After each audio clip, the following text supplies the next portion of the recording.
Good afternoon, everybody, and welcome here to historic Homestead, Pennsylvania, once the site of a thriving steel mill. And then through the course of the 80s and 90s, that all went downhill and now is again a thriving district, but in a much different way, as it is a destination for shopping, restaurants, and today, axe throwing championships here at Ace Axe. The U.S. championships are today. I'm Big Rick, joined by Jane and American Kyle, and we are going to be bringing you the action all afternoon long into the evening. So welcome to this fine event. And gentlemen, yesterday, this was, we saw really one of the best games we could hope to see, certainly going towards the end of the evening. Jigsaw and Bob S. went back and forth, came down to the last throw. It was everything we could have wanted out of day one. Yeah, day one was astounding. The level of talent we saw yesterday, I feel like, is only a precursor to what we're going to see today. I feel like we're going to see a lot more big axe. We're going to see a lot more ties. We're going to see a lot more matches coming down to that clutch. I am excited to see in that last match, just like you mentioned, the very last match we saw yesterday, Jigsaw did have to play through an injury. I'm very interested to see if that affects his throws today, if he modifies at all, even through these practice throws that I've been seeing everybody throwing. Lots of different throwing techniques. I'm very excited to see how people adapt to the new rule set changes. That's the thing, too. Everybody that got to play yesterday and participated yesterday, they got a little taste of the new rules changes. Today, we got obviously, double the competitors, maybe more. I mean, it feels like this room is already packed, and we have people playing upstairs. So some of the people that were here yesterday, they got their first little taste of that. I think it's beneficial if you were here yesterday, even if you didn't do as well as you wanted to, you still had the opportunity to get in on it. 100%. And just the majority of people who did play yesterday did get to qualify in. I believe there were only 4 or 5 spots for people who didn't get that auto qualifier to get into the 64 competitors we see today. But I think it's going to be exciting. I don't know. I'm so excited. I can feel the tension in the air. We got the crowd here. It's a packed house. Everybody wants to see what the best competition in America is going to bring out tonight. American Kyle, yesterday you spent some time mingling amongst the players. I mean, you yourself are very colorful this evening, and we've seen a lot of that coming in here at the door. Well, that's why you're the perfect correspondent. You're speaking the colorful language to people doing what they're here to do, and that is throw axes and win championships. So what did you see so far today? You saw some new players, but I know last night you spent some time with one of the favorites. I did, Rick.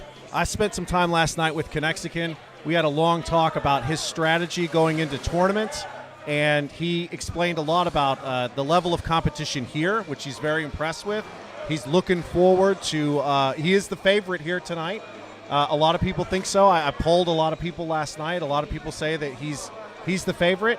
And then on top of that, he was going through some of the ways that, some strategy that he has, that he uses in tournament style that kind of wears his opponents down.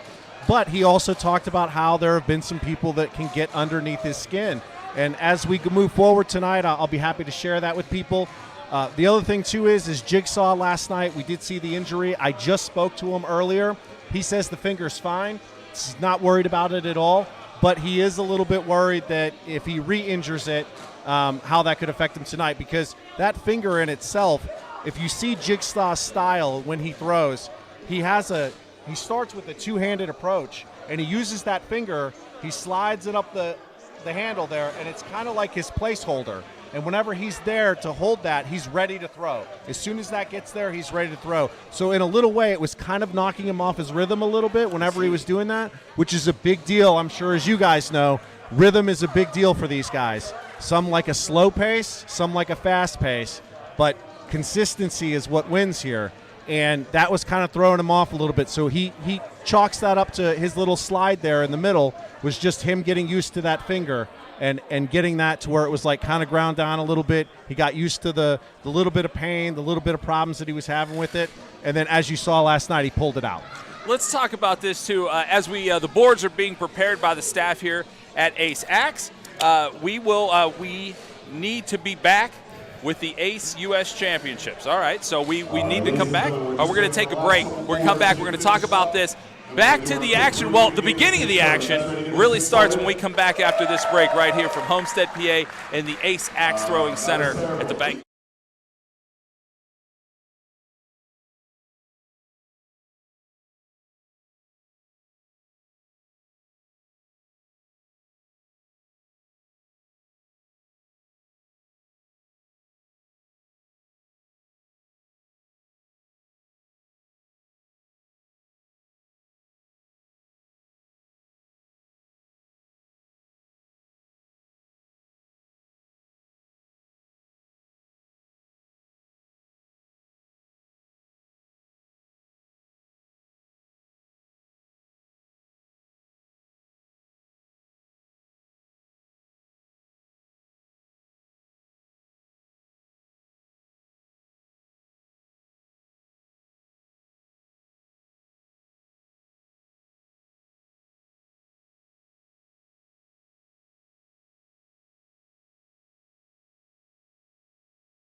Emma.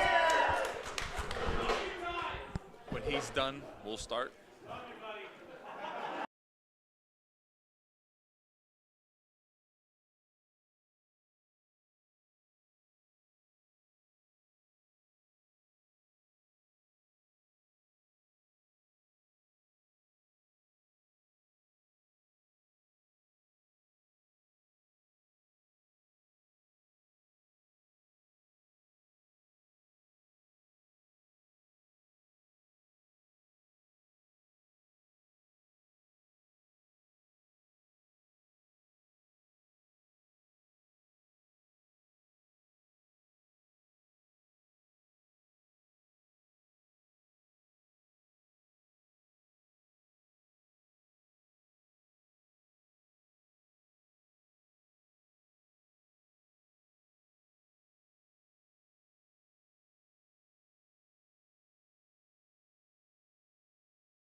Here to historic Homestead, Pennsylvania. I'm Rick Derubis alongside Jane and American Kyle, and we're going to bring you all the action today. Let's face it, fellas, this is financially the biggest tournament of the year. Up to this point in the year, the biggest tournament payout was $2,000. We're looking at $6,400 on the board today. First place going to take home $3,100, second place $1,200, third place $700. So I don't know about you, but I'm motivated by money. I think the level of competition goes way up with those kind of dollars on the line.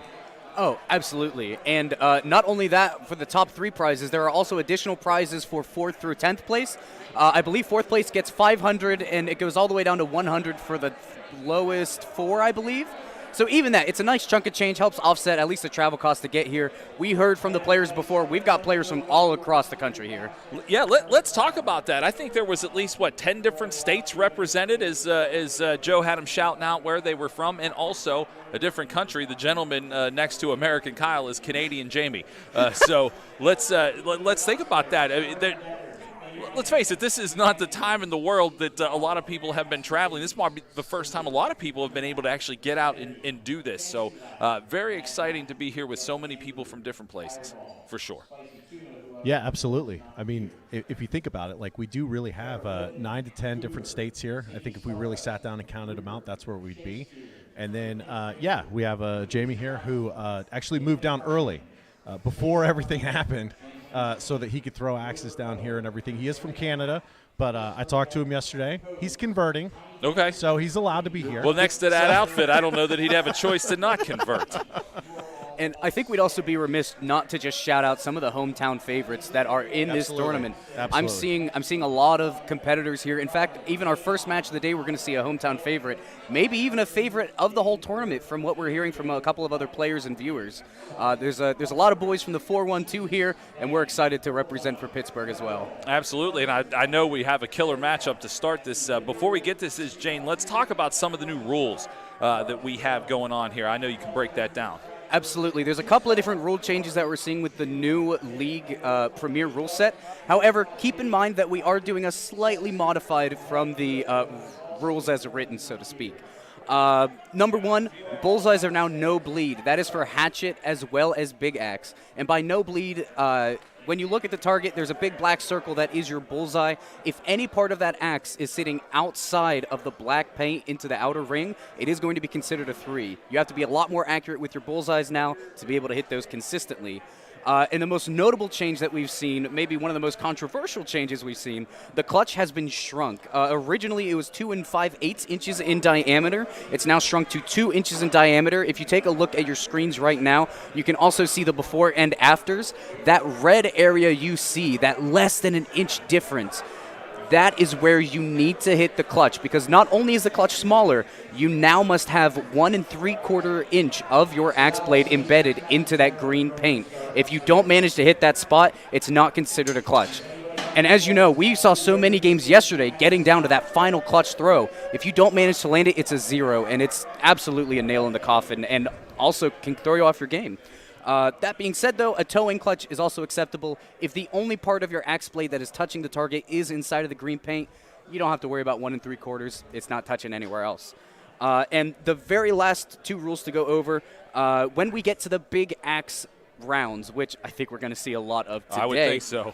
For the big axe, bullseyes are still no bleed, which means that area, that bigger axe head that you see on the big axe, the accuracy is going to come into play even more there. However, when we get to the clutch for big axe, we are ruling it touch clutch. If you remember from our last graphic, you previously had to have 1.35 or 1.35, 1 3/4 of that blade embedded right in the center. When we get to big axe, you just got to be breaking paint for it to be considered a full clutch. And the very last rule are just the foot faults. You have to step a little bit further back from when you used to, and that's caused a lot of these throwers to have to modify their throws, modify their techniques, figure out where they need to be placing their foot to get that same rotation that you can be getting. And I think that's one of the reasons that we see so many players on a much even playing field than the stats are relaying. A lot of people have had to modify how they throw their axe, and I think we're going to see a lot of give and take here today. I think those are going to be the 2 big rules that I got from yesterday that people were the most concerned about as far as their games. One was definitely the clutch shrinkage. Even the favorites here tonight. We're talking about, the clutch shrinkage and how much more accurate you have to be and how much that really has to be going on. The second one is, like you said, the foot fault. Everybody's trying to deal with it in their own way, and that's kind of where, most of the concerns are as far as the new rule changes. Yesterday, too, again, I can't harp on this enough. I think yesterday, if you were here, you were throwing, you had a little bit of advantage because you got to start out on some of these new roles. And it's time to go to the game, fellas. We'll have plenty to talk about and plenty of hours to do that. But right now, we got to get excited because the game one in front of us starts out with one of the favorites. And not only one of the favorites, as this is a regularly seeded bracket, we're seeing the number 1 seed, Connexicon, going up against number 64 seed, Ronimal, who did make his way in from the qualifiers yesterday. It's got to get in your head a little bit to be going up against the first seed in your first match of the day. In a double elimination match, this first one's going to take a lot out of you if you don't manage to squeak it by. You're right. I was going to say anybody who was going to draw this matchup was probably like, oh, no. But, again, that's why they play the game. I don't want to emphasize this, but yesterday or last night when we saw going into the finals, yesterday we saw Jigsaw throw 100-plus times because he just had to keep playing. And what if we get into a couple of those today? Sure. Because I feel like that's a possibility. I mean, easily over 100, I think we talked about last night in a row. This does take, even though we have players of all varieties and shapes, this is still a conditioning you have to get to. It's a muscle memory you have to get into. And I don't remember yesterday, anybody that threw more than Jigsaw. I don't think there probably was anybody that threw more. Well, that's true. And then not only that, I don't know if you guys noticed yesterday, after everything was all said and done, there was like a massage line with one of the teams over here where they were massaging each other's shoulders. I did not and see that. Yeah, they had the pressure massage and everything going on. So, yeah, it's definitely. I'm sure that they went through plenty of stuff this morning to loosen up their shoulders and get it going. Absolutely, and with that, we are getting into the first throws of the game. These may be just a couple of warm-up throws. Let me update the scoreboard here. It must have been because there goes Connexicon off to the races. So that was probably just a warm-up. But we are ready for this day of great axe-throwing competition right here at Ace Axe. And also, as soon as you can, we welcome you to come down here and enjoy this great facility. It is such a multi-use, multi-purpose facility. All right. And I was going to say, I think those are still. Yep, still a couple of warm-up throws. But normally it's 3 to 5 practice throws before the match. We'll probably see it for the first 2 or 3 rounds of the tournament before those go away. After that, you don't want to throw any extra than you're going to have to because there's so much on the table today. Yeah, you definitely don't want to burn yourself out. There's no doubt about that. So we have players now that have dispersed to the upstairs throwing area, and we are getting ready to start this competition for the day. Actually, it looks like in some of the other lanes that we've actually had the beginning, and now these are the official first throws of the first round between Connexicon and Ronimal. Absolutely, and we got a 4-point lead going into this was throw number 3 you just saw. Ronimal finally clutches out a bullseye to be able to stay a little bit competitive, but Connexicon's taking a 4-point lead going into throw number 4, and still just a little low for Ronimal. He does call the 3. Yeah, I was going to say, everything I've seen Connexicon throw is not only bowled out, but precise. Yep, and 6 points up. Connexicon can lock it away here, and he does absolutely that. I think it's going to be more astonishing when we see Connexicon drop a bullseye. Yeah, I mean, that takes incredible concentration and practice. And, I mean, he actually just, as he starts there in the beginning of the second heat, he's actually throwing it a little harder in the other lane to start out. Yeah, when I talked to him yesterday, he says he likes to set a blistering pace with his opponent. He's very fast, and he throws hard, he throws fast. That's what he said. He used to be a baseball pitcher, and so he's very much all about rhythm whenever he throws that axe, and that's very important to him. And it's also his strategy of wearing down his opponents because it forces them to keep up with him. I mean, this is a Kobe-like effort right here. I mean, it's just effortless. Effortless. Yeah, it's no joke. And when you're the favorite of a tournament, when you don't have as many games to play, when you don't have to make your way through the B bracket, you can't afford to play fast and play hard. You can save up that arm. You're not using nearly as much as you have to. Oh, we got Ronham will have to go up high. Ronham's got to hit a clutch, but it looks a little up and to the right. I don't think it's hit. No, unfortunately, he was way off. Remember, folks, no longer touch clutch for the small axes. You do have to have that 1 3/4 embedded. As we go into round 3, Connexicon currently 2 games up in a best of 5, and I don't think he's going to let up on this lead anytime soon. No, and poor Ronham, I mean, I don't think he's necessarily throwing bad, but I think he can. I don't even know that he can keep up with the pace. I'm not sure that Connexicon has thrown anything except for dead center. I mean, you want to talk about bulls. I mean, this guy is locked in right now, just on that center part of the board. Yeah, with the new rules about no bleed, not breaking out of that black circle. Yesterday during the qualifiers, we saw the calipers, the credit cards, the phone flashlights getting broken out many times to try to determine a 3 to 5 because a 2-point difference can make the entire difference in one of these games. Yeah, you're not joking about that. Well, Ronham will hang it in there on this one. I mean, he is. They're tied up going into the final throw here, and it looks like they're both calling for clutch. Let's see if Connexicon's clutch game is still as on point as we saw him. Last we saw him at Ace Axe Throwing was at the finals for the Black League.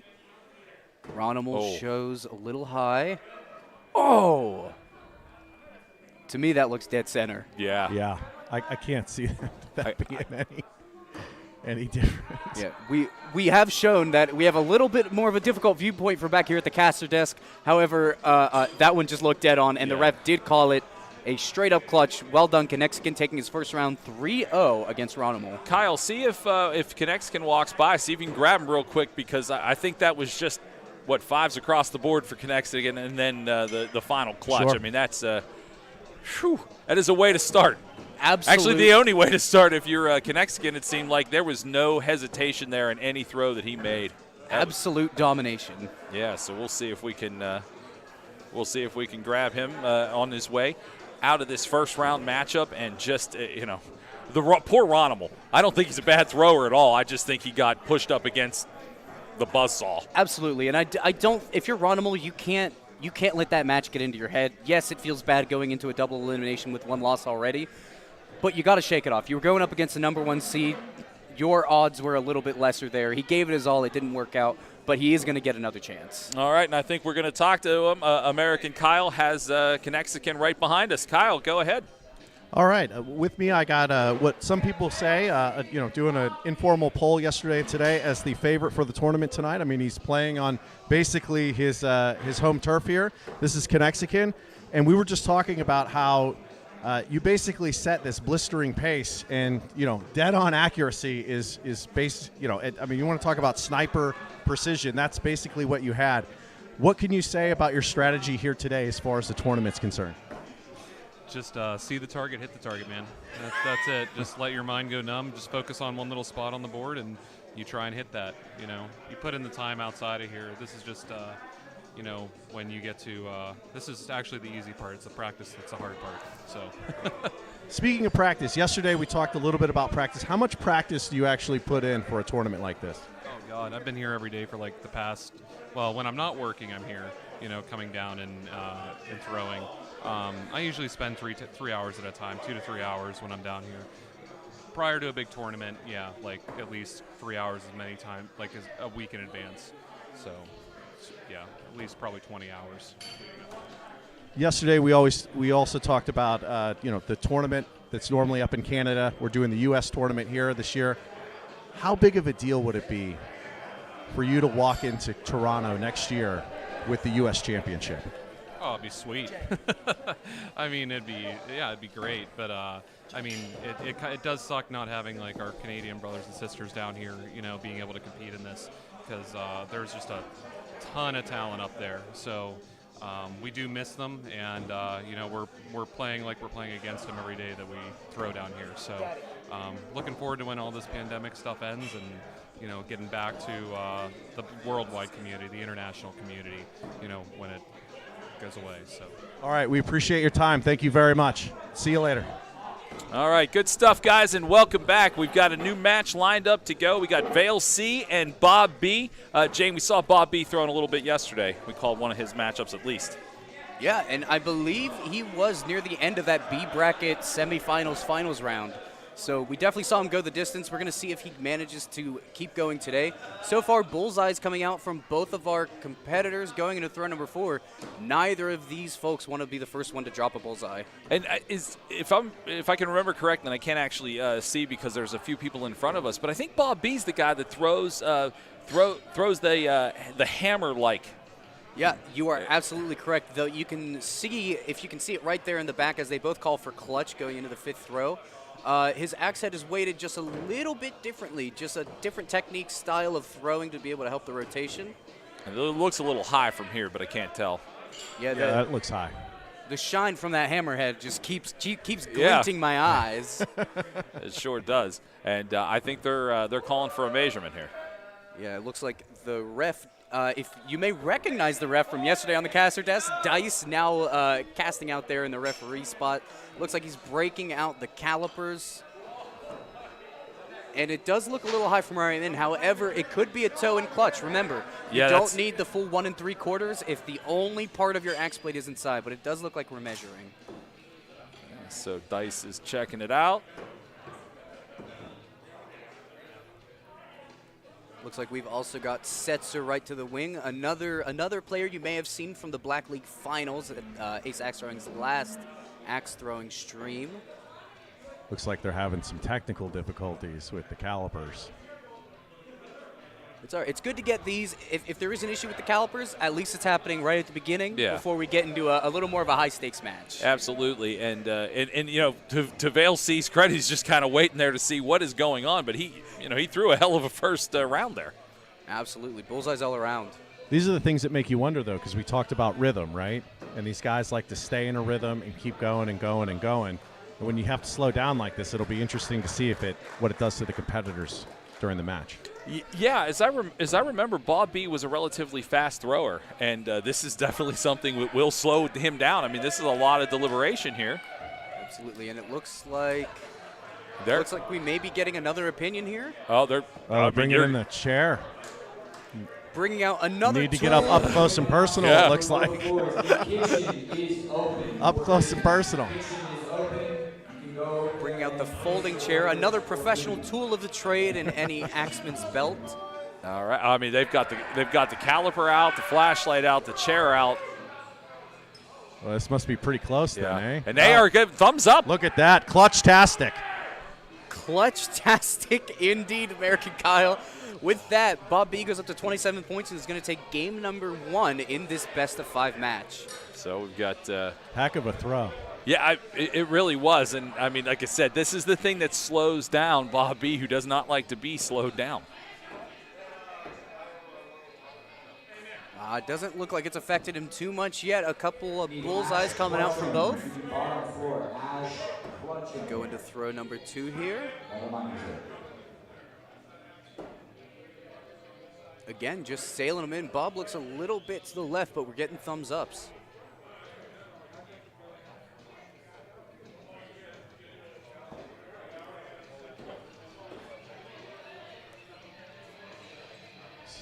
So far, yeah. More thumbs up. I don't think the only throw that's been missed so far was that clutch last round by Vale C. And that's Bob looks good again. Does that look toe in? No, he's calling the 3.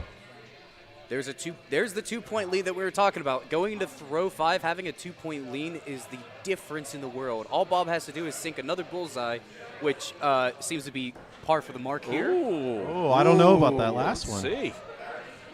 He's calling a 3. All right, that opens the game wide up. Vale just has to hit a bullseye to be able to take this into Big Axe, and we might be seeing our first Big Axe round of the day, baby. Axe. And he Big Axe nails it. Let's go. Let's get some Big Axe hype in the chat. Nice. Let's go. Nice. We've also got some love from the chat. Shay Zabert out there saying, go Bob B, a.k.a. Crazy Bob. Well, I got to say, Crazy Bob may be crazy, and he's definitely throwing out of his mind right now. Yeah, absolutely. He's dead eye. Getting his first non-bullseye throw. We do get to see both of them throw for the Big Axe here. And if I recall, Bob's Big Axe ain't nothing to shake a stick at. No, I do believe Bob is pretty good at this. All right, he lines up that shot, and this is also where the foot. Look at that. That looks like a great five to me. And this is where the foot fault rules start to come into play even more. You know, with the hatchets, it's a little bit, I won't say it's easier to Nailed match it. the rotation. Boy, look at Vale C. Oh, a couple of snipers here. Wow. So you know what that means? More big axe. Second round of the big axe coming in. They're either bulling in or they may have gone up for clutch. Generally, you'll bull in twice. Oh, that is an unusually low.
Very rare top action block that with how many bullseyes Vale's been throwing today.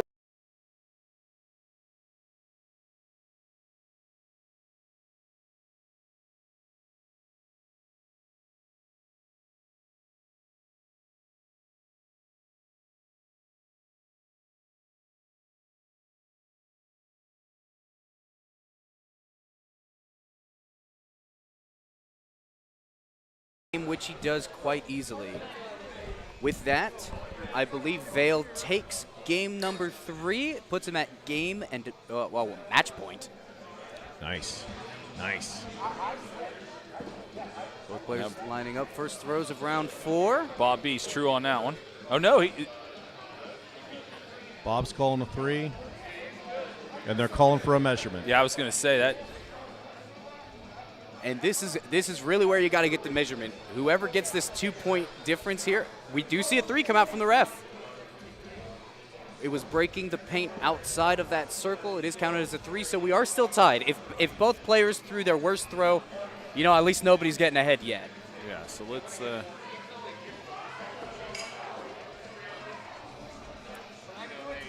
right, definitely toe in, but we're getting thumbs ups. I don't recall seeing Vale C yesterday. I don't know if he threw, but he's pretty accurate. He's a pretty good thrower. We've only seen a couple of 3s coming out from him, and the bullseyes that we're seeing are all dead center. Bob seems to be wobbling around the center just a little bit, and that's where we're getting some of that bleed from, but a majority of Vale C's bullseyes have been dead center straight on. It's interesting, whenever Bob lines up, his axe is a little bit on a tilt compared to Vale C, who seems to have it like just straight up and down, like as straight as he can get it. But Bob kind of a little bit to the side there. That's interesting how he throws. Straight up and down, 18 all, and they are both calling the clutch here. Let's see if they can sink it. That looks good. Vale's looks great. Bob's looks high, but I'm not seeing no. too much. Nah, not enough. Not enough for the toe-in clutch. Vale C has got his thumb up, but everybody's going to check it out real quick just to make sure. It looks like Bob is giving the thumbs up and the nod of Bob approval. has conceded that's in.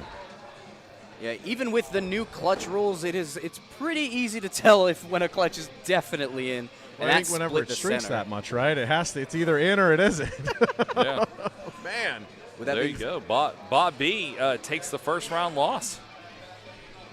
And you know, a little bit of that could be just how much he was throwing yesterday. Sure. I mean, you can get all that practice in, but if it wears you down a little too much. And we've got the next matchup being called out here.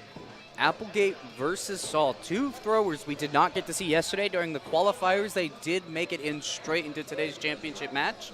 I'm very excited to see what we have here. But I was going to say, we're going to take a quick commercial break, thank all of our sponsors, and we will be back live here from the Bank on 8th and Homestead at Ace Axe.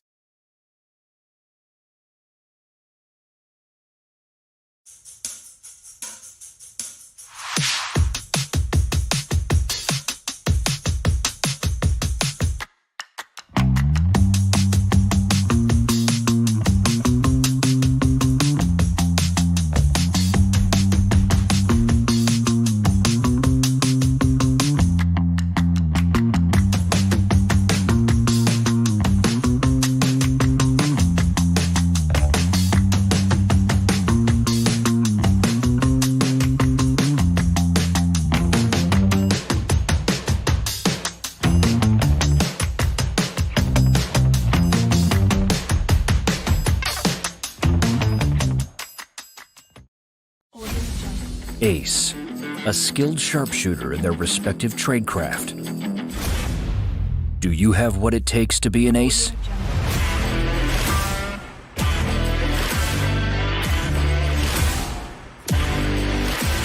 Located in Homestead, Pennsylvania at the Bank on 8th, Ace Axe Throwing is the place where you and your friends can throw axes, drink, have fun, and compete to become an ace.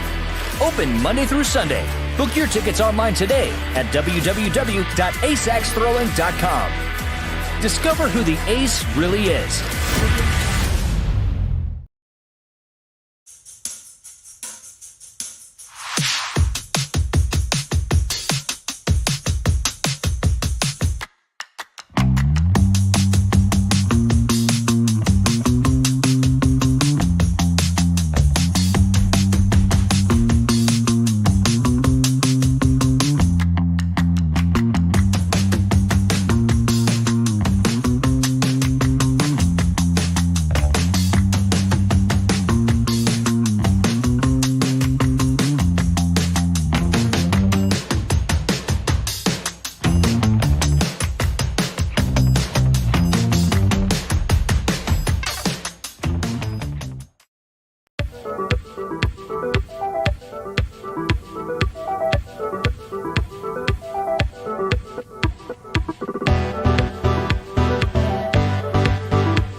Welcome back here to the historic Bank on 8th building in Homestead. We got a good one cooking, Applegate versus Saul, and we've already seen Big Axe.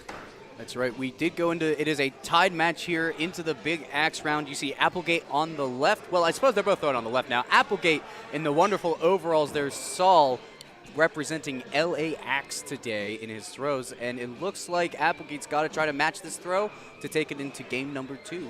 Or, I'm sorry, to stay in game number 1. Lines up. It looks like he's resting it directly on his head. Yeah. A little That's William like a Tell Harold action. Baines move there. Excellent reference. Excellent reference. It is an excellent reference. An excellent reference for an excellent And throw. I was going to say, I mean, when you look like a lumberjack, that has to give you a psychological advantage over your opponent. I would think so. Dress for the part. Yeah. Absolutely. We heard Jigsaw yesterday talking about how he loved dressing up as the Viking character, giving him a little bit of confidence, helping him have fun in the game. But if you've never played up against him before, it can be an intimidating character if you've never seen it. Absolutely. I took one picture yesterday while we were here doing this, and it was of Jigsaw throwing the Big Axe. And the couple of comments that I got back were about his appearance. Yeah. And it does. I think it adds to competition. And the the conclusion of that first match. Applegate did manage to clinch it out in Big Axe. Now we see Applegate on the right side. Going into throw number 2 of the second round, we've got a pair of bullseyes so far, and it looks like a 3 getting called out for Saul here. 2-point lead going to Applegate. Line up for throw number 3. Saul's true, and so is Applegate. Boy, Applegate really leans into that throw. It's really like. Well, I mean, we don't have his stats in front of us, but let's face it, this guy's got to be, what, 6'4"? Yeah. 6'5"? I mean, he's a big Easy. guy, and he's long. I mean, he's long. It's probably a little bit of an advantage that when he releases, can be as close to the bullseye as an arm can get. Yeah, it's almost like a Randy Johnson lined up there.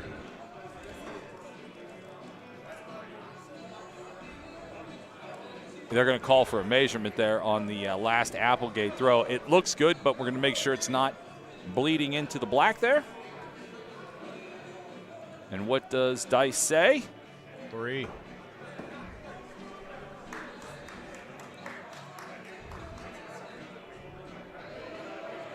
Dice calls the 3. With that, Saul has to hit a clutch. Ooh, I think he did. Dead center. Wow. Another clutch-tastic throw. That was a heap. Both are in agreement. With that, we're going back to Big Axes, baby. Yes, Big Axe.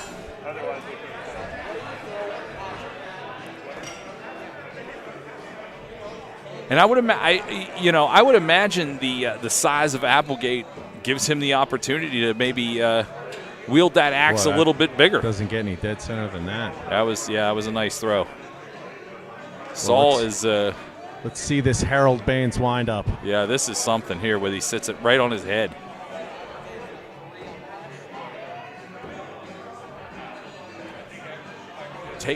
He takes his time. Yeah, he is. That is sitting on his head.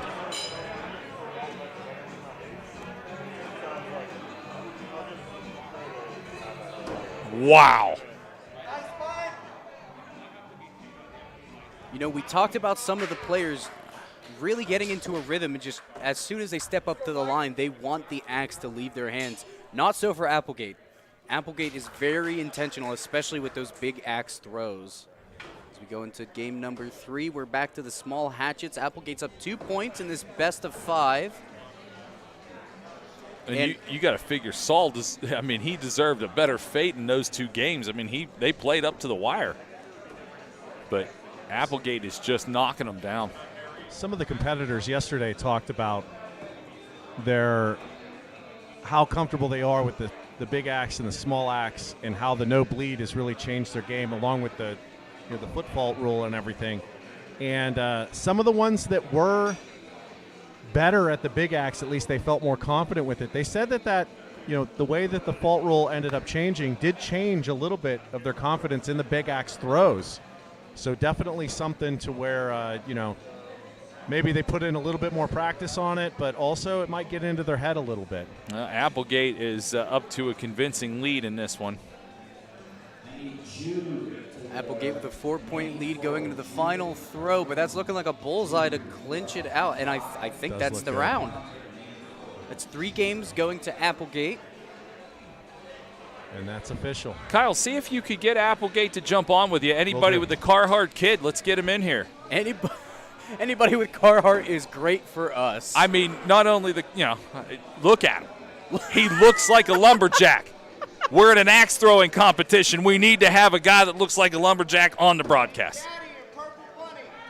All right. Well, so Kyle is going to jump in there in his America getup and see if Applegate will join us as we get ready to get into the next matchup. While we do that, a quick thank to. We're going to talk about what is on the line here. I mean, why is everybody here? Why did people come from up to 10 different states? Well, quite frankly, it's all about money, and this is the biggest tournament prize that has been offered all this year. Previously, the biggest one was $2K. Today, $6,400 on the line, and that's just for the that is just here. It's in the building. Somebody's leaving tonight with a first prize of over $3,100 and a beautiful trophy. Let's go to America Kyle, who's got the Carhartt kid Applegate's with him. That's right, we do, Rick. We have the Carhartt kid, Applegate here, just coming off his win there. Swept the rounds. How are you feeling about the tournament so far? I feel amazing, man. I feel amazing, absolutely. Coming into it, a little nerves yesterday. Got a little practice in today, dialed it in. Now I feel beautiful. I just feel. Any of the rule changes affecting you at all? I thought they would, more so, but I think it was all in my head. You know, the mind, it wanders, and when I got here today, I just said, don't worry about it. Just play the game like you've been playing, and you'll be just fine. Certainly, this is a game of not only physical skill, but also of the mind as well. We've seen that. Is there any way that you try to prepare mentally for a tournament like this? Absolutely. Going into it, getting the practice in, not only physically throwing the axes, but just thinking about your game, thinking about where you need to adjust. And then the day of, just trying to find that peacefulness, that calm inside, throw up a little prayer, and get out there and do it, All right, that sounds great. Thanks a lot, Applegate. We look forward to seeing you in the further rounds. All right. Carhartt Kid, Applegate, and we are back here live again, getting ready for this next matchup. Daddy, who is seems to be a house favorite here, and also Purple Bunny. We do have a lot of money on the line today, boys. $6,400 up for grabs. Biggest pot that has been able to be had in a tournament all year. We're here at Ace Axe Throwing, and this is going to be a big deal. We heard a little earlier Kyle Konexican that you had on talking about being the Ace Axe U.S. Championship and thinking about going into Canada as the champion. As we go forward, we want to get to this round, though, real quick. That is correct. That went fast. Yep, the first round did go over to Daddy, scoring 21 to Purple Bunny's 12. Purple Bunny dropping quite a few axes, and we do have a couple of stats up here for you guys, and there's two that I really want to point out. First, the bullseye accuracy for both of these competitors. Daddy with an accuracy of 99% on that bullseye. Purple Bunny only a 95%. That doesn't sound like a lot, but in a game of inches like this, it can mean everything. The other stat we really need to be looking at here is the clutch accuracy. Daddy currently with 93% accuracy. Purple Bunny with only 73. Wow, that is night and day there. Night and day. If this does go to clutch, I think we really need to look at Purple Bunny. Now, like we mentioned, though, with these rule changes, some of these stats, you got to give it a little bit of leeway. There's been a lot of changes to how people throw, how people step up to the line, so to speak. That being said, though, round two is already put in the dirt. Daddy's already up 2 points, and I think Purple Bunny's looking at a B bracket here. Well, the speed of Daddy's throws are unbelievable. I mean, let's face it, this guy practices a lot, and he is just not even going to attempt to let Purple Bunny get back into this.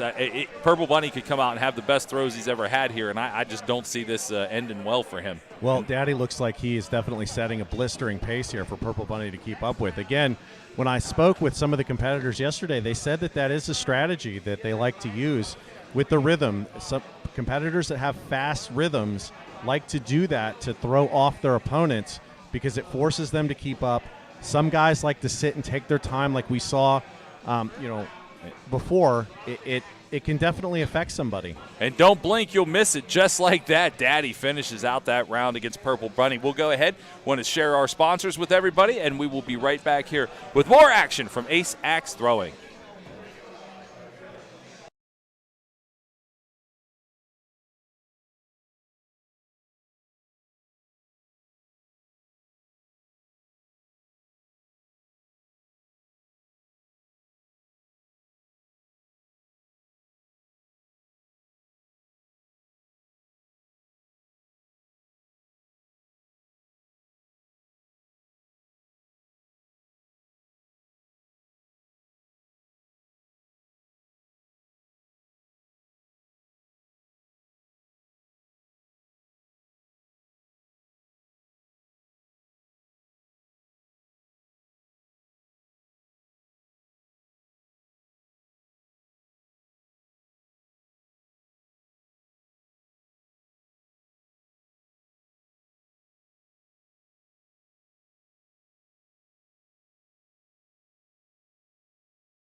Welcome back here to Ace Axe Throwing, and another treat right here in the main lane. Connexican is back against Papa Bear. Connexican versus Papa Bear. Once again, Connexican stepping up. It looks like he's going to wet down those boards just a little bit. Big shout out to Elm City Boards for providing all the wonderful cottonwood targets that you see being used today. A wonderful soft wood, and if you yourself are looking to get into some axe throwing, and you're looking for some of the best materials, highly recommend using cottonwood. And if you're from the area, highly recommend looking up Elm City Boards as we get into our first match here. First one, it looks like we are just getting a couple practice throws in. My apologies, that was the first throw of the round. Bullseye is coming in, and I don't think we're going to see anything other than bullseyes coming out of Connexican. No, I mean, he's proven such. I got to, just to take one step back, you got to be really impressed with the throws that Daddy just put up. I mean, that was a clinic. That was a clinic. So here's an interesting move. Papa Bear is asking for the measurement on Connexican's there. He's asking for the official to come over. And again, I wonder if that's strategy to try to get in Connexican's head. I don't know that is going to work. I'm just throwing it out there. We did see in our last stream, we did see a couple players towards the end of the evening getting under Connexican's skin a little bit. You can definitely tell his mental was thrown off, but I think this is more the fact that Papa Bear coming in as the 33rd seed, Connexican coming in as first, Papa Bear is going to be clawing and scratching for every single point he can get. And on the flip side, that also means trying to take away as many points from Connexican as he can. I do not blame him at all if there's any question on whether it's breaking paint. I think when you go out there and you're against a guy like Connexican that is not only a tournament favorite but just proves at every throw that he is deadly accurate, I guess maybe you have to try to do anything you can. I just don't see it working. That being said, though, on his last throw, Connexican did finally throw a 3 instead of a 5. And it looks like that is going to, Connexican's going to respond by also challenging the axe in the right lane by Papa Bear. In a little gamesmanship, I am for it. I am for a little gamesmanship always. When I spoke to Connexican about players that have gotten into his head before, he told me that there were players that tried to slow him down, like we talked about. The other one, too, is he said that there was one player that was particularly too nice to him, and that actually threw him off a little bit because he's such a competitive individual. So maybe that's a strategy. You just be overly nice to him, and he gets upset. All right, now we're at a tied game, going into the 5th row. Going for clutch. If they can both hit it, we might see a big axe. Papa Bear is a little high, but I think Connexican also. He's giving himself the thumbs down. Is he going to ask for the measurement? It looks a little off, to be honest with you, but it does look close. And he pulls the board out, or pulls the axe out himself. Pulls the axe out. It does look like he's going to concede round 1 to Papa Bear. Oh, my apologies. No, it looks like we are going into big axe. Yeah, I was going to say. Big oh, axe, Papa Bear missed. What am I saying? Let's all, here it comes. Let's get that big axe hype in the chat. Papa Bear takes the first swing, and it's a little high. Only counts for 3. And remember, if here's where Connexican can be deadly. Let's see. I'm excited to see if Connexican's big axe is still as deadly as it is. Looks like a little. It looks like it's breaking the black, yeah, but I don't think it's passed. Up. And see the thumbs up. It was a 3. They're calling it a 3.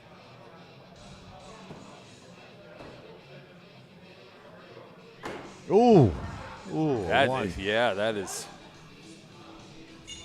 And there is Connexican's chance to put away game number 1 here in this match.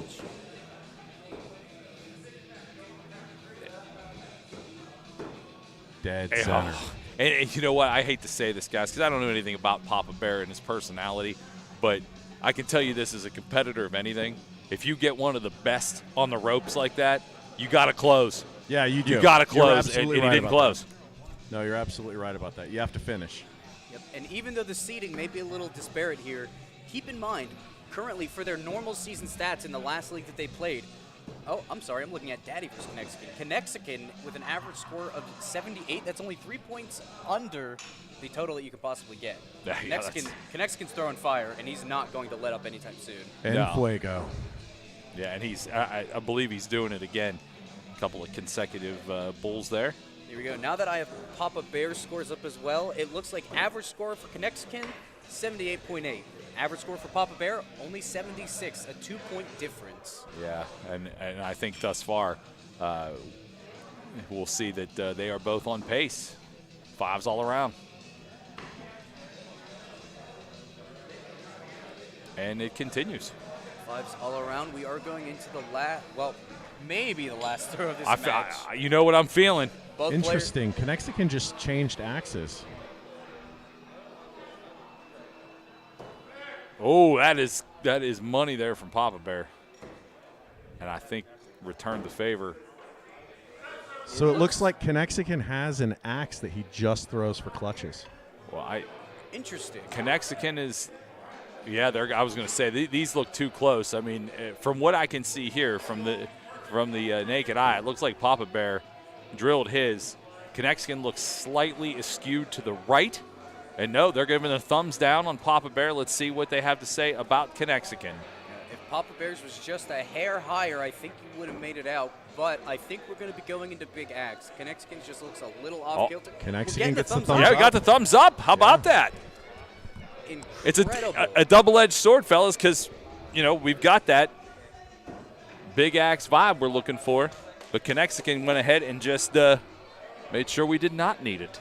Connexicon puts away game 2. He goes 2 points up in his best of 5. Papa Bear's got to try to get the reverse sweep to stay in the A bracket, and he's answering back with bullseyes. I think it's going to come down to game 5 again, or throw 5. My apologies. Well, Papa Bear is hanging in there. I mean, he's not a bad thrower. He's just up against a guy who is just filthy accurate. Lauren Bello out in the chat asks, how can we view other lanes? Unfortunately, this is the only lane that we will have casting for today. So sorry about that. But we are cycling out more players as we get further into the bracket. And the bracket can be viewed, correct? Yes, the bracket can be viewed. I'll repost that link here in the chat if you guys would like to look out and see what we see. However, going back to the score of our current game, round 3 of this best of 5, they're both calling for clutches here in the final throw of this. Connexicon looking to put an end to this one. And that looks pretty good. It certainly does. Papa Bear. And that looks not bad either. Papa Bear looks a little short to me. Unless he's calling for measurements. Nick goes out to see what the word is on it. So that is interesting. So Connexicon has a separate axe that he throws just for clutches. Like a precision tool in a toolbox. Nick is up there.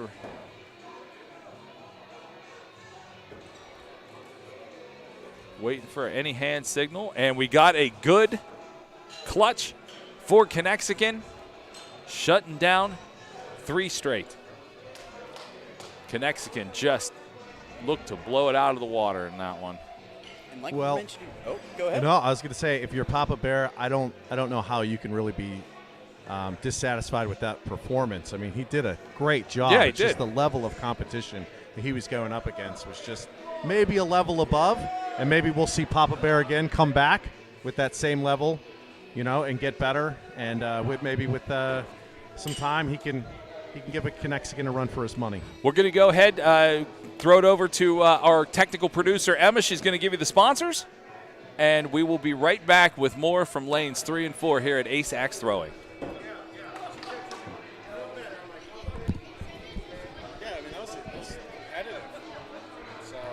Okay. I mean, however you want it. I just want to make sure we also get the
And welcome back, folks. Thank you so much for joining us here at Ace Axe Throwing down here in Homestead, Pennsylvania.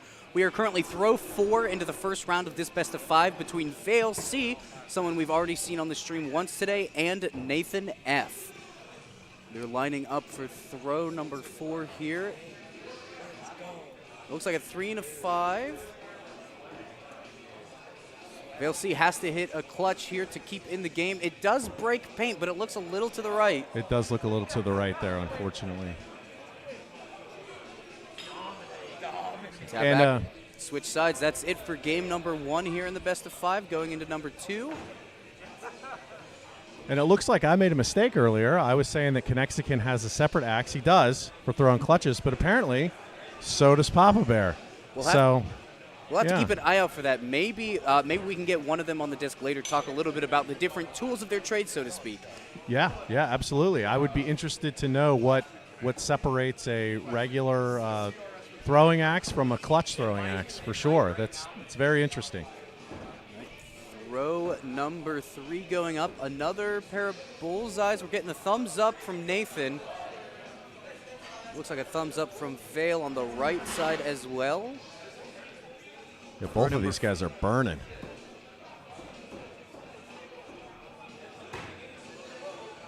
Nobody wants to be the first person to miss that bullseye. Whew.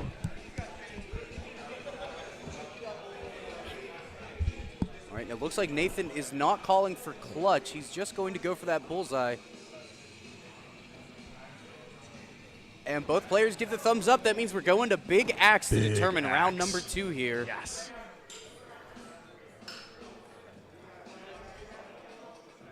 All the unsheathing of the big axe. That's when my heart jumps a little bit. Well, it has to. It has to. It's not every second you get to see a big axe. Or have one, for that matter. No doubt. Do you have a big axe? You know what? I used to. Honestly, I used to. I grew up in Idaho, so you had to learn how to chop wood in Idaho. Boy, that throw by Nathan F. looked really good. Didn't grow up in Idaho, but he certainly knows how to split a couple of boards. No doubt. No doubt. These guys are LC is going to great. try to answer here. He only has to hit a 3. Ooh. Definitely breaking the paint there, so it looks like it is going to be matched with a 3 from Vale. Second throw of the big axe round. Oh, and he's running. He did. Oh, Looks like it's a toe in there. there was a lot of skipping towards the boards here. He wasn't sure about that one, but he sure wanted to know real quick. Yeah, he did. All right, we need to see Vale match a bullseye. No, I don't think so. Already shaking his head no. He gives the thumbs down. It's a no-go. That puts Nathan 2 points up in the series. Match point for him. Let's see if he can close it out and get us another clean sweep.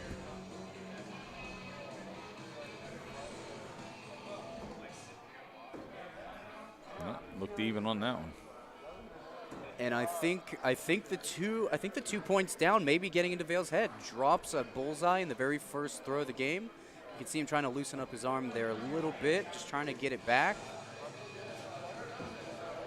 Dead on again. For number 3, Nathan with a 2-point lead. If he can hold on to this, he's got a great shot at finishing out the game. And with throws like that, yeah, you can't argue. Absolutely not.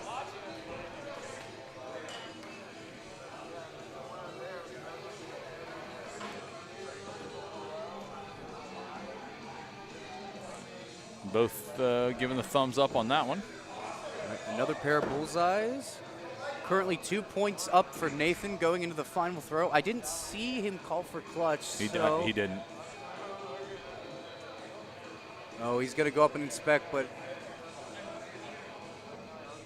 Yep, Vale's calling for clutch. He's got a clutch to tie here. Ooh, a little high and left. It is breaking paint. Oh, they're calling for the measurement. And if you're Vale, why not? Yeah, at that point, you really... That's right. Remember, folks, with the new Premier rule set that we are playing under, 1.35 of that blade must be sunk into the green paint for it to count as a clutch. Otherwise, it's either a 7 or it's a 0. You can see there that little graphic. That red area is really the sweet spot that you're looking for. Any more out of that and your wiggle room is dramatically lessened. And Dice is up there working the board, and he's going to come back with the thumbs up. Wow. Thumbs up. Wow. You know what that means? Big X, big X, big X, big X. We're heading into Big Axe. If Nathan can put it away here with the Big Axe, that's going to be it for this round.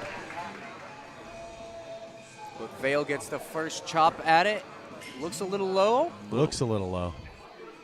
Yes, he's creeping up on it. well, and he's giving the quick hand signs. It's hard to tell what he actually means. I think he threw up a 3 there. He did throw up a 3, saying it's low.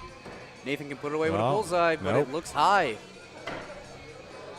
Neither player's bull in here. It looks like they're going to go once again. Oh, we got Big Axe going on in lanes 1 and 2. Big Applegate, the Carhartt kid, is over there with his Big Axe. I don't know what the score is, but double Big Axe is right in front of us. That one's been going on for a bit. Another 3. Ooh. Three's coming out a lot in these Big Axe rounds. Yeah.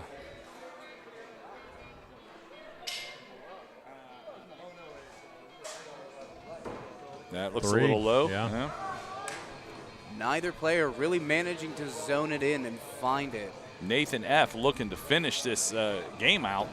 And I don't think he's going to do it on three that. on that Maybe. Yeah, he's got the thumbs up. Yeah, it looks like it towed in right there in the middle. Ah, look at that. Taking it home. And that will be the end of that one. Nathan F. 3 straight. 3 straight, and it's important to note, the last 2 rounds that we saw both came down to those Big Axe round, multiple throws being needed. Nathan managed to clinch the first one, though, with that clutch before Vale could even catch up. And we're looking to the refs to see what our next match is going to be here today. Well, we do that. We want to thank some of our sponsors. Jim Beam, for those people in attendance, make sure to head over to the bar for all kinds of Jim Beam specials, from peach to apple to their original blend. Ace Axe Throwing has all of the targets covered in Jim Beam. It is a great afternoon to be inside here with us at this remarkable facility in the historic Homestead area of Pittsburgh, Pennsylvania. Also, plenty of great food located right here in the building, thanks to Frank and Francis's. They have a location in Pittsburgh's Shady Side neighborhood. There's a little something for everyone at Frank's and Francis's.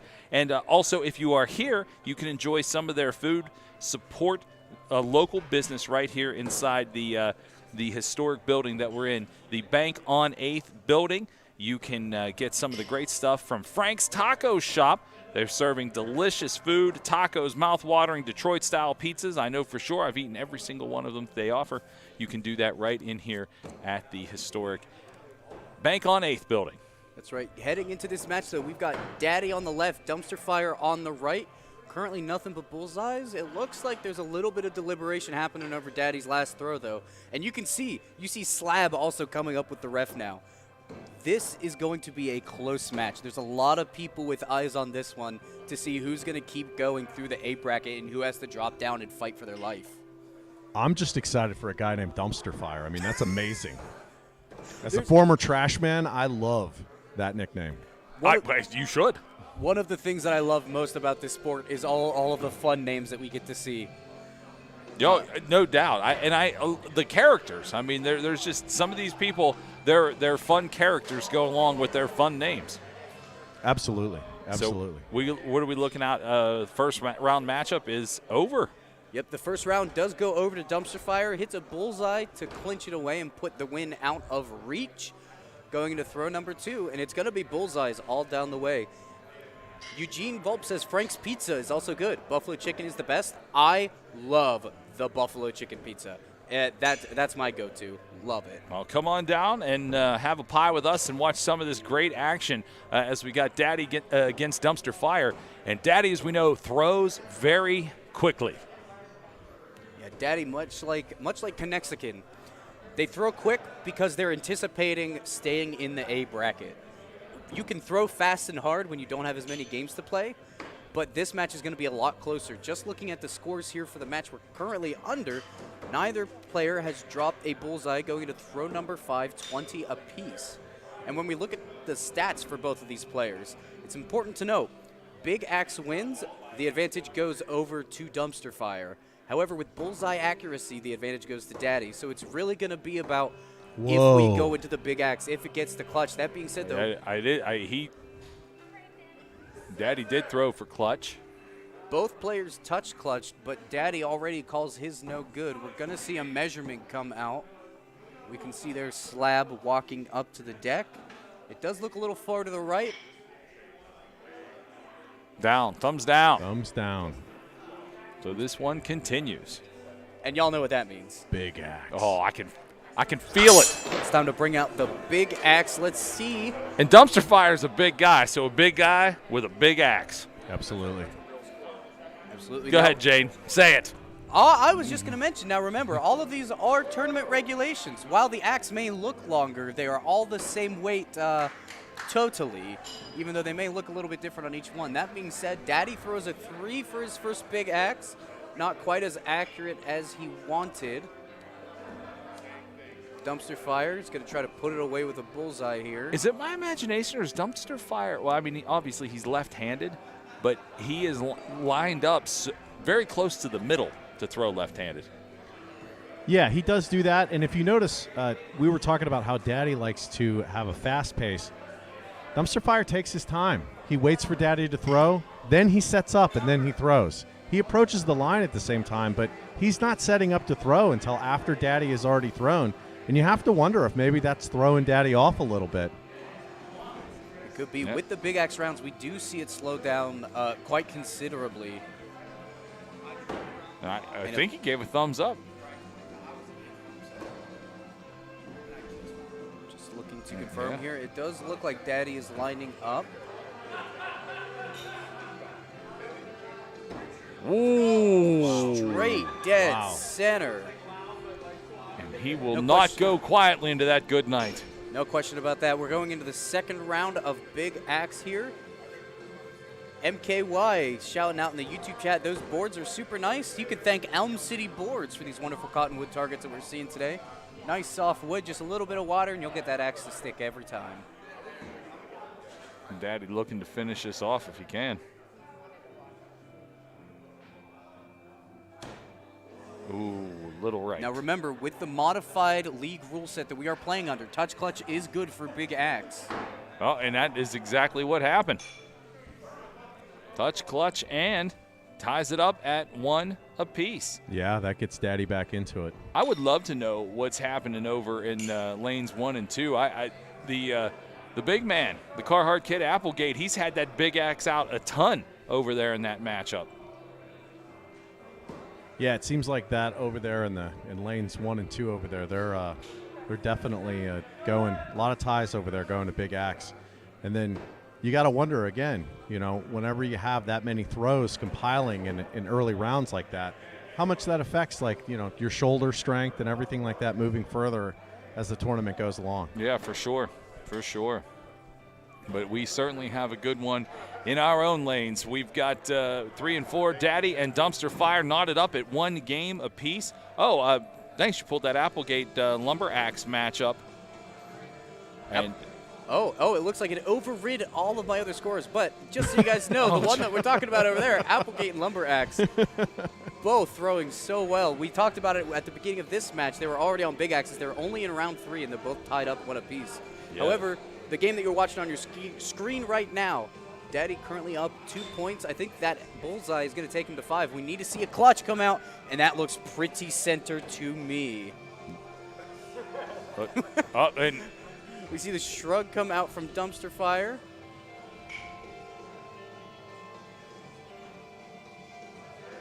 Slab breaks out the calipers, trying to get a nice even measurement. And you can see what he's doing there. A little bit of the wood outside of that broken paint did splinter, so he's just trying to clear it away, get the best view he can to see if that 1.75 is true. And he's got to work that quite a bit. He's got to work that quite a bit. You know, we mentioned that this was a high-stakes game. A lot of people are riding on who is going to continue into the A bracket and who is going to have to fear for one of these competitors in the B bracket. So they're taking every precaution, making sure And it's weird that this game slowed down so much because Daddy is such a quick thrower. You know, a lot of anticipation, a lot of waiting. Looks like a friendly conversation between the competitors as they wait for Slab's ruling. Slab's Ruling was the name of my prog rock band in college. Which is weird because it was also my nickname in high school. Wow. I know. I never would have imagined. We're so similar. Yeah, quite. Quite. Also, the fact that you look exactly like one of my oldest friends is very strange to me. It's kismet. It must be. And that one's going to end that round, and it's going to go to Daddy. Daddy takes 2 points up. He is on match point here, and he nails a bullseye to start off the round. And we're also getting the thumbs up on the other side for Dumpster Fire. Yeah, again, if you notice, they both line up together, but Dumpster Fire takes his time. Yeah, I think Daddy has thrown first in every single. I mean, he's ready to fire again already. He wants that axe to leave his hand as soon as possible. The longer he stays on that line, the more he's going to start wobbling. That being said, there's still bullseyes coming out. There may be a little bit of a ruling on Dumpster Fire's throw. They both concede. There you go. Yep, ref does call bullseyes for those. Throw number 4 still tied 15 apiece. And again. And now this is the quickest pace of this round, of any round in this matchup. You could say it favors Daddy, but Dumpster Fire, he's been throwing on point all night. And it looks like that clutch close. finds true. We may need to get a ruling on that one, but it looks mighty Looks a little close. low. That one looks A little bit to the right. Yeah, it looks to the right. Dumpster Fire definitely off. And before Daddy can even ask for the ruling, Slab has the calipers out and is walking up.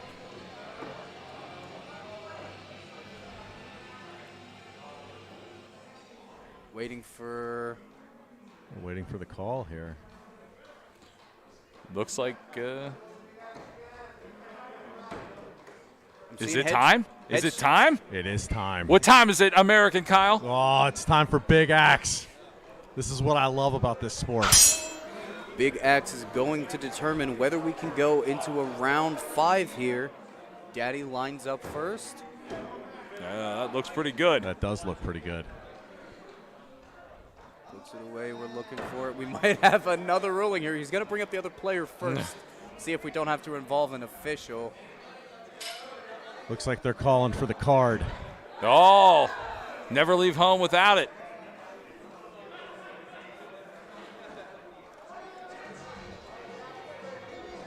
Never leave home without your card, especially if it's one of those loyalty cards to Escape Room Pittsburgh, located at the historic Bank on 8th building. 3 high-tech Generation 2 escape rooms and a little insider knowledge.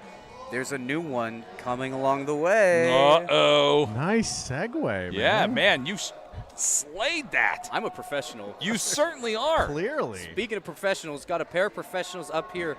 Unfortunately, Dumpster Fire did break the paint there just a little bit. And that means Daddy is going to put the game away 3-1 in his favor. And I think that came down to Big Axe. It sure did. I mean, we've seen some of these games come down to Big Axe, and I would think, Dumpster Fire deserved maybe a better fate. He threw very well. He threw very well in that matchup. As you see, Daddy was in his first round matchup today, made very quick work of his first opponent. That one certainly went out a little longer than expected. We're going to kick it over to Emma. She's going to throw the sponsors up on the board. We want to thank all of them, and we'll be back with our next matchup right here in lanes 3 and 4.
Ace, a skilled sharpshooter in their respective tradecraft.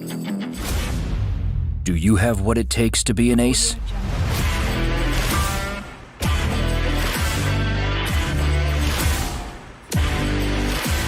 Located in Homestead, Pennsylvania at the Bank on 8th, Ace Axe Throwing is the place where you and your friends can throw axes, drink, have fun, and compete to become an ace. Open Monday through Sunday. Book your tickets online today at www.aceaxethrowing.com. Discover who the ace really is.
We're back here live at Ace Axe Throwing, getting ready. We got a new game in our lanes. Also, we want to throw it back to and show you what is on the line here tonight. $6,400 worth of prizes, which almost triples, more than triples, what has been offered this year in axe throwing tournaments right here at the Bank on 8th building.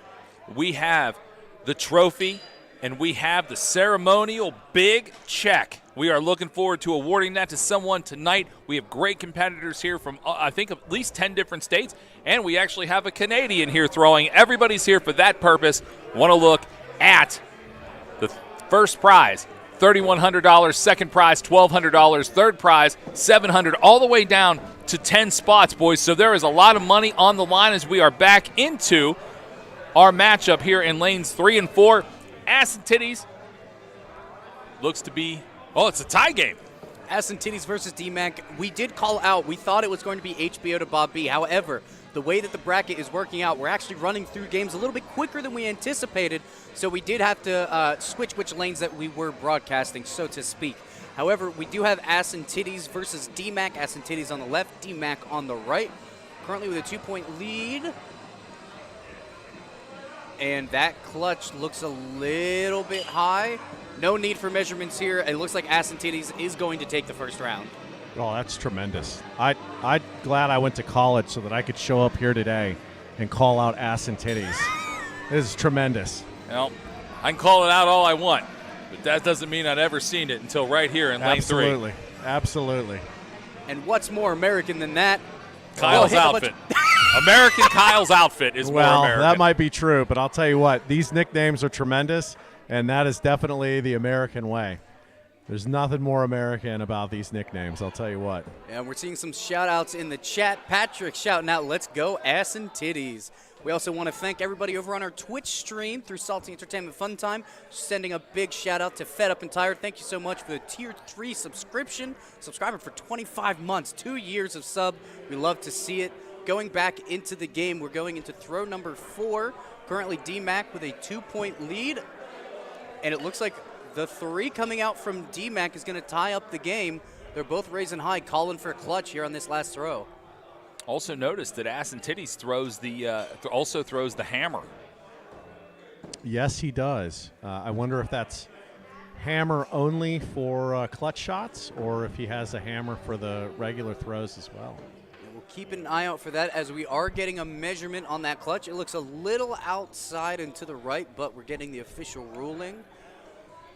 Eugene shouts out, best name in the game.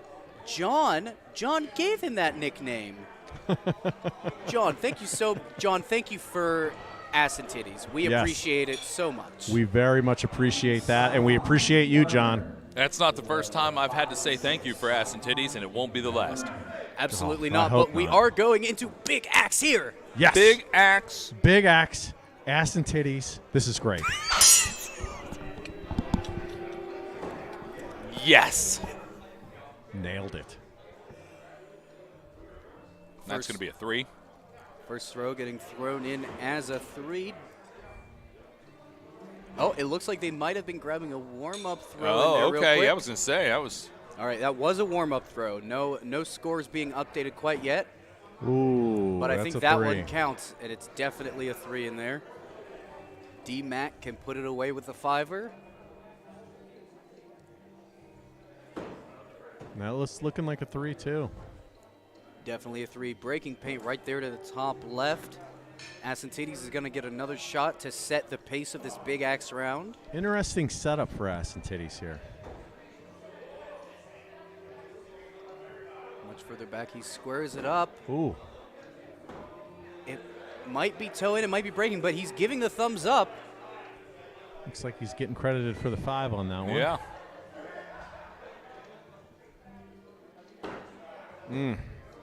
Tough break there. Little high. A little bit high, and with that, Ass and Titties does manage to take 2 points in this best of 5 on match point here. Sir Q's are out in the chat. Unfortunately, we are restricted to seeing lanes 3 and 4. Maybe we have a secondary camera that we could get some action for lane 1. We'll see if we can get that for you there. But right here, Ass and Titties versus DMAC. Look at that. Look, ask and you shall receive. We got some wide shot available and a mobile camera, so we can probably get some lane 1 action shared with you. As this is a fantastic setup here at Ace Axe Throwing. We've got a lot of opportunity as the camera continues to pan, and we, even though in our featured lane, Ass and Titties and DMAC look to be 8-6. Ass and Titties in favor, and there's some 1-lane action.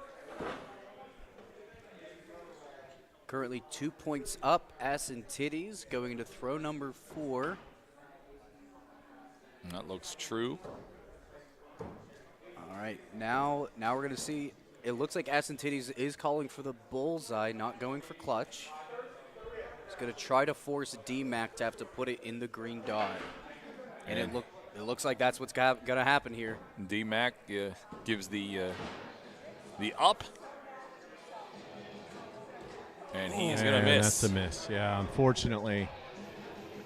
A little bit cocked to the right there, and with that, Ass and Titties is going to take the round, sweep it 3-0 in this best of 5.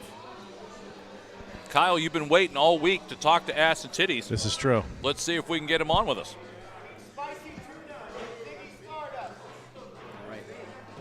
Sounds like spicy tuna and Ziggy.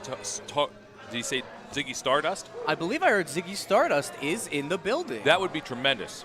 Here we go. As we get him up, we are going to get a quick interview. Here in a moment, though. Until then, even if we looked at the stats from the last two players, very consistent, very neck and neck the entire time. Not much in the way of variance between the two players.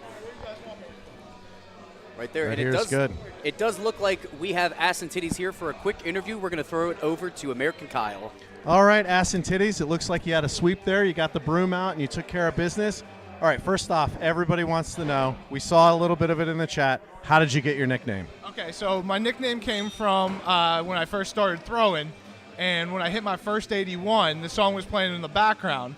And so all the guys were going to play a joke on me, thinking they were going to change it for the league. And I said, I'll do you one better.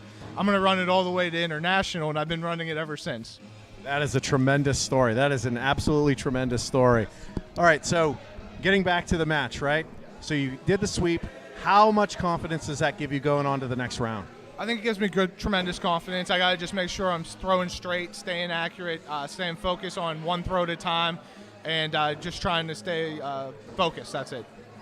Now, I've noticed that your axes are a little bit different than others. You have like a hammer end on the one side. I realize that they all have to weigh the same and everything.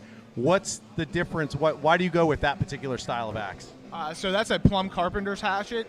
There's actually a great story behind that one. It was my grandfather's. So it was my grandfather's one in his old tool shed. So when he passed, I actually ended up taking it. I rehandled it and been thrown with it since. But the other thing that's nice about it is with the new clutch rolls, you kind of want to hit a little more flat so you can cover all that surface. So that action actually is really good at doing that type of activity. So that's why I kind of throw it. Wow, that is a great story. That is a great story. So again, I also noticed that there are different clutches. Like you use a different axe for clutch shots. Like is that a thing that a lot of players use? Well, I mean, I was using the same axe for bullseyes and clutches, but I know some players have been experimenting with doing that, and it's something new with these new rules that have just been rolled out right now. So players are just trying it out and things like that. All right. I appreciate your time today, and we look forward to seeing you in the later rounds. Thank you. Appreciate it. Thanks, guys. All right, and coming out from the chat, Patrick and Eugene sending their love to Ass and Titties. We love to see it. Currently in our premiered lane here, we're in round 2 of 5. Ziggy Stardust on the left, Spicy Tuna on the right. Currently tied 15 in this one, but Ziggy Stardust is 1 game up. Spicy Tuna is going to be looking to try to answer and get a match point of his own. Yeah, that looks. I mean, so far it's just straight fives. Going to big axe now. This is great. What a great story from Ass and Titties about the hatchet that he uses and how that's been in his family, and he reconditioned it just for this. Yeah, no, that is a very cool story. It definitely comes from the era of you don't throw things away when they're broken. You fix them, you make it right. And when you take care of a tool like that, it's beautiful to see how long and the longevity that you can have. But with that, we are going to throw it back to the big axes. Ziggy. I'm sorry, I believe that's Spicy Tuna throwing first. I just love the fact there's a tribute to David Bowie involved in today's match. There is. That is tremendous as well. Big Bowie fan. I will always maintain that David Bowie did not die. He just went home. Absolutely. Absolutely. All right. And it looks like that last throw that you saw was a 3, so Ziggy Stardust is going to take the second round. We're going into match number 3 here in the best of 5. And we're going to start off with an even pair of bullseyes.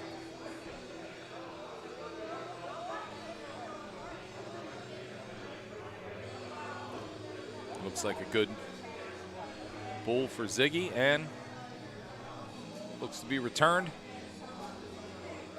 by Spicy Tuna. So Spicy Tuna going to have to come on strong here if he wants to push this matchup forward. Ziggy looks a little low, but may not be breaking paint. Actually, both of them right around that black ring. We're getting a thumbs up. Looks like they're both conceding, both thumbs up. 15 all, throw number 4. Let's see here.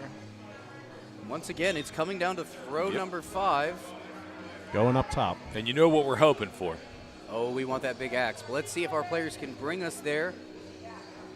Oh! That clutch looks good, but it does look a little bit toed in. Yeah, It it may definitely not, looks toed in. That oh, is he's no staying good. down. You Well, can here we s- go. And you can see just from that throw how much more difficult it is to get a clean clutch these days. We are going to move into the big axe. It's time. It's time. And Ziggy Stardust taking off his hat. This is serious business here. If only he was like Lincoln Hawk and he would turn it around backwards. Well, as you know, Kyle, winner takes it all. Oh. Loser takes the fall. That's right. He also sits the axe on top of his head to throw. Nice. And we will see another round of throws.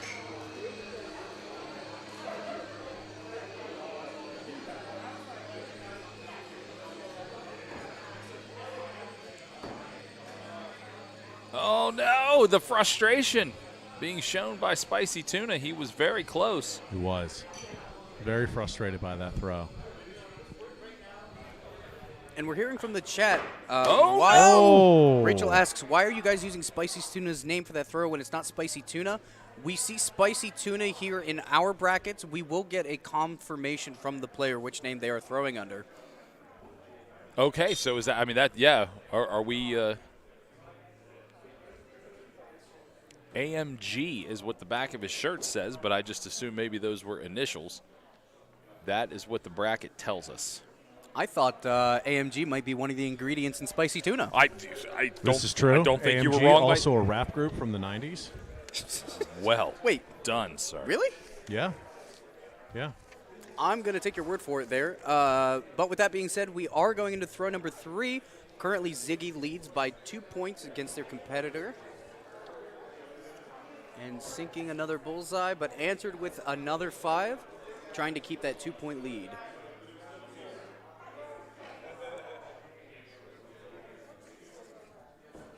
Those were the names that were called at the beginning. Rob is throwing for Spicy Tuna. Spicy Tuna is not here. Rob. His name's Rob. Okay. That's we got a little clarification thanks to Emma, our technical producer. The man who's throwing is throwing for Spicy Tuna, who apparently is not in the building at the moment. So Rob has stepped up to throw. That's all that we know about him at this moment. So we do apologize. We weren't given that information. But Spicy Tuna and Ziggy Stardust were the names that were called when the event started. Yes. And that event appears to be over. Yes, it looks like we don't need to worry about the player change for too much longer until we see them coming back. I believe we are in the B bracket, so that might have been Ziggy actually clutching out and knocking the player standing in for Spicy Tuna out of the running. So here is where we find ourselves now, according to what the schedule looks like. We are going to take about a 15-minute break as action needs to catch up upstairs to move to downstairs. So we will keep a stream going. We're going to take a quick break. We'll show our sponsors. We want to thank them very much. We'll come back in. We'll see if we can gather any more information. We'll pass along to you. So right now, the broadcast team's going to take a quick break. Continue to watch the stream and know that it will be back in about 15 minutes or so to live action here in lanes 3 and 4 at Ace Axe Throwing in historic Homestead, Pennsylvania.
Welcome back here to Ace Axe Throwing. We actually had a little bit of a disparity in the scheduling, so we will bring you these couple of matchups before we go ahead and take that break. We join in progress Bull and J to the V here in the featured lanes. That's right. We're currently going into throw number 3, tied 8-all, and with that set of bullseyes, it looks like. Let's see here. Oh, I see a head shake coming out of J to the V. With that, Bull is going to take a 2-point lead. Let's see if he can hold on to it. Going into throw number 5, still a 2-point lead for Bull. It looks like he's calling for a bullseye and not going for a clutch to clinch out the game. Not a bad idea in the first round here. But we're seeing a 3. J to the V just has to bull it in to be able to come back and bring it to Big Axe. And it looks like we get that thing we're all looking for, the Big Axe. It's time for the Big Axe action, brought to you at Ace Axe Throwing, of course. And now I don't believe we've seen either of these players throw yesterday. They did not have to play through the qualifier to get here. Neither of them have been on the stream so far. I'm interested to see if we're going to see any Big Axe shenanigans coming out, any changes in style or difference. We're just waiting to see who is going to line up first. J to the V has kind of an interesting grip on his axe. A lot of hockey players use that same kind of taping strategy down their hockey sticks. This is the first Big Axe I've seen with that. A little high and up. It does bleed into the 1.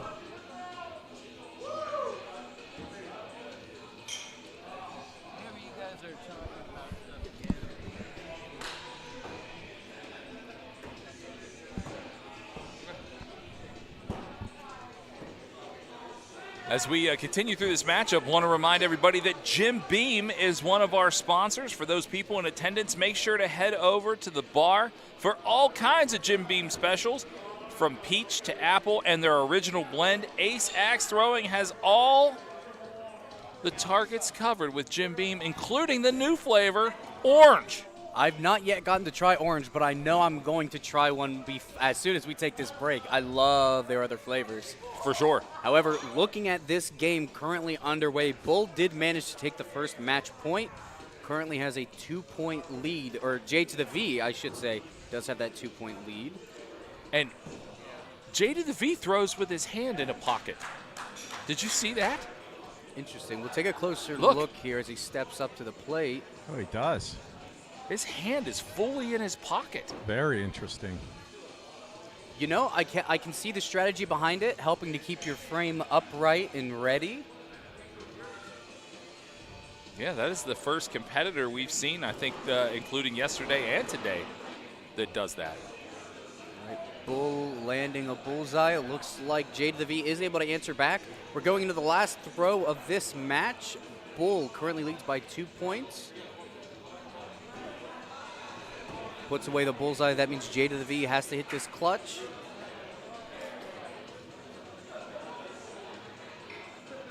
Hand to the pocket. And it looks a little right. It's looking a little cocked, and he doesn't even bother bringing up the measurement. No touch there. With that, that brings us into game 3. Bull is currently up 2 points to none. Bull looked a little low on that one, possibly a little high in the other lane. Nope, they're going to give it to him.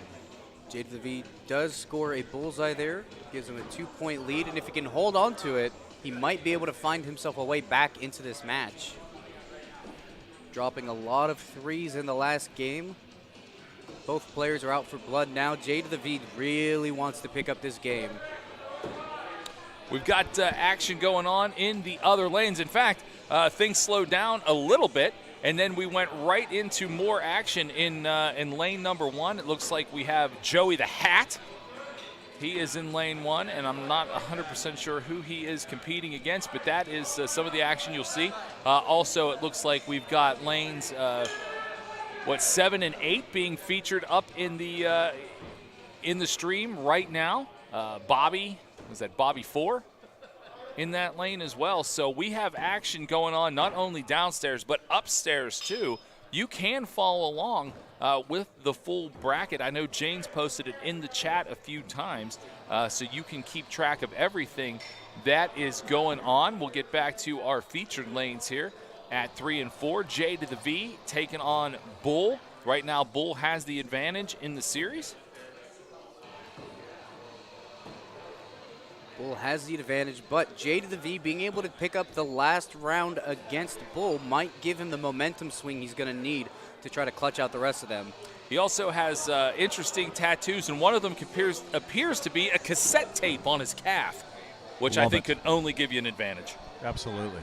Jane, not old enough to remember cassette tapes. No, please elaborate. How does this cassette tape help with his throw? I'm very interested, Big Rick. It's only because I've spent my whole life in the rock radio business, and I just think it's cool. Absolutely. And he has camo shorts on, which I also tend to wear a lot. I believe in the cassette tape power, Rick. Absolutely. I believe it. Unfortunately, the power of magnetic tape isn't going to help him on that last throw. He did finally drop. He's got to hit a clutch to be able to stay alive in this game. And he is going to miss to the left. Unfortunately. In the tapping of the axes, and that one is on ice. In the books. With that, Bull manages to take it 3-1, and we will see if we can, as we're setting up for our game here, we'll see if we can get the camera panned over here to lanes 1 and 2 to get a little bit of Tiny Dancer versus, Actually, we have camera down in lanes 7 and 8. Currently, no. Okay. Yeah, there's a lot of fan support here for Tiny Dancer. It looks like in the chat room. So don't worry. If Tiny Dancer keeps moving up through the bracket, I'm sure we're going to see him on the broadcast stream. Oh, no doubt, soon no enough. doubt, no doubt. Yeah, just a little bit of patience, guys. But it's a lot of fans out there for Tiny Dancer. It's good to see. It's good to see that in the chat rooms and everybody listening at home. People are calling for it, and I know our technical producer Emma is trying to make it happen. So we will, as soon as we can get that action to you, we will be happy to bring you some of lanes 1 and 2. The people are calling for it, Kyle, and that's American Kyle when you give the people what they want. Absolutely. Absolutely. I'm all about giving the people what they want. You know that I'm a man of the people, Rick. Well, look at you. You dress like a flag. Well, that's why I'm here. No, I know, buddy, and I tell you what, people have been talking. People have been talking. Well, to be fair, when you are a flag, hanging out is something you tend to do. Oh, nice one. Very good. No, don't encourage me. All right, and it does look like on our live cam right now, we do see Tiny Dancer versus Joey the Hat. Currently in round 3 of 5, they are in Big Axe round. Yes. Let's see here if I can bring the score around. It does look like the third round has concluded. Joey the Hat currently 2 points. Tiny Dancer only 1 point in this best of 5. Joey the Hat just needs to win out this last game to be able to take the round. And Laura throwing some love our way in the chat. We love you right back.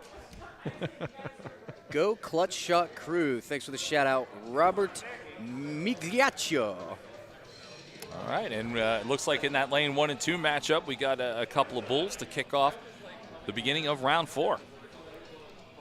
Easy enough. And just looking at the scores through the last 2 rounds that we may not have gotten to see all of, in round 2, they were tied 23 apiece, and it came down to Big Axe. Round 3, tied 18 apiece. The biggest disparity we saw was in round number 1 when Joey the Hat managed to put it away before Tiny Dancer could try to answer with a throw on throw 5. And these boys are on it now. I think we've got some Tiny Dancer calling a 3 for himself, but then pulls back. He's going to call for an official ruling. Fair enough. When the match is coming down to this close, you really want to bring in the ref to call those correctly. And I do think it was ruled as a 3. That puts Joey the Hat 2 points up on Tiny Dancer.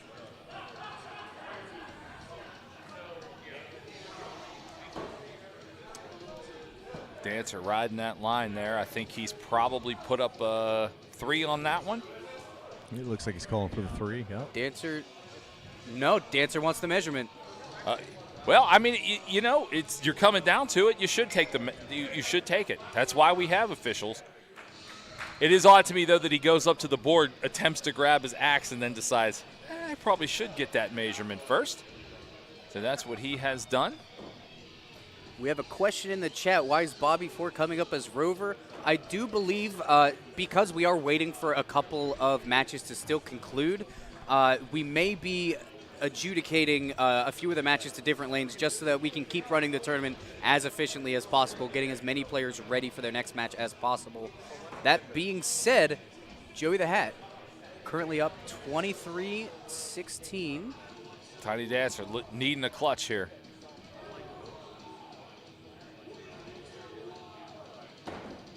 No dice. Yeah, no dice. Low and to the right. And with that, Joey the Hat is going to take the series 3-1 against Tiny Dancer. And you know, for as much Big Axe as we saw in the previous rounds, just looking over at this game, the last 2 rounds went by fairly quickly. They sure did. And a little bit of explanation and just shop talk there between the two competitors. Lots of sportsmanship we've seen here thus far today. Exactly. We've talked at length about the environment and the community around the sport of axe throwing, how it's so welcoming and wonderful. Even I can remember when I first started axe throwing, you know, I was garbage, as most people are when they start any new thing. Yeah, I was going to say, nobody starts out really good at something. And you know, people are constantly worried about failure. It's not so with this community. You come in, you don't know what you're doing. Everybody around you is willing to help you out, give you tips, help you practice better.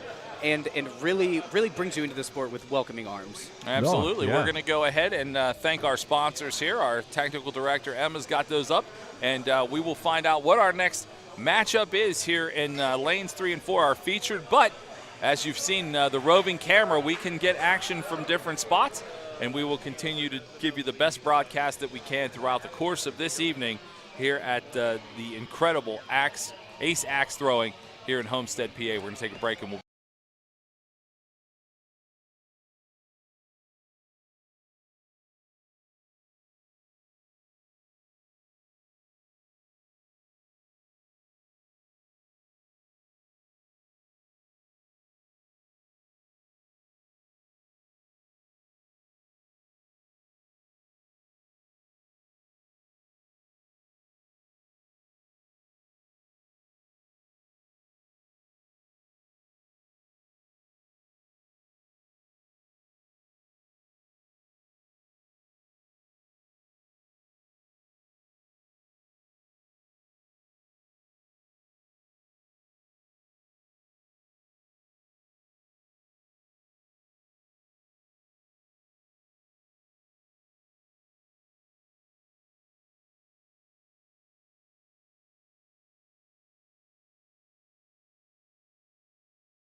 Welcome back here to the Bank on 8th building. We are in historic Homestead, Pennsylvania, right outside of Pittsburgh, and we are here for the Ace Axe Throwing U.S. Championships. It's been a great afternoon so far.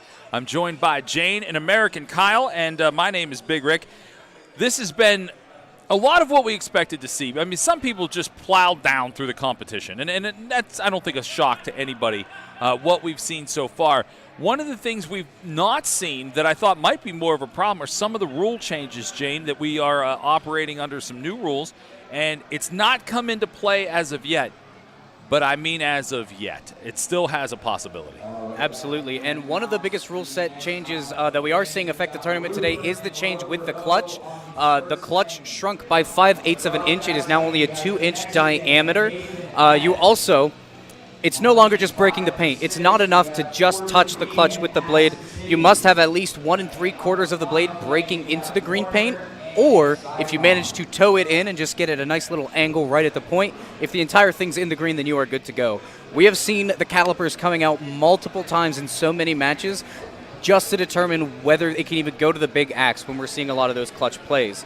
Now, that being said, one of the other rule changes that I feel like has affected a lot of players throwing, a lot of their techniques, are the foot fault rules. With the hatchet, you're no longer allowed to step on the red line. You must step behind it when you make your step. And with the big axe, you're no longer allowed to step on the black line. You must step behind it. Even that 2 or 3 inch difference with your foot placement can affect your rotation, how hard you want to throw it, how you know you can get that toe in when it's so important to get it now and cover less surface area. And lastly, the other, I guess all of the rules we're seeing kind of passively making a huge difference is the big no bleed on bullseyes anymore. The entirety of that axe must be within the black circle when you hit it into the bullseye for it to count. Otherwise, it's worth 3 points. And missing out on 2 points at any of these 5 throws can mean the difference between taking a game and needing to hit a clutch just to survive. There's part of me that is surprised that we haven't seen, and at least down here on this floor, of course, the B side is taking place upstairs and has been as we're getting ready for our first round matchup here, or our next round matchup. I was surprised that we have not seen any, even not only challenges and or warnings about the footwork. So that has placed itself not nearly as much as I thought it would be inside. Yeah, I think a lot of players are taking this seriously, but we are getting into the game. Up here on our stream lanes, we have Conexican versus Nathan F. in this best of 5. We're still in best of 5 matches, folks, and currently the score is tied 10-all as we go into our next throw, and it actually looks like Nathan might have dropped down a little bit, but we are getting the thumbs up. More bullseyes coming out, and let's see if Conexican can continue this hot streak and keep hitting 5s where they need to go. And Kyle, you talked to Conexican earlier. He did not seem like a guy that was in fear of any of the competition. I think respectful of it, but certainly not in fear. No, he doesn't seem to be in fear of it at all. As a matter of fact, he seems pretty confident coming into here. He talked about how he practiced to prepare for the new rule changes. Just a man that is on top of his game. And like I said, he's a hard competitor, so whenever he does compete, he goes all in, and he's told us that here today. And now it is time for the big axe, right off the bat. Speak softly and carry a big axe is exactly what Conexican's game plan is here. And I really think that we're going to see it go to throw 5 or even big axe almost every single match here. But it does look like... Well, it looks close. It's close. It looks a little Calling high. a 3. Nathan F. called a 3. All right, let's see if Conexican can lock in the first round and go ahead and move on. Oh. I'm going to say it's a 3. Yeah. Conexican calls a 3. Going into round 2 of Big Axe. Let's see if we can bullet in this time. Nathan takes a shot. Looks dead on. A little bit over. Oh, he's calling his. Oh, yeah, man. The bottom of the axe was clipping through that black circle. Conexican is going to take his shot. Oh, wow. That might be one of the furthest off that we've seen from Conexican in this entire matchup today. And I think it's important to note here that with the A bracket, they did have a little bit of time in between these matches. As you saw, the break that you were experiencing, these players experienced as well. It may take a couple of throws to warm up, especially with the big axe, because of how different you have to modify your throw. We're definitely seeing that with the threes coming up here on the big axe for sure. And Connexican looks to be kind of dragging his foot along the floor. I don't know if he's having a footing issue or what, but he's trying to scrape off the bottom of his shoes. That one looks good. They're calling up. They're going for clutches. Now here's where we want to see if they can shake this little bit of rust off. That's pretty close. No, not enough. Little O just hanging out in the shadows. Connexican has a shot to finish it. Settles down into his pose. Really lining this one up. And I think he's left. A little bit off to the left. No clutch yet. It does look like we're going to go into the next round. Big axe round 5, if I measure correctly. No, it looks like no, they gave somebody. Nathan F. won that first round. Yeah, it looks like Nathan F. must have gotten all of the clutch on that one, and Connexican conceded to him getting the clutch. That is fair. Remember, with this modified rule set we are playing, once you reach Big Axe, the touch clutch is re-enabled, so to speak. You don't have to hit the through and through with the Big Axe. You just got to be touching. And I guess Nathan, with the top of his last clutch throw, did manage to clinch it out. However, as we're back into this one, we're completing throw number 3 here, and bullseyes all around. Three, it looks like. A 3 coming out from Nathan. That 2-point lead is all Connexican needs, as long as he can phone it in and keep his hand steady. He's good on that one, and looks like matching. Matching bulls there, so that 2-point lead continues into throw number 5. Now Connexican does have to throw first, and he's just going to try to force the clutch out of Nathan. He goes to switch his axe. He's got to hit this. He looks to be high and to the left. With that, Connexican gets to take a point back in this round. The slate is wiped clean. We're looking to see who can take 2 of the next 3 games. Fan favorite Ass and Titties is actually throwing as well over on lanes 5 and 6. I don't see who his competitor is at the moment, but he is out there. Another one right down the middle for Connexican.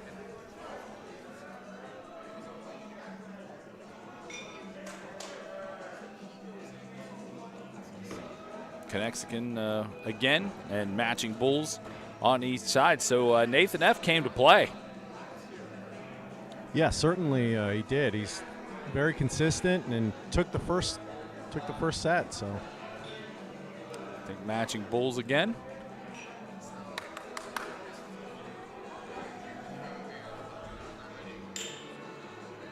The sportsmanship, and here we go. Looks like we see a bullseye from both. I was going to say. Bullseye from both means we're going back into the big axe. Here it comes.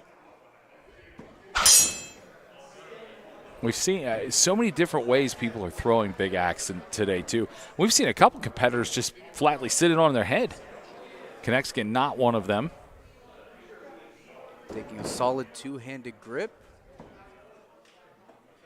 And it could be toe-in bullseye, but it's looking like a 3. Shaking his head, obviously frustrated with that throw. And that is in. Wow. Nathan F. With that, Nathan takes game 3. He's currently at match point. Connexican's going to have to bring it back or be relegated back into the B bracket. We're starting fresh here. Neither of these players' hatchet game has been off this game, although as I say that. Nathan, yeah, I think Nathan F. just threw a 3. Connexican going to try to keep that 2-point lead, although if that's another 3. He's asking for a measurement. If that's another 3, a 4-point deficit means that it's fairly simple if Connexicon can hit every bullseye this game to just put Nathan out of the match. Gives him the Slab comes 5. back, yeah, with the thumbs up. Thumbs up keeps a fighting chance here for Nathan as we go into throw 3. Well, this is the first time we have seen Nathan in the featured lanes here, and he's a pretty good player, but coming up short there. And Connexicon feeling it, another 5 on his side.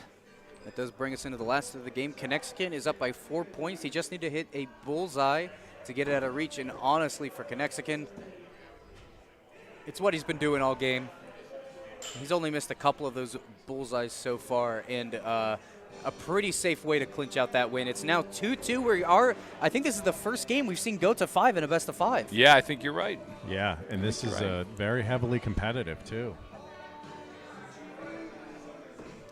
Connexicon true on that one. That look, thumbs up given by Nathan F., so he's here to play. Toted into the bullseye there. Thumbs up for both on that one. And you can tell I wouldn't call it hesitation in their step, but they're both definitely taking just that extra split second to hone it in. Neither player wants to go down to the B bracket. And even Nathan F. asked Connexicon for the thumbs up on that one as we push again into the 5th throw. It looks like we're going back to Big Axe. There we go. I mean, Nice. that's the way this needs to end on Big Axe. Let's get some Big Axe hype in the chat to determine round 5, who gets to stay in the A bracket, who goes down to the B bracket and has to fight for their life. And it's interesting, too. Look at all the competitors behind us, boys, that are so interested in this matchup. Yeah, a small crowd has gathered in behind. It looks like That's a 3. does look like a 3. Oh, no, my apologies. It was counted as a bullseye for Nathan F. Wow. Connexicon has to pull it in here. And it looks a little low. No, yeah, he's. That is, Wow. You could see the frustration Wow. there. My goodness. Big upset. Nathan F. I think American Kyle, I think you're going to want to try to grab some comments from Nathan F. if you Absolutely. can catch him out of the box. Obviously, we see a dejected Connexicon heading off and actually straight back. Didn't take too much time. American Kyle going to try to grab Nathan F. I'd love to hear his comments on that one because he certainly went into that one kind of as the underdog. And look at the teammates. Nathan F. is hyped. Yeah, he is right now. He is the hotness of this moment for sure. We've got our live camera going to focus a little bit on lane 1 and 2 until we can get Nathan F. Over to grab a quick conversation with Kyle. Yeah, and like we said, there are just those few players in those few instances who managed to get under Connexicon's skin, and I think those Big Axe throws at the end of every single round is really what did it. All right, American Kyle with Nathan F. All right, Nathan F. Yeah, you're good. Yeah, hey, so big upset there. How are you feeling right now? Look at that smile. Pretty good. Pretty damn good. I've never actually thrown against Connexicon before, but I know his reputation. Like, he came down to Texas and played in the tournament recently and kicked all my friends' ass, so I had to do it for Texas. Wow, big win for Texas Yeah, then, huh? I was going to say that was a Texas-size upset. It really was, yeah. It was amazing, you guys going back and forth there. It came down to really the last throw, and then when it did, like what was going through your mind? Just stay calm, place it right in the center of that bullseye. Like, the Big Axe bull, no bleeding that is kind of like what I consider my specialty. So I was really disappointed that I missed those first two in that first round, but after that I was like, no more of them. Gonna put it right down the center. So that's where I knew I had the advantage. Like, Jay could throw premier clutches all day and take me out, and so that's why I just was like, I'm playing my game. I'm staying on that bullseye. I know he wanted to go up top, but I just couldn't give him that chance this time. I wanted to play him on the Big Axe, and that's how it worked out. But A very successful strategy for sure. I mean, you got to figure you just may have gone to one of the favorites in this tournament and won round. How do you feel about that? It's exciting for sure. I had a league playoff this past Wednesday night for my most recent league, and I was able to take that. So I was coming into this with like kind of a lot of confidence and a lot of good feeling. And this, I told my friends, I was like, if I can get Dave, then I'm gonna really be ready to roll through the rest of this tournament. So, who asks for Connexicon? He asked for it. Listen, if you want to be the man, you got to beat the man, Rick. Ric and Flair he just said beat it. the man. I mean, I know he's your favorite guys, and I've seen him on the stream over and over again today, but I was like, that's where I want to be. So, well, congratulations, Nathan F. Yeah, congratulations. Great to see you. All right, that was a look at the teammate love behind us, fellas. I mean, he's getting passed around like the Stanley Cup. Yeah, it's a huge win for him. His team's definitely feeling it. Like he said, Connexicon went down to Texas recently, beat all of his friends. So you got to figure he's got a lot of people in Texas right now that are probably on this chat, that are probably watching, that are like ecstatic right now. Absolutely. And look at this matchup we're going to have next. Is this Daddy against Applegate? Yes, it is. This is Daddy Applegate. Daddy Applegate. This is going to be a great match. Daddy, an in-house favorite here at Ace Axe Throwing, and Applegate, who Kyle caught up with earlier, just a big old delightful Carhartt kid. Yeah, really nice guy, really competitive, loves being here. I mean, he's kind of like the Phil Kessel of this whole tournament. Good call. For those that aren't sure why, Phil Kessel is just a big guy who likes to eat hot dogs and have a lot of fun. Yo, I'm a big guy, and I love eating hot dogs. There's a little. Am I Phil Kessel? There's a little Kessel in all of us. Oh, that's right. It's tiny. That's right. It's not quite Big Axe Kessel. We got Hatchet Kessel. Yeah, that's what we have. All right, well, speaking of hatchets, we are here getting into throw 3 of the first round between Applegate and Daddy, and it looks like we're seeing bullseyes all around.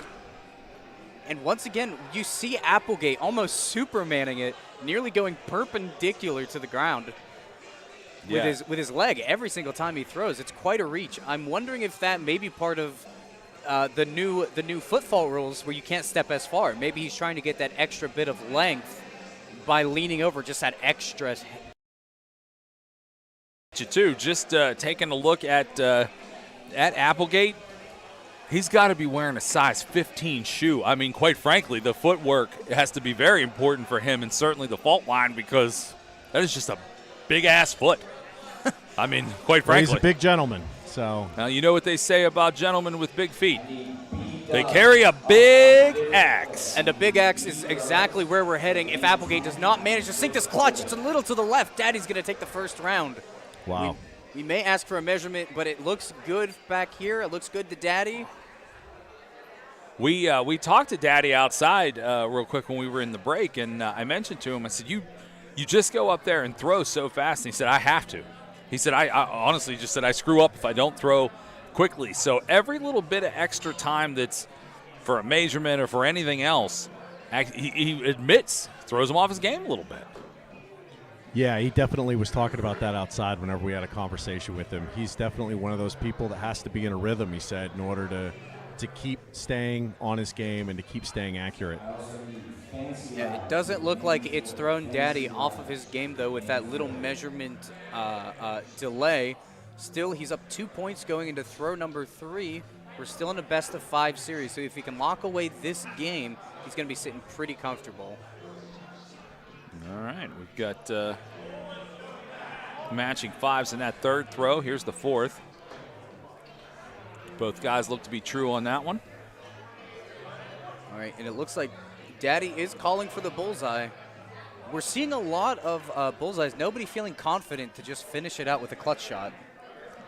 It's interesting that you say that, because that was another conversation that I had with somebody earlier about the clutch shot. And some of them, because of the rule change, don't feel as comfortable going for it. So maybe that is a different strategy now for people, is to just go for the bull, and if they have to, go to the big axe, because they feel like they're more confident with the big axe than they are with the clutch shots right now. And that's a matching 25-18 victory from the first round. So looking to close it out here is Daddy in this third round. Daddy is on match point. We line up for the second throw here.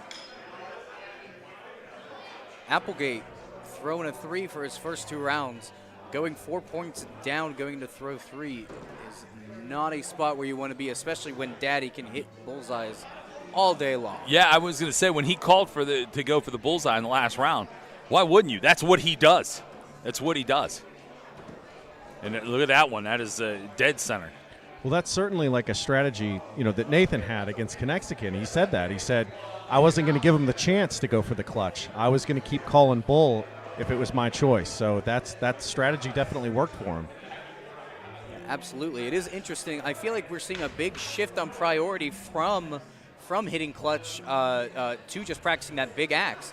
But with that being said, Daddy does manage to sweep the series and take a 3-0 over Applegate to continue through the A bracket. Yeah, Applegate certainly a nice guy, but unfortunately for him, no match for Daddy, who just mowed him down. Yep. And we talk about how every single point matters in these games. We had the same exact score for rounds 1 and 2. It was 25-18 in favor of Daddy. And why don't we go over and pan over to lanes 1 and 2, see what the action is going over there until we wait to get back to our featured lane. I know that our broadcast partner Jane has posted up the bracket several times in the chat if you're looking for that and you want to follow along. But let's find out what's happening here in lanes 1 and 2. Like Joey the Hat back up in lanes 1 and 2. Yeah, we see that. He's a fan favorite on our page as well. And we will get that up for you as soon as we can, see if we can check in with that matchup. Joey the Hat's throwing strikes over there. They're currently in round 2. Joey the Hat has a game point up on Bull. He also has a hat emoji in his name, which is pretty spectacular. I do love that. That's how you know he's fancy. That's professional emoji work. You know what you got, Hat? Class. I kind of wish that he had more of a fancy hat. Yeah, that's true. Like, does anybody throw in a top hat, Jane? Do you know? I'm thinking back to the colorful cast of characters I've seen throw in our leagues and tournaments, and I can't think of a single top hat, a single derby or bowler. Man. A bowler would be great. Fedora? No fedoras that I can recall. Man. I feel like this sport lends itself to fedora wearing. What about like a Elmer Fudd type hat? I could get down with that. Yeah, right?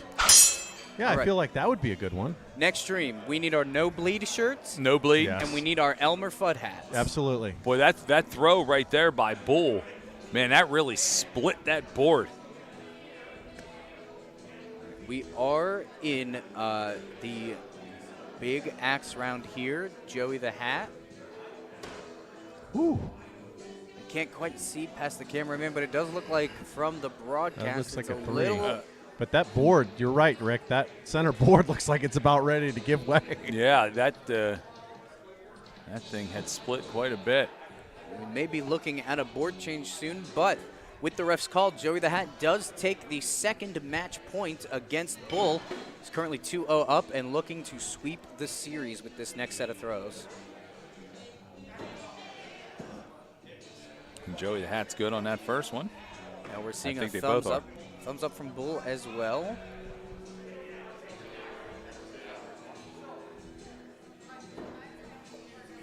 Bull thumbs up. Bull constantly checking his foot at the line. It seems like he's very concerned. He's getting very close to that line. He keeps looking down after he throws to make sure that he's not over it. Yeah, you really do not want to be receiving faults. For the faults, the first time you do it in a game, you just get a warning. The second time you do it, your throw is counted as a 0. Oh, wow. And taking a 0 on any throw is a surefire way to give your opponent an easy win. Yeah, there won't be anything left for you there. Thumbs up there by Bull. And looks like the referee, Nate, is getting into the lane here. We get the thumbs up. That is good. That means we go into the final throw. Bull with a 2-point lead over Joey the Hat. This might be his chance to take a game. Just going Bulls. Well, they're calling a 3. Calls a 3 on himself there.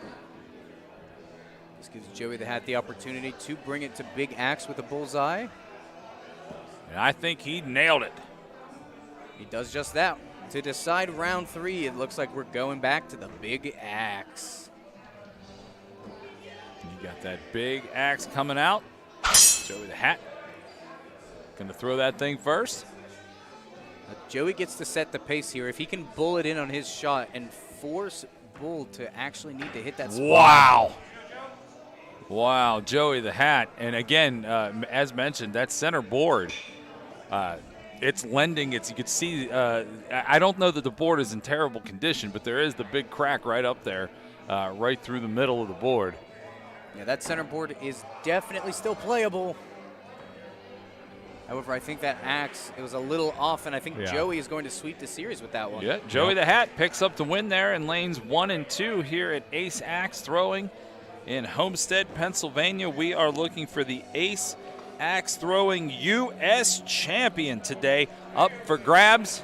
We're looking at $3,100 in the first for the first place, and we're going to go ahead and take a break. We will come back with more action right here from Ace Axe.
broadcasting.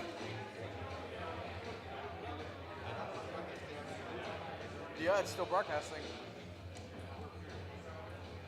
That's what surprised me. Yeah. I'm surprised it picked up the screen in one piece.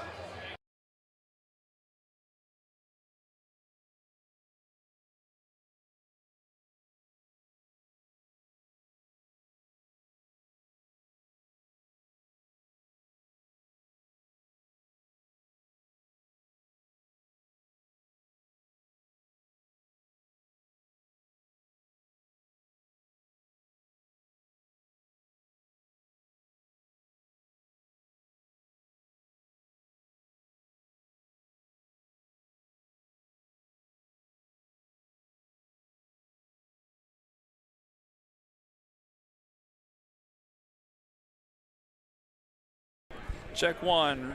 Check one. two. Check two. Hello. Check, check, check, check, check. I got everybody in my headphones. Yeah, me too. A mí también. Are we going back to live? Well, there's no matchup. So, Kyle, do you want to grab Joey the Hat and we'll just do an interview?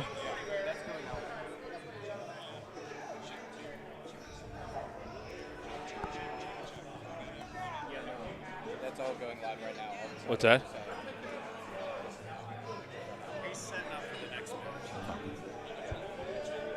Fifth floor, bull to the fifth floor for your match outside.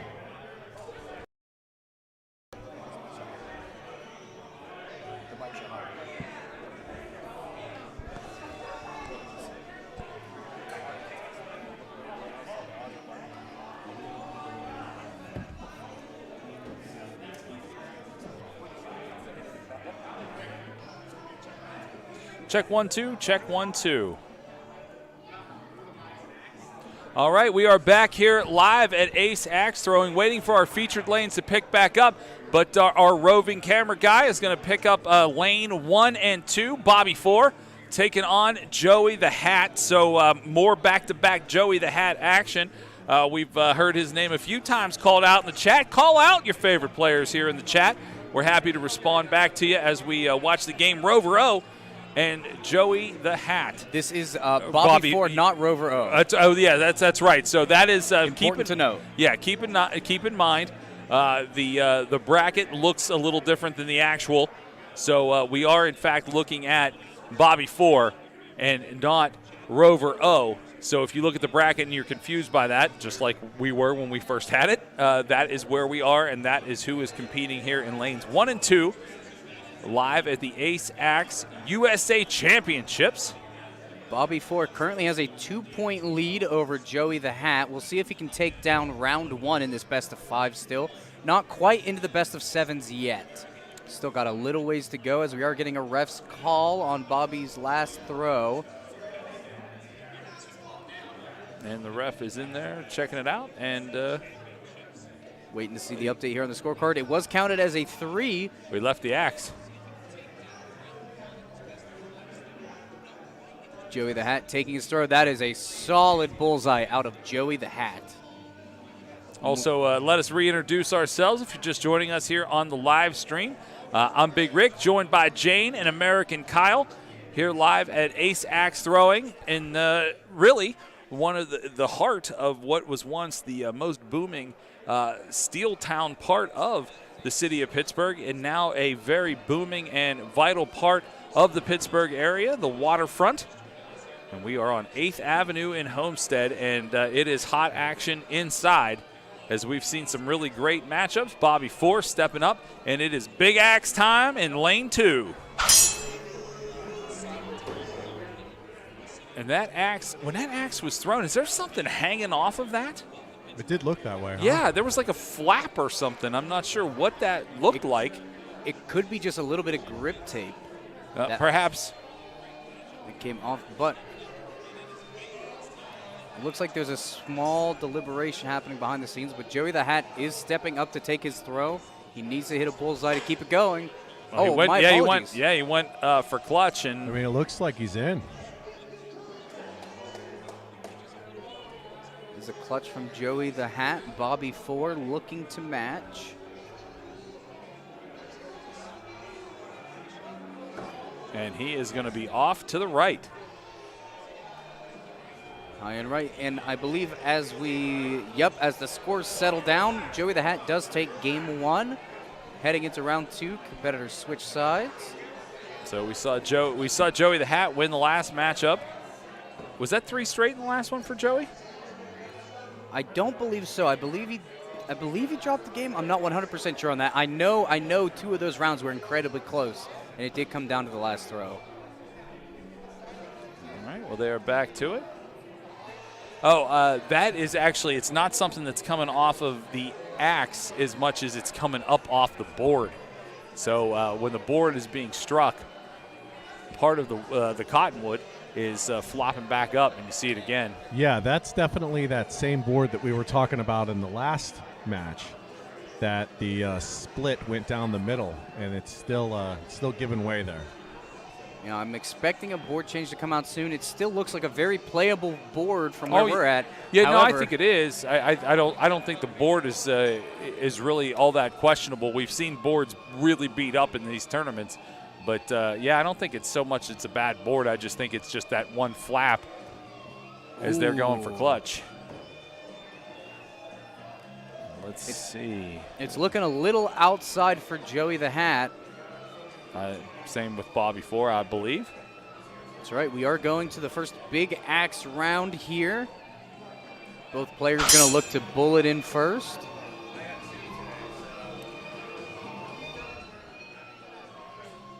Bobby 4 going to take the first shot here.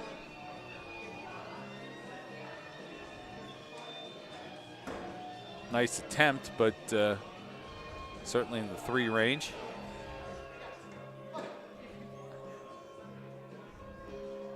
Yeah, and you can see there that you can see how deep that axe is sinking in when you do manage to find that spot. Yeah, it's Joey the Hat going to line up. And it's kind of a unique toss by Joey the Hat, too. A lot of players we see use the more traditional centered throw for big axe. Joey actually is off to the side, which honestly, he's Joey the Hat wearing a hat, and it looks like it comes incredibly close to his hat when he throws it. Indeed it does. When a fashion choice determines your type of throw, I can respect that type of determination from look a player. Yeah, look at the way he's lined up there. It looks a little low, but yeah, it is. It's an interesting way. A little low on that last throw, and that does give Bobby 4 that match point. Slate is wiped clean. It's now just a best of 3 again. It looks like that piece finally fell off. Yeah, flat. there you go. All right, not Rover, Bobby 4 calling out the 3 here. Joey the Hat with a 2-point lead. Can he keep it for the rest of this match going forward? Easily enough, grabbing that 5. Yeah, they both hit 5s on that one.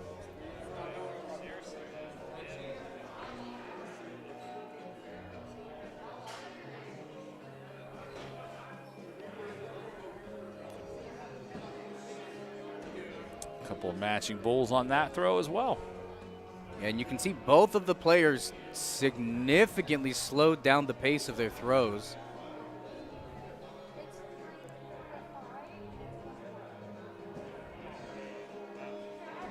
And a couple of bulls again. Yeah, this is definitely not the blistering pace we've seen that other competitors try to keep here. These guys are both very meticulous with their setup and their throws. Joey the Hat gets the throw here first. Landing a bullseye means that Bobby has to hit a clutch. And he does hit that bull.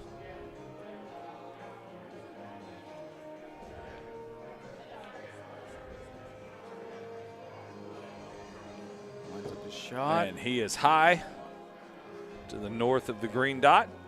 And it was centered very well, just a little bit high. If he could have brought that down a little bit lower, he could have forced it into Big Axe. Instead, Joey the Hat takes round number 3 and now sits at match point.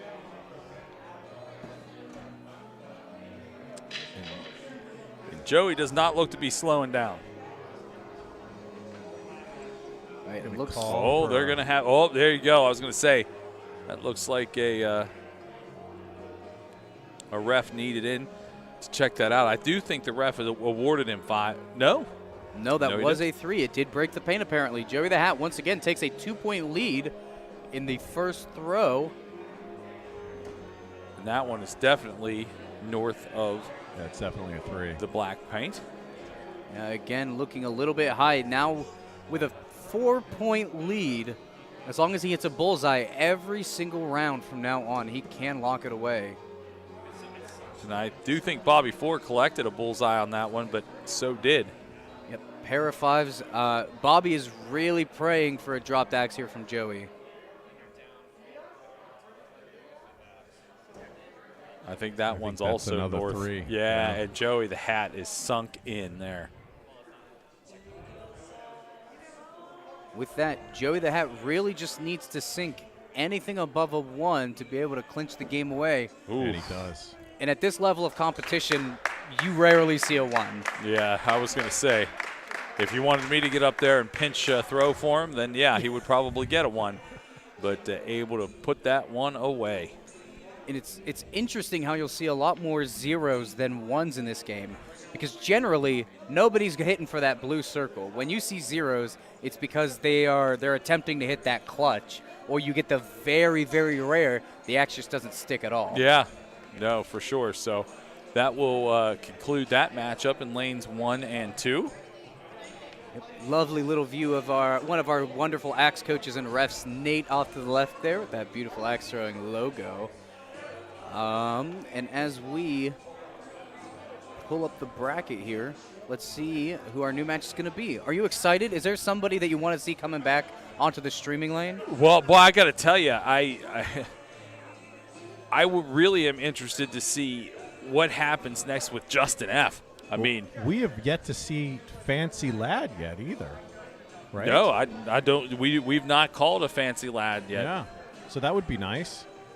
Yeah, quite a few players we have not gotten to see on the stream deck as well. If there's any streamers you haven't seen, if there's any players that you're excited to see out there in the chat, let us know. Let us know who you want to be seeing out there. We do have a couple of matches on deck, but we are waiting for confirmation for where that's going to be. I was just noticing on here that there is a gentleman named Trash Bird, and I love that nickname. It could be you. It could be. If you weren't American Kyle, you would Trash be. Eagle.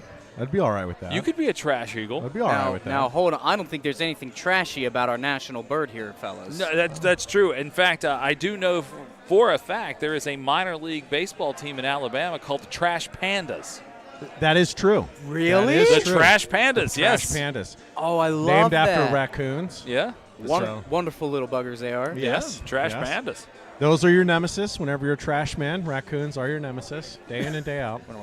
Lots of names relating to trash. Yeah, As, there really as is. you guys continue to peruse, we're going to go ahead and run our commercial sponsors, and we will be back right here live at Ace Axe Throwing in Homestead, PA.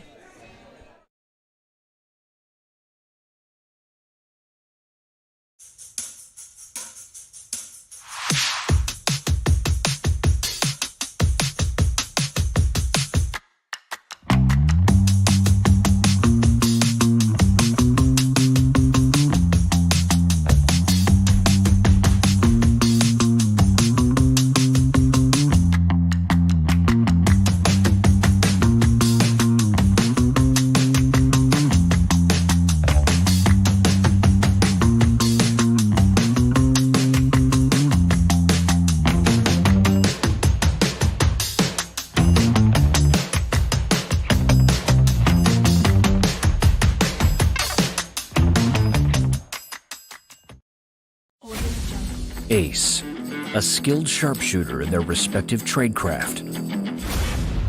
Do you have what it takes to be an ace?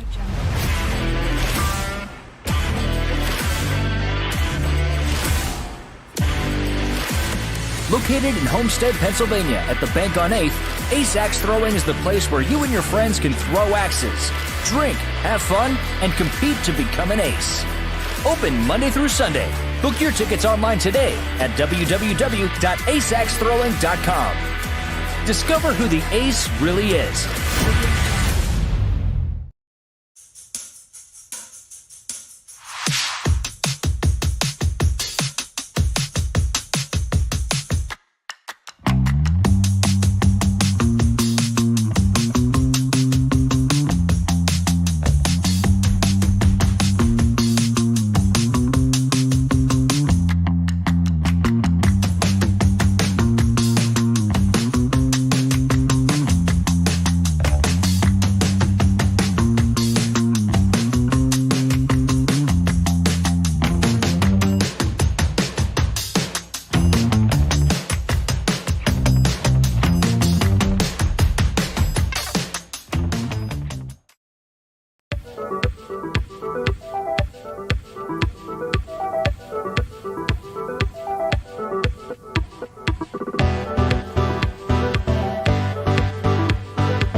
Welcome back. Here we are live at Ace Axe Throwing in Homestead, Pennsylvania. And as we have a few board changes and get ready for this tournament to continue, American Kyle is joined by Daddy. I would say that Daddy has been the fastest thrower we've seen in the featured lane so far today, and American Kyle has a few minutes with him. All right, Daddy, nice to meet you. We've seen you. We talked a little bit outside earlier, unofficially. So now we're bringing you in for the interview. So first off, I just have to ask, how'd you get the nickname? So it's funny, someone I used to work with here at Ace Axe Throwing actually gave me the nickname because it made me so uncomfortable, and then everybody else started calling me it, and I was like, you know what, it's sticking. So that's how it happened. So just turned a negative into a positive, huh? Well, that's good. So we were just discussing, you're definitely one of the fastest throwers that we've seen in the tournament today. We talked a little bit about it outside, but do you just want to go through like what you explained to us outside? Yeah, so I've realized over the past 8 months while I've been throwing, I've realized that when I pick up the pace and just, take it out of the board, get ready, throw, it's a lot easier for me to get into a rhythm instead of slowing down, waiting for my opponent to throw, or waiting so long. It just helps with my rhythm to go faster. Okay. Has anybody ever tried to use that against you, though, to try to slow you down, to get you maybe a little bit under your skin? Oh, yeah, definitely. People realize that I, throw fast, and people have definitely caught on to the fact that, hey, maybe if I slow him down, he'll break his rhythm. But there's also people who've also thrown faster than me. Like, they'll hurry up, literally throw, run, grab it, come back, throw, like, even before I've even set up. So it's all in how your preference is. Interesting. So they try to outpace you in order to get you off your game. Exactly, yep. Okay. How are you feeling right now in the tournament? I mean, you just came off a pretty good win. I feel good. I still got to fix up a few things. The competition's now getting even tougher. And I just, these threes that I've been throwing here and there just can't keep happening. I'm basically going to have to be perfect from here on out. All right. Thanks a lot for taking the time, and we'll see you in the later rounds in the tournament. All right, as we talked to Daddy, now we are going to throw it to Nick, who is going to throw out some new announcements for us as we get ready to continue on in this tournament. Alrighty, everybody.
All right, we are back here getting ready to stuff the lanes, boys. Everything is going to take place right down here. I know, Jane looking at me funny, but these lanes are stuffed with the big stuff and big axes.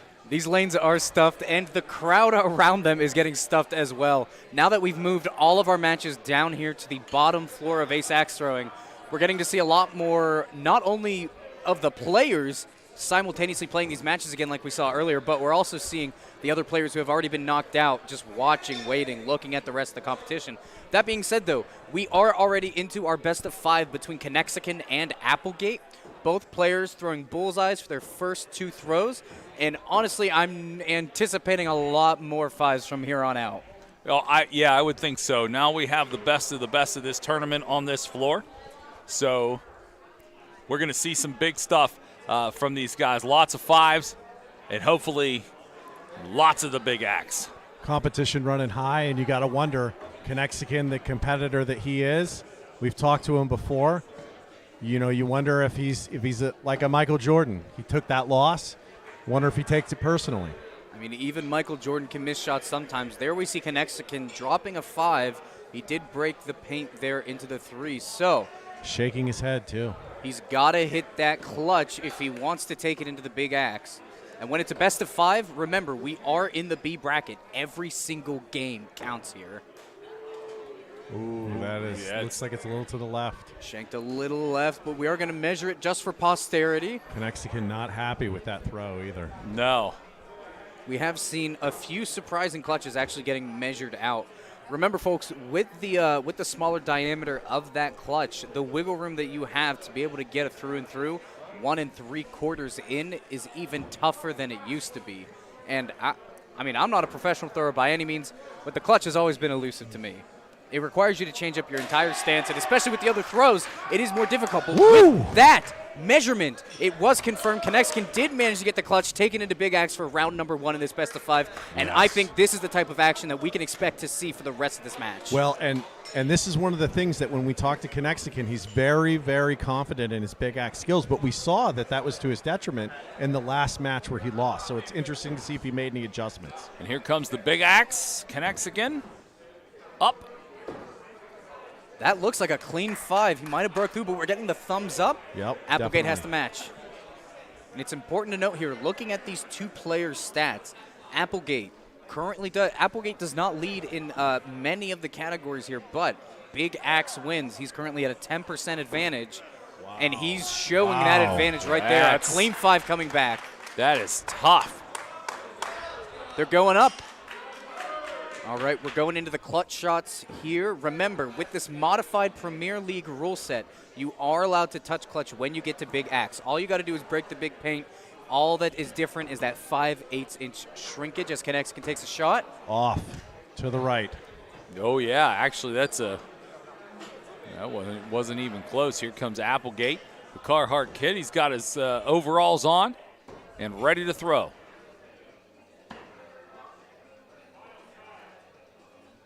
Like William Tell and an apple perched on his head. He's going to rest Taking up. his time. Looks like he got spooked a little bit. Yeah.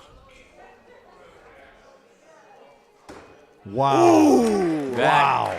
That extra time bit of well spent. That extra bit of hesitation made all the difference. He split it straight down the middle and managed to take the first round in this best of 5 against Connexicon. That has to be huge. If you get up on Connexicon, like I said, it's already in his head that he already took a loss earlier. I have to wonder how that affects him now. That was a big man's throw.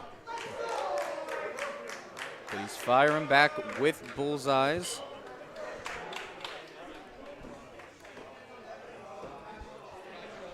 A little off there from Applegate. A little off. That 2 points could be the difference here. Connexicon looking to bring it back. That one's looking a little bit low. Applegate giving the thumbs up. Thumbs up, bullseyes for both. Throw number 4. Connexicon sailing them in. Ooh, that might be another 3. Applegate took a strong open, but now he stands 4 points beneath Connexicon going into throw number 5. A bullseye will clinch this win, and that's exactly what Connexicon's going to do. All right. Ooh, knotted up at 1. 1 game apiece. Nobody, they don't want to let this one go. No, for sure. For sure. Both letting loose at the same time, and a pair of bullseyes to match as well.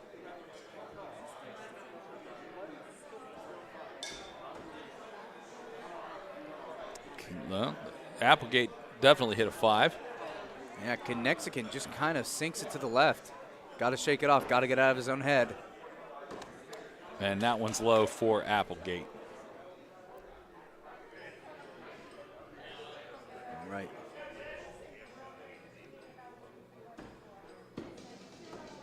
And that one looks to be high for Applegate. All right, that 2-point lead shrinking fast, and now Connexicon stands 2 points ahead going into the final throw.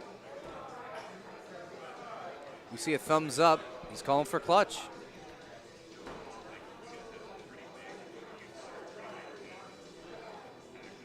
Ooh. Oh, wow. Oh, Applegate pretty confident with his call there. Yeah, hell. He borderline looked right in the camera to tell you about it. Look at you, Applegate. You can see the look at his eye. And he was right. Yeah, he gets the thumbs up. Big axe to determine who gets to take the lead in this game series. Remember, whoever gets knocked out here is knocked out. These are B bracket matches. Yeah, it is interesting to see the confidence on Applegate. Yeah, there. I tell you what, when you're looking across there, Connexicon, having that confidence, it could really play well into your favor, or Connexicon can just come out and absolutely eat you alive on that. But Applegate has every reason to feel confident right now. He's throwing really well. Looks like he threw a 3 with the big axe there. All right, Connexicon can take the lead here. Ooh, and I think that he's in also the looks 3 like as a well. 3. He was not pleased with himself on that throw again. Connexicon confirms the 3. We're going to go into round 2 of Big Axe here.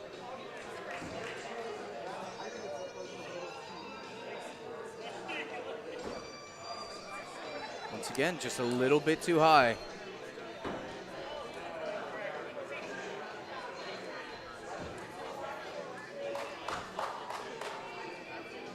Oh, nails Beautiful. it. Wow. Yeah. Really takes his time, just floats that one gently in, and with that, Connexicon goes up to match point against Applegate.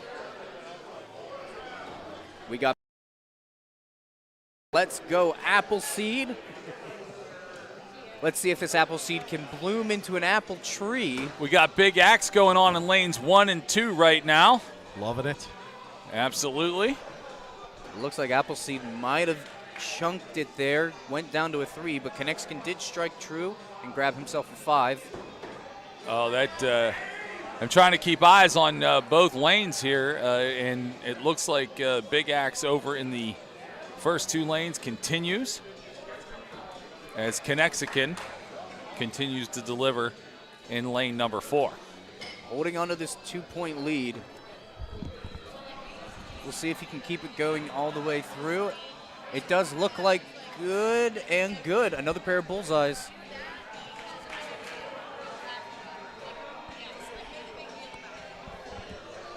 Looks like Connexicon is just verifying something with the refs here before taking his last throw.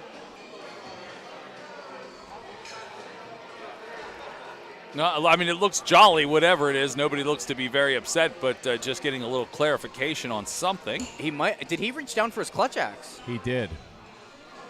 Are they making is this a gentleman's agreement to go for the clutch? Look, could be. Could be. Ooh, a little high. Oh, both of them a little off. Applegate, though. Applegate, I mean, I was going to say, he went ahead and took the survey. And you know what that means. It's time to break out the Big Axe, people. 18-18. Big Axe time on our featured lanes. All right, I believe Sycon and Lucas' game just ended. You should be able to see the winning on the bracket. Looks like he nailed a bull on that one. Yes, Connexicon looks like he went true to a 5 on that throw. Here comes Applegate and his Big Axe. He's been incredibly accurate with these Big Axe throws. He's fighting to stay in the tournament with this next one. It looks good. Woo! Wow. Man. That is Big Axe Pump energy. Up. Taking that extra second to really hone in on where he wants to send that axe is doing him all the favors. We're going to see Connexicon. He's going to try to set the pace here. Ooh, that That one is tough to see from this angle. Looks a little left from here, but remember, with the modified rule set, we are playing with a touch clutch, so that is considered a good hit. Applegate once again needs to hit this shot to stay in. Got that big axe and taking his time. I mean, he pumps 4 or 5 times before he lets go. Oh, he's running up to check. He's running up to check. You got to love the exuberance of Applegate there. Looks like we're getting a couple refs' opinions here. Yeah, it looks like we're going to get an official opinion here. And It doesn't look good, though. Jay Bryan out in the chat. I will get that. And that is it. That is what a great matchup there. What a great competitive spirit there. Connexican coming back since that loss. Applegate now out of the tournament, but boy, he's one of the most delightful people we've talked to all day. He is, and not only that, a lot of energy. You could tell he's a guy that really loves the sport and just really excited as he was throwing there. You can't, I mean, and really threw a great set of matches there. I mean, it's amazing. He's definitely good. Hopefully he's going to be coming up, and he'll get on that level sooner or later with Connexican to where he can take him out maybe later on. All right, and just for all you out there in the chat, Kyle, see if you can grab him. He's just, I want to talk to him. Even though he lost, I definitely want to talk to him. He went right behind us to the bar area. Nice kid, though. Boy, that was a good one. That was a great match. For any of you guys who want to keep up on all of the matches that are going on, we did just share the bracket once again in the chat. Feel free to copy that into your web browser and see how the tournament is progressing. And yeah, what a barn burner of a match. It really was. And normally we wouldn't talk to the same person twice in this unless they won it. But Applegate, you're such a... I can see you smiling through a mask. I mean, you can tell the kind of energy you bring to this, and it's wonderful. Hey, the whole spirit behind axe throwing is community and trying to build friendships and build bridges. In this world that we live in now, what's the point? We're throwing axes, we're having fun. I'm playing awesome players. Connexican's easily one of the top throwers in the world. Losing to him on a clutch and big axe is not a big loss for me. I loved every second of it. That was huge. It almost reminds me of that movie Rounders, where he says, I took Johnny Chan in a bluff. It looks like you took Connexican to the limit, and that is exactly how proud you are of that. And we can tell. That's right. I got a lot of work to do still in my career of throwing, and these losses, I learned from them, and getting to play with stellar players like that, that's where you learn those lessons, All right, what do I need to tighten on? Okay, how's this guy throwing? What can I do to adjust to this? And yeah, I couldn't be happier. That was amazing. I think I might have gotten 16th or something. I'm not sure, but that's freaking awesome. These are some of the best throwers in the world. And yeah, I'm stoked to come back stronger next time and, get to play these guys again. That's great. I know you made a lot of fans here. That's for you sure. did. You absolutely did. Congratulations, my friend. Good stuff today. When I'm not throwing axes, I'm playing music. And so entertainment is my mind state. And if you can't have fun doing what you're doing, find something else to do, Find something else to do. Find something that makes you happy. What a good kid. I love him. Yeah, I love it too. Yeah, I love him. Thanks, It was great pal. talking to you. Congratulations. Thank you very much. Good job. Thank you very much. I don't know about you guys, but I just kind of want him to call me and give me a daily pep talk.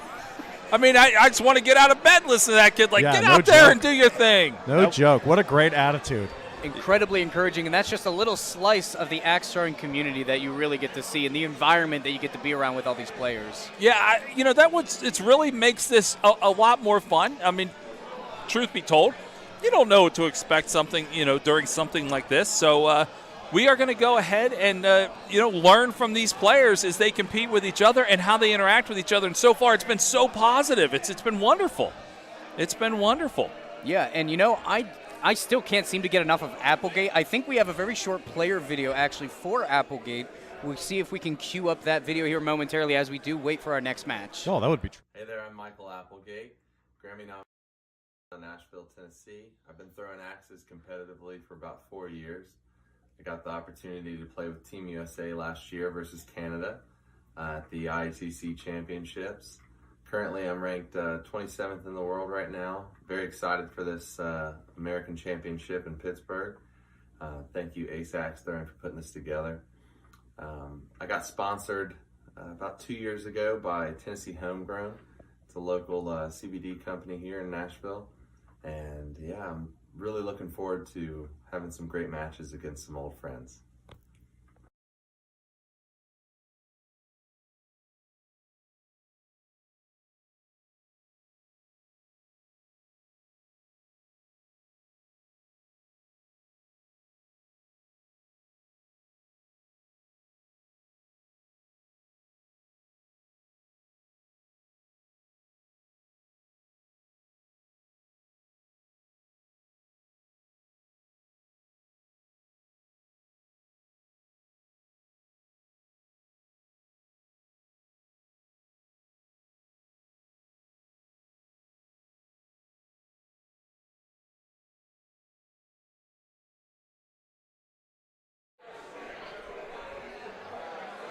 All right, we are back here live at Ace Axe Throwing. We are looking for the Ace Axe U.S. champion, and we are getting closer to it. The lanes are full once again. We will be featuring Nathan F. taking on Daddy in our featured lane, and this should be a good one and a quick-paced one. Yes. As we mentioned before, Daddy definitely likes to set into a quick-paced rhythm. He said it himself, he doesn't like to stay still. He likes to step up to the line, make his throw before it can get into his head. And it does look like there we can see Daddy stepping up. You also see directly to the left on lanes 1 and 2 our other featured match going on. Let's see if I can grab the names of those competitors as well. As Daddy and Nathan F. step up to the line. It looks like they're just wetting the boards, getting ready for the next match. And definitely worth noting that during that last extended break, a lot of the boards got changed out here, so we should have good, well-playing boards here for these matchups that we are inching ever so closely towards the finals.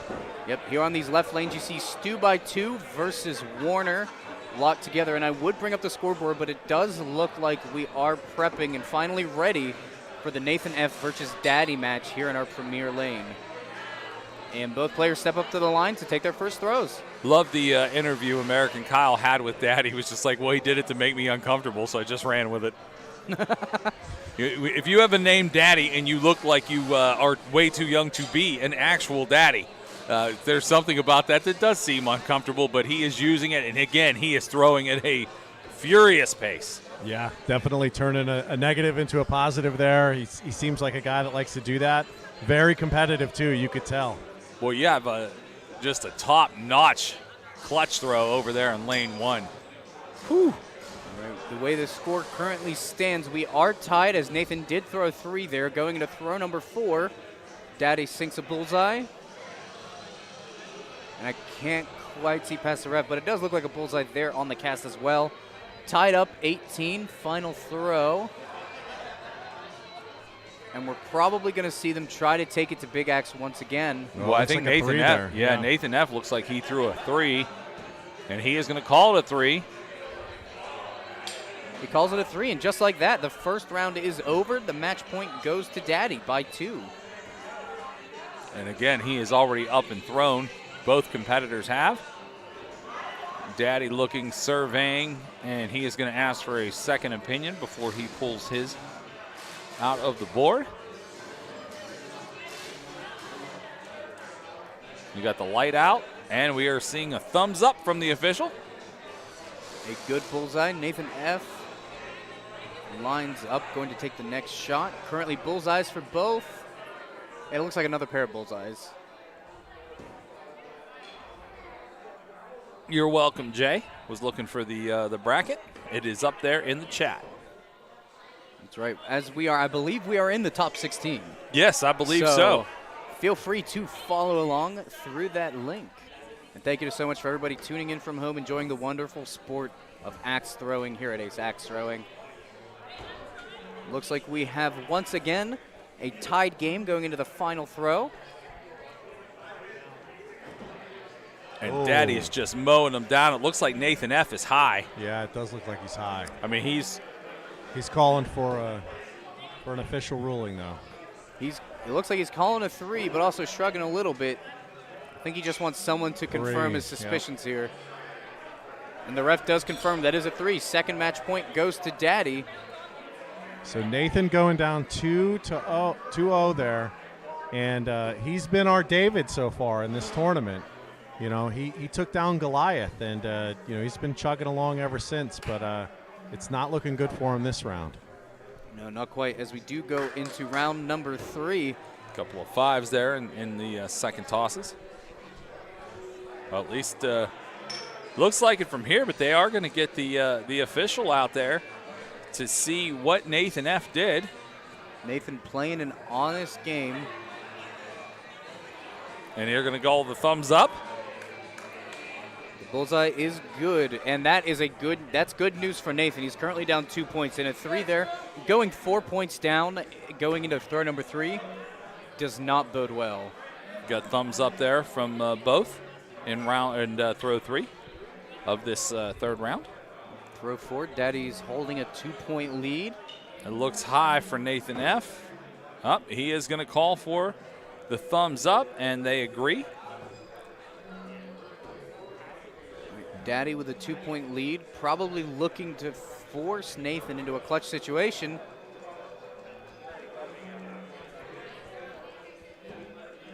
That being said, he does throw a 3, so a bullseye here does force him into big axe. We'll see if it's breaking paint, but we get the thumbs up. We got the thumbs up from Nathan F. And Now, you know what that means. It's big axe time. Daddy's got to swing the big axe here. He's got to lock it out here. Doesn't want to give Nathan F. any sort of momentum swing.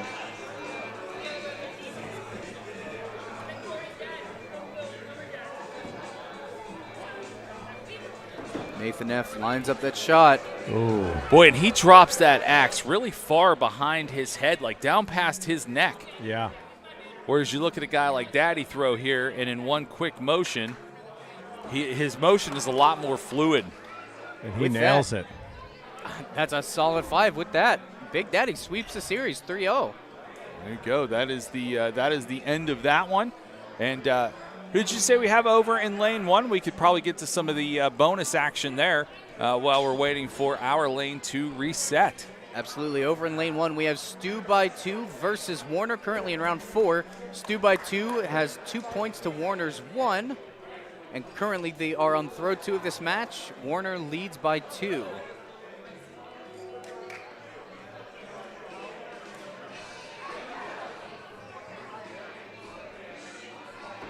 Warner taking that first throw on the right. Looks like a pair of bullseyes, although.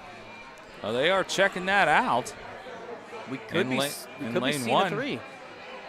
And he gives the thumbs up sign, but the official will come in and make sure. Yeah, to be fair, anytime you see someone looking that suspiciously at an X, probably warrants a referee or an official's decision. And they leave it in the board. I think they are they're going to look for something to. He's getting a piece of paper. That's how close it is. Too thick for a credit card, so we grab a piece of printer paper, really looking for any break in that paint. And now the axe is removed. Waiting for the ref's decision, updating the score here. And it does look like it was called a bullseye. 2-point lead for Warner. Throw number 3. Looks like a couple of 5s up on the board there. A quick acknowledgement.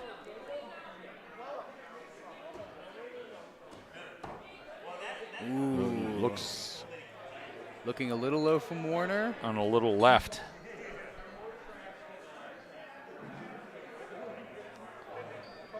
Although it looks like they're in agreement, whatever happened. They're in agreement. Warner took the 3. That does tie them up going into throw number 5. Ooh, a little high.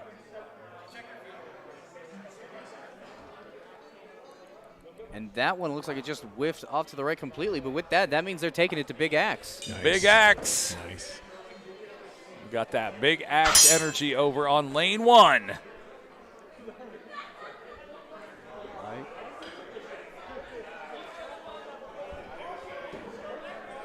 That first throw. That looks like a 3.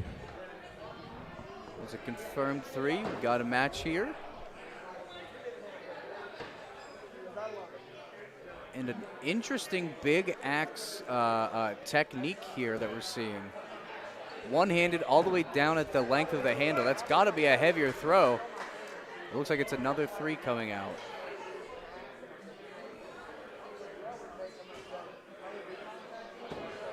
That's a 3. Oh, and he went down. I went down in a heap there. Oh no, you can see it. Yeah. The frustration. It's mounting. He's frustrated. He wants this.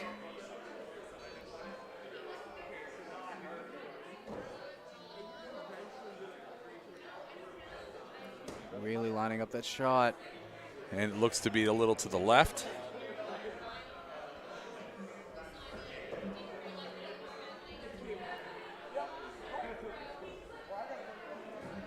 We go into round 3 of our big axes. Really taking their time here. Also a 3. 3 coming out from Warner. Stu here can put away the game with the bullseye.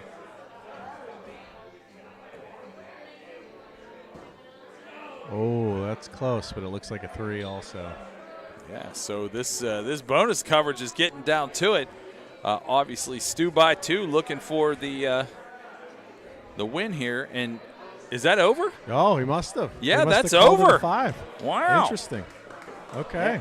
All right. Well, we are while we're waiting for our next round matchup in our lane, we'll go ahead and we'll run our sponsors, and we'll come back with more here from Ace Axe Throwing in historic Homestead, Pennsylvania.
Welcome back here to Ace Axe Throwing in Homestead, Pennsylvania, right outside of the city of Pittsburgh. I'm Rick, along with Jane and American Kyle, as we continue to bring the action here.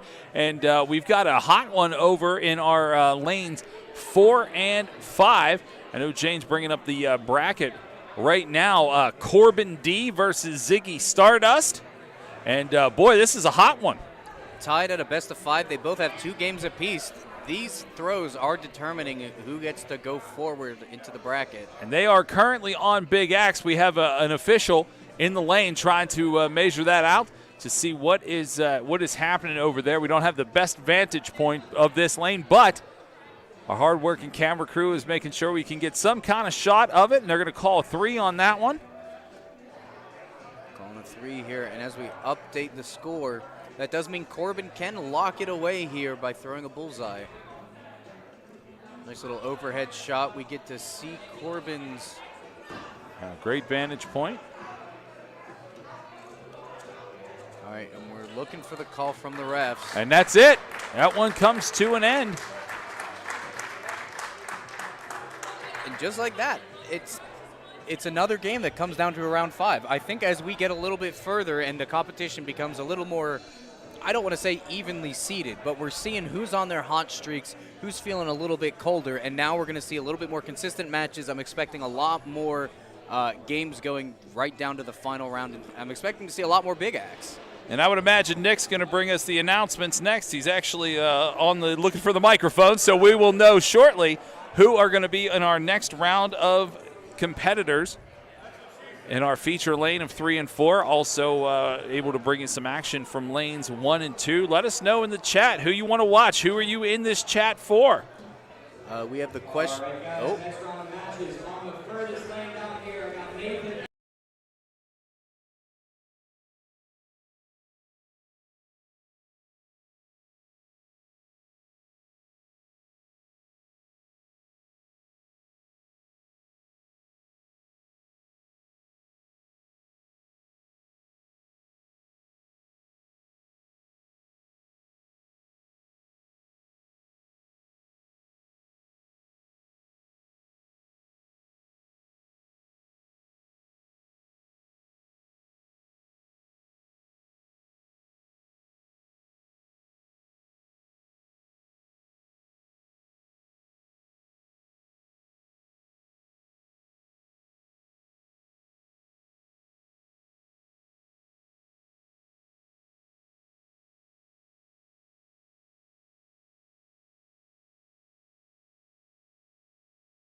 And 2, Ass and Titties, I believe, is in this lane in competition. Not 100% sure who the person competing against him is, but it looks like perhaps that first match is that already over? Ass and Titties definitely had a bullseye right there. And we are looking to go back to lanes 3 and 4 with our featured matchup. Connexican versus Bobby 4. Connexican has the 2-point advantage as they go into throw 5. That does force Bobby 4 to try and grab a clutch here. And that's going to be a little off. Connexican will take round 1 of this best of 5. That's right. And we did get a question about when the best of 7s will be coming up. I believe it is after this round, I believe. But as we kick off into round 2, Connexican does get the game point, and we're just going to see bullseyes coming out from both players. Connexican really looking at his footwork there, not wanting to overstep the line. Jane, I was going to say, is he questioning his footwork there, or was it just sort of an intimidation factor? Like, I'm going to stand here. Look at him. He's standing there, making Bobby Four essentially look at him in the peripheral. Before he throws. I like that a lot. Yeah, I'll tell you what, that is something that he talked about when he says that players tried to slow him down. As you can see, he's throwing. Bobby Forrest taking his sweet time with his throw on that. And Connexican is just standing right there to make sure that he knows, hey, I know what you're doing. Not only that, you got to look at my name on the back of my shirt. And he's giving that little shoulder shimmy, too. Watch this. Watch his follow-through. Watch. There you go, little shimmy. All right, with that, he does go 7 points up, 2 points up. Connexican now surveying Bobby Four, and Bobby Four looks dejected as he walks away. All right, we're waiting for the scores to update, but I do believe Connexican did take round number 2. Yes, he did. So Connexican. Very nice bullseye there, both acknowledging where they are. And that score has not updated, but we are pretty confident that that is what has happened here. Just calling it like we see it, that's a possible. Looks like a couple another bullseyes there for Connexican and Bobby Four. So as we're waiting for the score to update, looks like Bobby Four threw another bull as well as Connexican, and he's let's see if now that he has switched lanes. He's still taking that approach. Just going to stand there and stare down.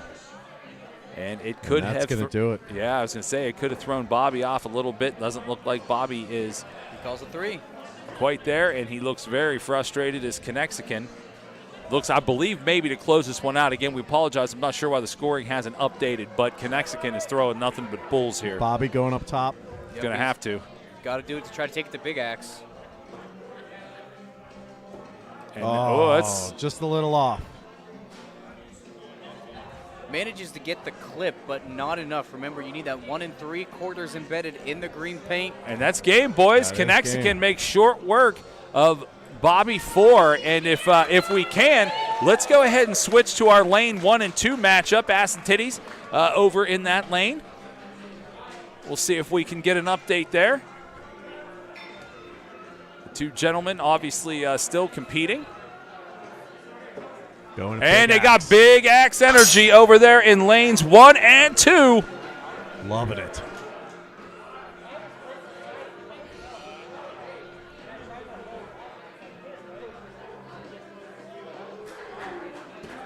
That looked like a solid throw. A little low, though. A little low.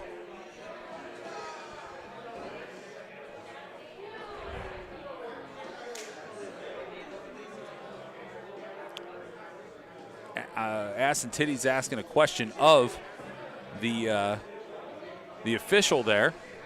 And Jane is scoring down because it looks like everybody's kind of questioning what's going on with the iPads there, as that's the officials are keeping score with the iPads. Yes, I'm continuing to refresh the site. It may look like our scoring site is down. Let us know if you're seeing any issues while viewing the brackets. They are hosted through the same site. But it does look like we're keeping on scoring manually. And we got whoever is down in the furthest lanes from us, 7 and 8. We've got quite a crowd gathered around that matchup. I believe that is Nathan and B-Dubs throwing down lanes 7 and 8. And as we see a conclusion to our game in 1 and 2, I do believe Ass and Titties walked away with the victory in that one. Again, Jane is continuing to look for our scoring. I can confirm Ass and Titties did manage to take that series 3-1, and we are currently trying to bring up the score for the lanes that you currently see on your screen. Over in 7 and 8, you see Nathan F versus B-Dubs. Both currently have 1 match point, and it actually looks like they just concluded round number 2. Yep. 1 point apiece going into round number 3. And on lanes 5 and 6, you see Ziggy versus Lucas. We'll bring up that score as well just to give you all the information on how these games are going tonight.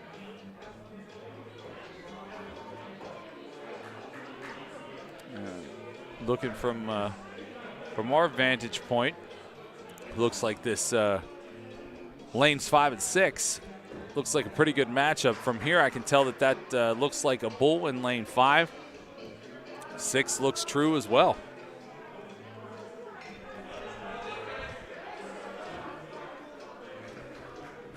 And those guys are throwing at a pretty quick pace as well.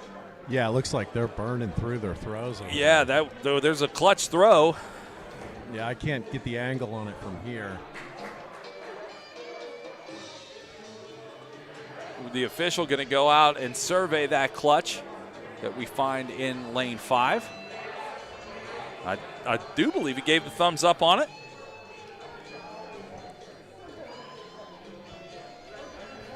And now we are down to our last lanes of this round. Looks like they're going big axe. 7 and 8 going big axe? Looks like 5 and 6. Oh, 5 and 6 going to big axe. So Yeah. that in fact is not finished. Yes, it looks like we are having a little bit of difficulty pulling up the score for the Ziggy Lucas match. However, currently, Nathan F. versus B-Dubs just starting up round 4. Nathan F. currently leads with 2 games won. B-Dubs only has 1. He's going to need to claw his way back into this one. Ooh, that looks good. Yeah, big axe in lane 5 looks very good. So let's see if he can match it.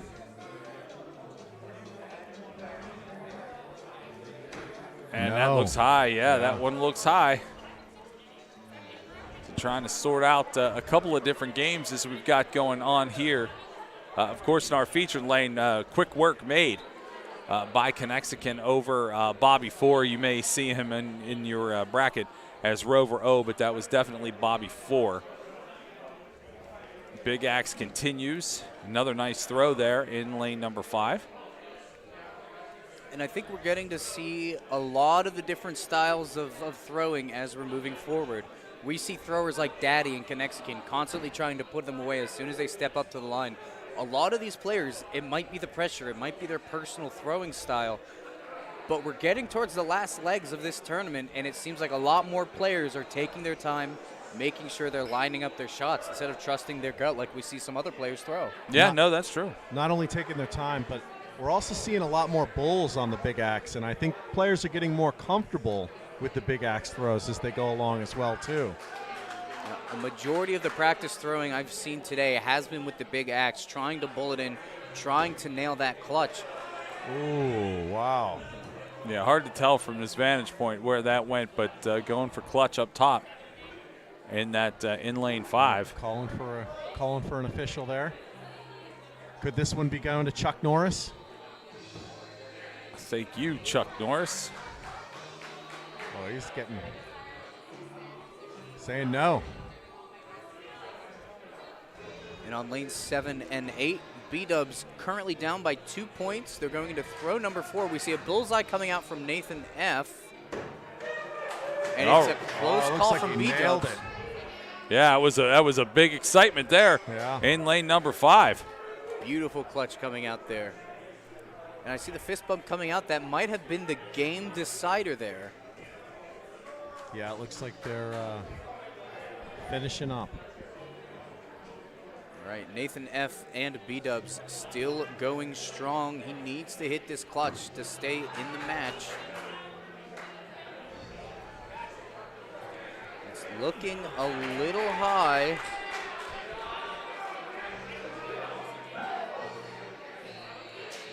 All right, and we're just waiting for the score to update here. It does look like with that, Nathan F. is going to take B-Dubs 3-1 and move on into the A bracket. All right, well, now we have concluded all 4 of those matchups. We're going to go ahead. We'll thank our sponsors here and run that, and we'll come back with our next round as we continue to find a champion for the Ace Axe Throwing U.S. Championship right here in Homestead, PA.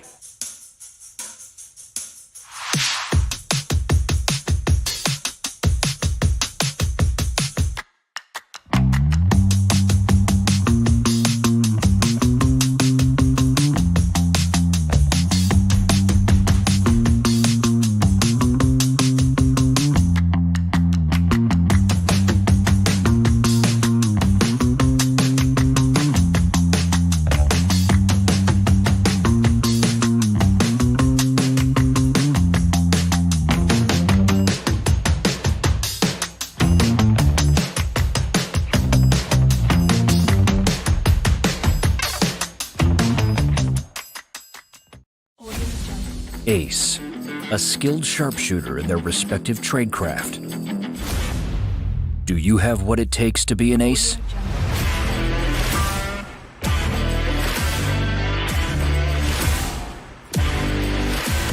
Located in Homestead, Pennsylvania at the Bank on 8th, Ace Axe Throwing is the place where you and your friends can throw axes, drink, have fun, and compete to become an ace.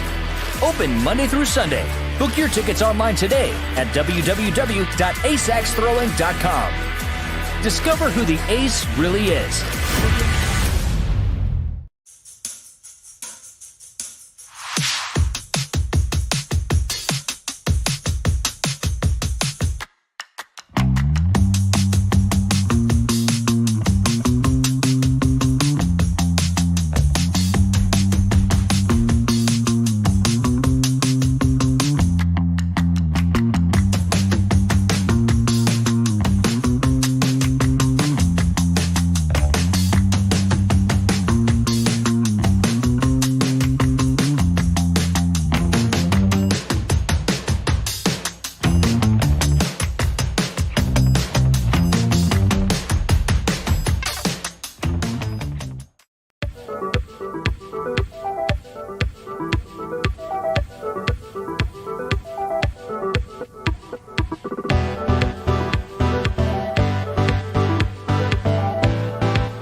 Welcome back here to historic Homestead, PA at Ace Axe Throwing, and our man American Kyle is with B-Dubs. All right, B-Dubs, big competitor here in the tournament. How you feeling so far moving on into the later rounds? Well, unfortunately, I just got knocked out, but tied for ninth when I came in as 151st in the world. Made a heck of a run, and I'm thrilled with my performance. Well, certainly that is a heck of a run there. 100. Wow. Okay. So that is a heck of a run. Tied for ninth, and what do you think got you this far? Mike Applegate. Mike Applegate. By himself, man. Mike Applegate has kind of mentored me and taught me a lot of things mentally as well as with the technique, and so just kind of being Cinderella, throwing fun and easy and letting it ride, letting it fly. That is certainly something that's good. We also know that Applegate is, big on positivity and everything. So congratulations on finishing ninth, and we hope to see you back soon. Yes, sir. Thank you. All right, let's go immediately to the lanes in our featured lane right now. Jane, they're mowing them down so quickly that it's hard to turn your head. Yeah, Daddy versus Stu already on the final throw here. We're measuring a clutch to see if Stu can take this into the big axe. Currently 25-18. The ref, though, is going to decide whether that stays in 18 or whether that brings it to 25. We got Conexican in lane, lane 6? So he is obviously one of the favorites here, playing with a loss already. Yes, I believe that match is Conexican versus Ziggy. Lane 1, Joey the Hat. So we've got some fan favorites there. Shout it out in the chat. Who do you want to see? Who you rooting for? Who you watching? Like Daddy took that first set there. Tooth Wiki, you're going to have to send a little bit more love out Stu's way if you want to see him take home this next match. currently going to throw number 2. They're tied at a pair of bullseyes, and Daddy has been throwing them in that black ring all night long. He sure has, but boy, the Stu by 2 slows down the pace compared to Daddy. Couple of bulls there. Ooh, all right, we're getting the thumbs up. That was a pretty nice toe-in throw. A 15 apiece. Throw number 4. Daddy once again sinks it in. Stu, again, a little bit low, and he's going to call for the 3. Stu's got an interesting throw there to where he kind of uses his leg work as well. Whenever it's like a little bounce that he has whenever he throws.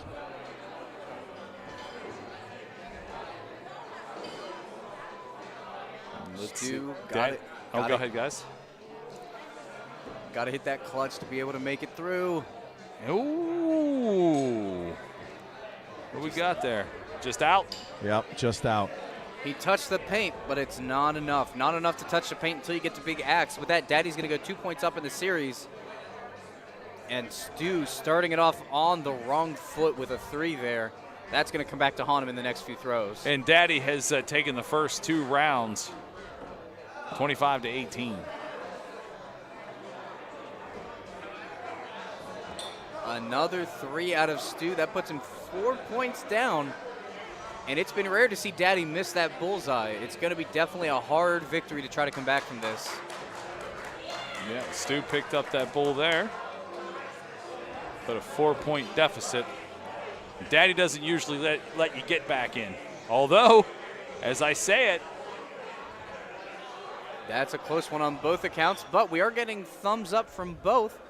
4-point deficit. Daddy can put it away here with the bullseye, and let's be honest, we've seen him hit it all night. Will it be the same here? It looks like it. Looks like it, yeah.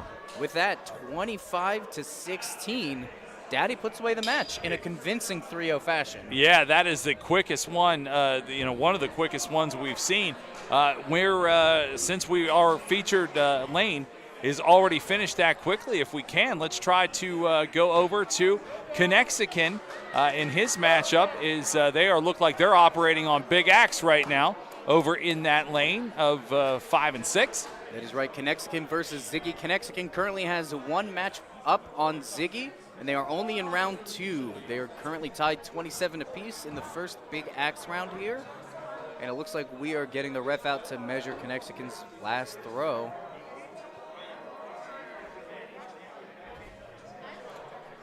Or sorry, my apologies, that was Ziggy's last throw. Looks to be a 3. Ref did confirm with 3.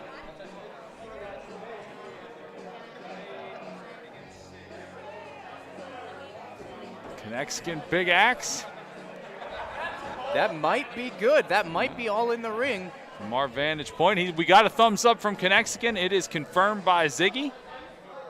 It looks like we are going to get the ref to take a peek real quick just to confirm here. And he gave the thumbs up as well. A fairly quick decision from the judge, and just like that, Conexican goes up 2 points. Not yet in the round of 7. He only needs to take 1 more match to win the round.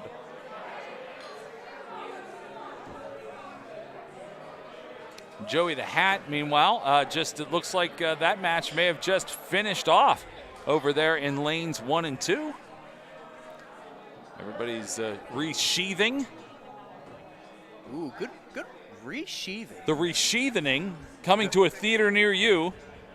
The first one's okay. They tried to make it a trilogy. It really didn't work out. I recommend you skip the second one. Third one's got some good story points, though, such as Conexican and Ziggy Stardust going neck and neck.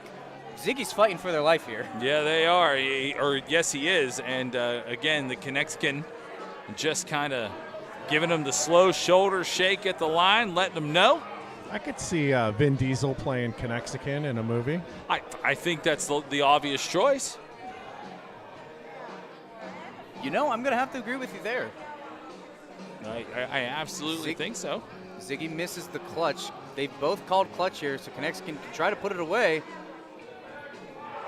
He did not. Conexican was very, very upset with that. Oh, you know what that means. You know what that means. They're going to take it to Big Axe. Big Axe! Big Axe in lanes 5 and 6. And it does look like Conexican is going to step up to the line first here.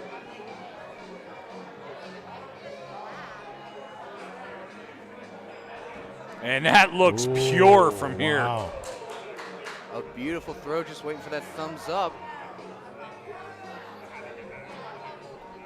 Was a 5. Ziggy's got to match a bullseye.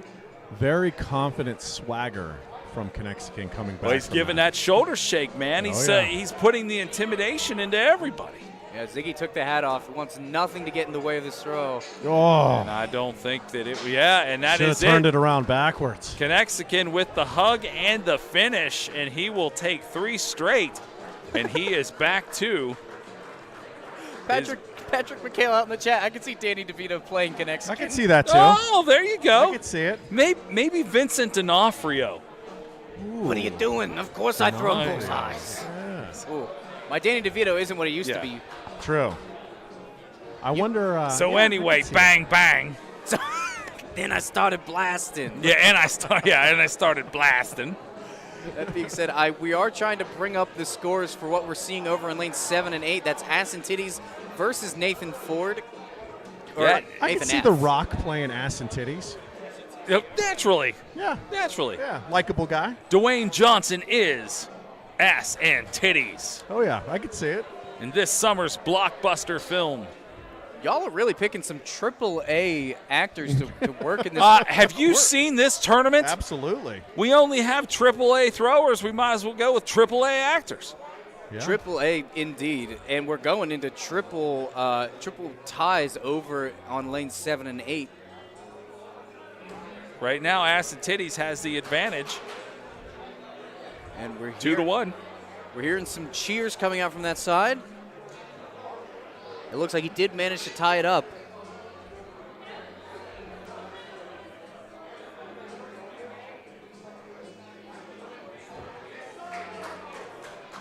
Good, Nathan lining it up. Oh, he's jogging. His Ass and Titties is getting ready to throw again. Got that big axe vibe over there. Axe and Titties. Ooh. Waiting for his reaction. He just yanks it out of the board. He is an animated fella. They were called 5. We're going into Big Axe 6. The big axening. Right, throws it up. Remember, with our modified rule set, a touch clutch is permitted during the Big Axe phase. Nathan F. did manage to hit that green dot. We're going to see if Ass and Titties can do the same. He is high on that one, I believe. High on that one, indeed. Nathan and Ass and Titties currently at 2 games apiece. We're going into round 5 to see who can take the match. Let's remind them why we're here, boys. First place, $3,100. Second place, $1,200. Third place, $700. Financials all the way down to 10th place. This is why you're here. You see it on the screen. Big money to be had. Fourth place, $500. Fifth, $300, $200 for 6th, and $107 through 10. So everybody that's competing right now looking for the big bucks. Yep, and everybody you see left in this tournament, I believe, is going to get a piece of that pie. Biggest prize pool we have seen in a tournament this year. By 3 times. By 3 times, and I think that's why we attracted so much talent out into these matches. As we see round 5 going down, neither player has dropped the bullseye yet. We're going to see if Nathan can continue the trend. It looks like it might be a little high. And we are seeing the 3 coming out. That puts Ass and Titties 2 points up in the match. And remember, we've got 2 throws left in this game to determine who is going to make it through the bracket. As we continue to move through, we could not do this without our sponsors, Elm City Boards. Thanks to those guys, they donated all the special cottonwood target wood being used for the tournament, also for Jim Beam. Don't forget to try Jim Beam Orange. Everybody in attendance, make sure to head over to the bar for all kinds of Jim Beam specials. So Peach it looks like apple. Looks like Nathan has to go up top here. Has to hit this clutch if he wants to stay alive. Oh, big wow. excitement in the corner. Big excitement. Big excitement. They are going to get the ref over to make the measurement, and he does call it good. Wow. That means we're going to Big Axe to determine who manages to still make it through. In round 5. We're going Big Axe. Oh, it doesn't get any better than this, folks. All right. Here for these 2 guys over here on the end. Last round we Big saw Axe. Axe. We saw Big Axe going 6 rounds last time. Let's see if that mental fortitude and constitution can stick with our players as a small crowd has gathered around to try to watch what happens. And it does sound like he managed to hit a 5. Yeah, I think he did. Ref confirms that it is a 5. There Nathan it is. has to hit a bullseye here if he wants to stay in. And Pressure's the tension on. from the crowd is palpable. Oh, he's running up. I think he threw the 3 up. He did, and that match is Oh, over. wow. That match is over. Just like that, Ass and Titties takes the match by 2 points. And we're just seeing these matches get closer and closer and closer. And it's funny because some of them are ending quickly. We're separating the men from the boys in some of them, and some of them are just the hardest fought, pushing to the limits, like that one we just saw. Good stuff across the board. And as we wait for our next match, oh, there you go, getting carried off. As we wait for the next round of competition, we are going to run our sponsors. Thank you very much. We will be back with more right here live from Ace Axe Throwing.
Back here live at Ace Axe Throwing. Gentlemen, we are getting closer to finding out who's going to take home that big $3,100 prize as we see everybody getting ready, getting into the first round action. These are best of 7.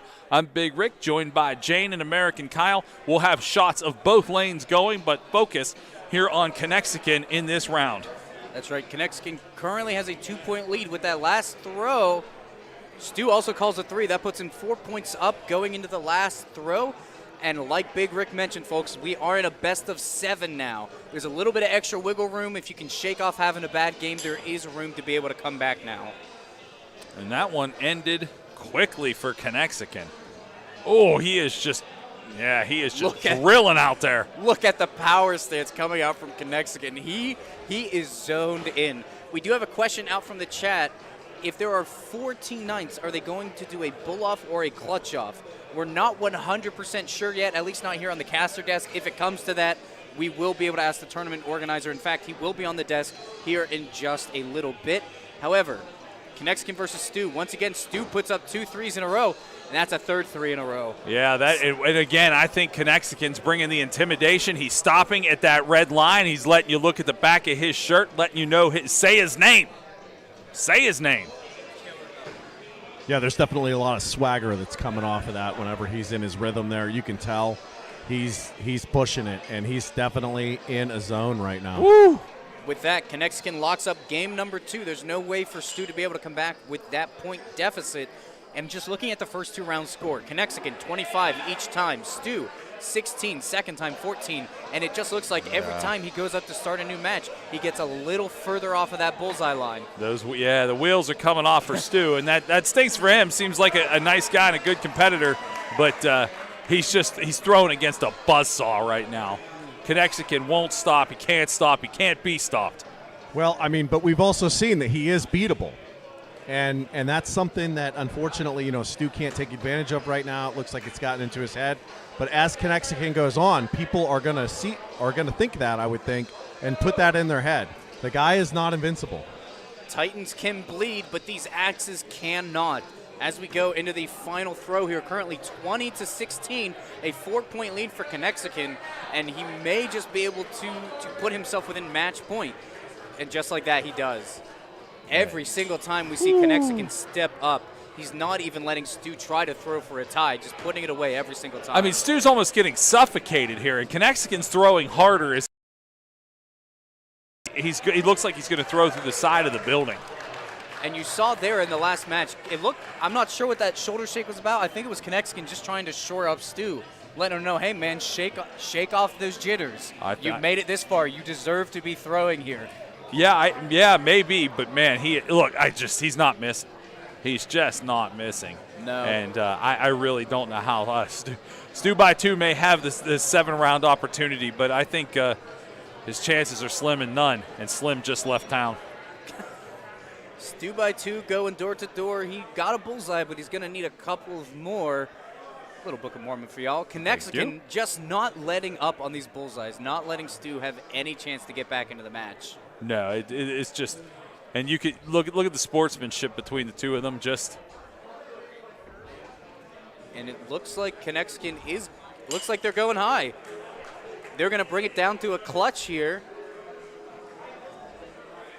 Connexicon just looks like he's having a bit of fun. Whoa! It's a little high, but it is dead center on that green dot. Wow.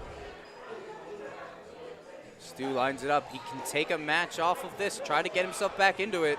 And that looks good. Yeah, he looks high, but where we at here? Connexicon just calls it no. And Connexicon does confirm that that is a good clutch for Stu by 2. We're going to game 5. There you go.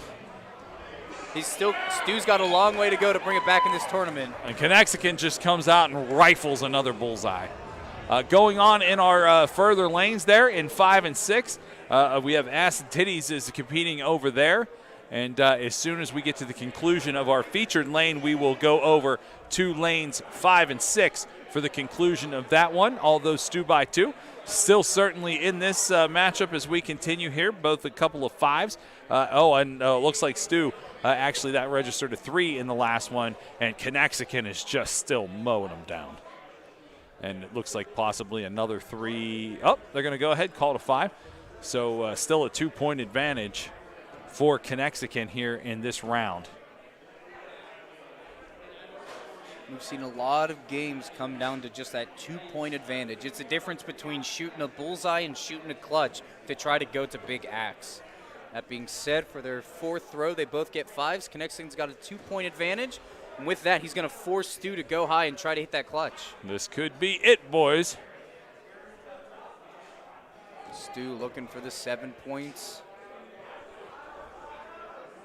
Step slow. And looks high, and I think that will do it. Yeah, it was on the mark, just a little high.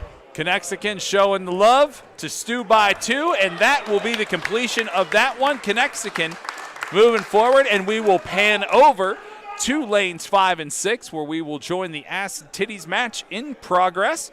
He has taken on Corbin D, and so far it looks knotted at 1 round apiece. That's right, 1 round apiece. They are currently tied 20 all going into the 5th throw of their 3rd round. Going Big Axe. Big Axe time. It's Big Axe time in lanes 5 and 6.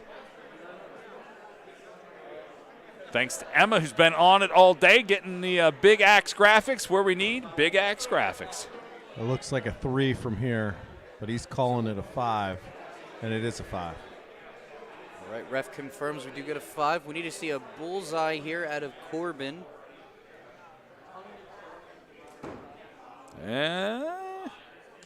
It's looking a little low. Yep, I think it was low.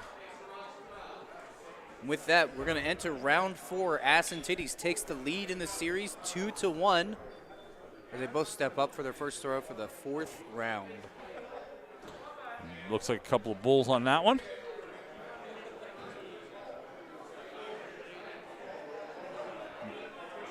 And even though we missed the first round action, it does look like they went into Big Axe and had quite a few throws into overtime. I'm seeing Corbin with a plus 15 points during that first round. Yeah, that is it's a lot of throws. And again, as you're getting down to it, You know, you're just going to have to keep, if you want to keep throwing or you want to keep winning, you got to keep throwing. You look at a guy like Konechkin, there wasn't a lot of extra throws in that matchup. Mowed him down pretty quickly. A little less wear and tear on the bodies. We're getting later here into the afternoon, into this competition. And that's one of the bonuses you see with the consistencies out of player like Konechkin. If you can manage to put the bullseye in every time, the chances of you needing to throw even more during your day are way lessened, as we do see them go for the clutch. And from here it looks good. They're going to, yep, we'll get a thumbs up on at least Asantiti's clutch. Yep, Asantidis goes up 3-1 in the series. One more game and he'll manage to move on. But there is still plenty of game to play here. Corbin does have one match point. He could try to bring a swing back here.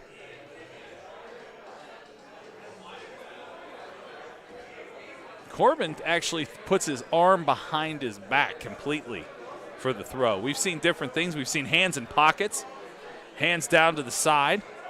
Now a complete and absolute behind the back. Yeah, trying to keep his posture there. What he's doing, I guess the same thing that we saw from the gentleman that put his hands in his pocket. He just put his hand there to kind of keep himself standing up straight, it looks like. And these guys, looks like they're we got a 3 on Corbin's side, and it looks like Asantidis is saying he's got a 5. That one could be very costly for Corbin. 2 points up. Asantidis looks like is going to make the first throw. And it looks like a 5. Forcing Corbin up. Ooh. Oh, that looks like a sharp throw. Oh, it does. We might be getting a measurement out here. Asantidis is confirming it. Asantidis confirmed. That brings us to a tie game, which means it's going to be decided by the Big Axe. Big Axe time here in lanes 5 and 6. The Axe tap. And coming soon, the Axe throw. The Big Axe throw. Looks a little high. It's a little high, waiting for it. That is confirmed to be a 3. Asantidis could shut it out here. Looking to move up through the bracket and knock out Corbin. That looks to be high as well. Yes. 3's coming out from both players. We're going to go into the second Big Axe round. And we're looking for bullseyes here. Ooh, that one might be a little low. Let's see. I think it's a little low. Yep, didn't even axe. Asantidis lines up. Ooh, that could be good. That one might need a measurement. He's got a thumbs up.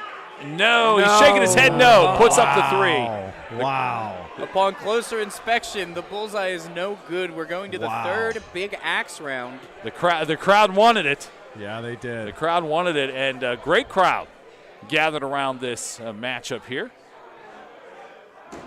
Ooh. Corbin, that's all 3, it looks like. Ooh. Opportunity here.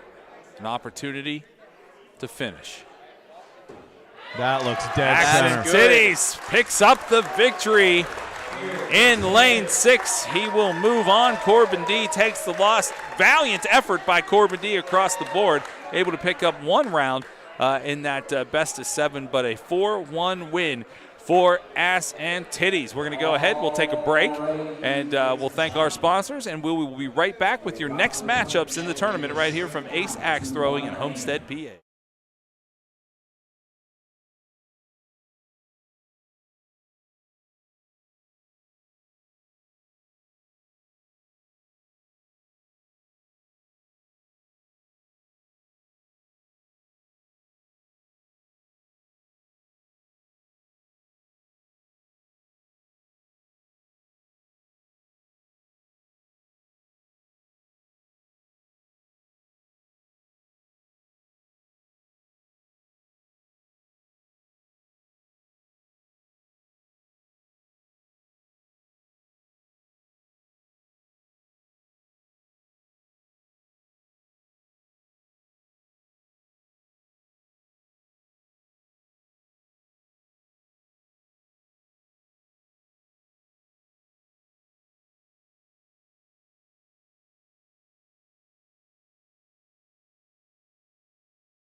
Welcome back to Ace Axe Throwing. Pittsburgh, Pennsylvania is the spot.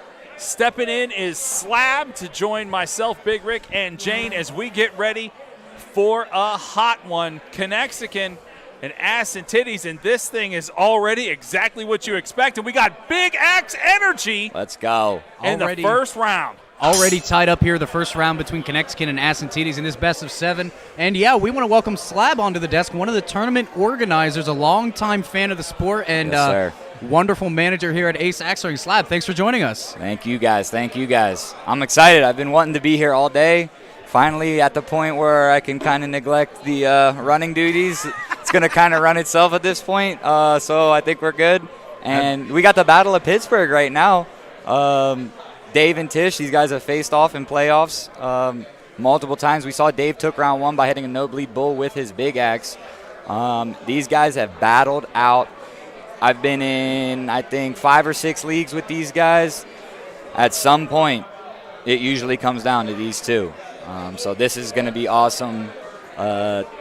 These guys are known to do legendary 7-round battles, so I'm really excited for this. I'm really excited for the rest of the games, too. I was going to say, I mean, you got to look at Daddy in this thing. My and guy. Go, man. That's my guy right there. Mowing them down. I told him we were at a league at Chillax on Wednesday. I said, I've envisioned it. I've seen it. I've seen you in my dreams holding up that trophy, holding up that check. I really believe he's got it in him to take it, and I told everyone, I'll say it once, I'll say it 100 times, if he wins, I will cry. Literally, I will cry. Well, he is going to have some fierce competition no matter who comes out of this one. Oh. Titties and Connexican. Let's go. A pair of clutches to take it into the big axe to determine round number 2. Ass and Titties not giving an inch. He's going to try to stay neck and neck with Connexican. A double premier clutch. I don't even the amount of times that has probably happened today, I guarantee you could count on one hand. Yeah, oh, Both no doubt. players hitting 2 premier clutches is very rare. I don't know that we've even really talked about one leading up to that moment. Not many. Not many at all. We have seen a plenty of clutches coming out, but none doubled. None doubled quite like that. As we do get the refs call. Good. Dave is in great white shark mode right now. Oh, he smells blood. He doesn't care about anything but killing his opponent. He's wiping off the feet, and the way he gets into that stance after he and throws. It's intimidating, man. I've thrown against Dave in playoffs. I've thrown him against him in leagues a million times. Honestly, I've practiced with him so much that I'm almost comfortable throwing against him. But, dude, he gets into this mode where you're like a little scared of him. Like you see how he rips that axe out of the board, dude. He is pulling that thing out with force. He trounces right up to the board. He grabs that thing out. He goes right back. He locks in. He throws first every time. And the he gets in a rhythm. The power stance that he takes Look after at that. his throw. Look at that. I'm telling you, it's so they have to Straight read his power. name right off his back. You will know my name is Connexican at this line. Yes, sir. And he is continuing to do so and just mowing those down. He is locked in. Look at that stance, dude. Seriously, that's intimidating stuff, man. You see that guy just banging. He's not even coming close to that line. That is dead center every time. And Tish is throwing second every time, so he's seeing that happen. And then he's having to take that into account while he's throwing. You're like, okay, I have to hit a good shot. It can get to you, but I mean these guys are used to it. But this is awesome. I'm so happy for this. When you let Connexican set the pace and get in the driver's seat, you're in for a wild ride. Yes, as we get into throw number 5 here, it looks like a clutch might be good on Ass and Titty side, a little high for Connexican. I think he's too far left, but I could be wrong. I've been wrong before. We are going to get a judge's ruling with the new Premier rules. It is a little bit difficult for us to be able to eyeball it all the way back here, even though we're only 10 feet behind where the players are actually throwing from. I mean, from the board, it's certainly far enough that the naked eye can't tell on shots left. like that. Yeah, I'm sure you guys have shown the graphic, but you literally have 0.96 to 0.97 of an inch spanning from side to side of that clutch, where there's actually 1.75 inches of green paint that you can actually hit. So too far left, too far right, you could be breaking the hole from top to bottom. It doesn't matter. Man, it is big axe time over there. Dave smells blood on this. He sees a 3. All he's got to do, there's no real pressure because you know he's not going to throw a 1. So this is what he looks forward to. And wouldn't be surprised if he drills this dead center. We've seen him do it. Bang. Oh. Bang. Bangs it out. And just like that, he goes 3-0 so far in this best of 7. One more game, and Connexican gets to move on. And if you're ass and titties, I think you're shaking in your boots a little bit. You're definitely a little nervous now. And Austin is sitting back watching, seeing this, knowing that's what he's probably going to have to go up against. Certainly going to be a battle of the Titans that it's coming down to. Shout out to Dave, though. That's my guy. Has been my guy. Without him, none of this would have happened. He's like the ambassador of this area. He's a great ambassador for the entire sport in general. He's a pilot, so it's actually wild. He flies, for work, and then he gets overnights in certain cities, and he'll be like, "Oh, there just so happens to be an axe tournament in Austin when I'm overnight staying for a trip." He'll go in, win the whole tournament, fly back the next day. He's built for this moment. He's been in so many of these situations, but he's also able to network with everyone while he's there, and he's such a good guy that, people gravitate towards him. And he's the reason that we can bring all these people in from so far over the United States to compete in this event. Big shout-outs to Connexican, but we are going into throw number 5. Both competitors tied at 20 points apiece. And I think they're both throwing for clutch again. Wow. Ass and titties with a great throw. Let's see if Connexican can take it back to Big Axe. Oh, that looks good too. Yeah, it sure does. They gentlemen's agreement that both of those were good. Love seeing it out of these players, and we're going to Big Axe. Connexican still looking to put it away, and with the power and speed that we've been seeing him throw with, I would not be surprised to see him drilling a couple bullseyes as he does get to set the pace for this Big Axe tiebreaker here. Well, he knows too that this could end it. This could be the end of his tournament hopes here. Connexican lines it up. Bang. Might be high, but I think he towed it in, so it might be good. It does look like a toe. A little bit of hesitation. They're going to call captain in for the official ruling.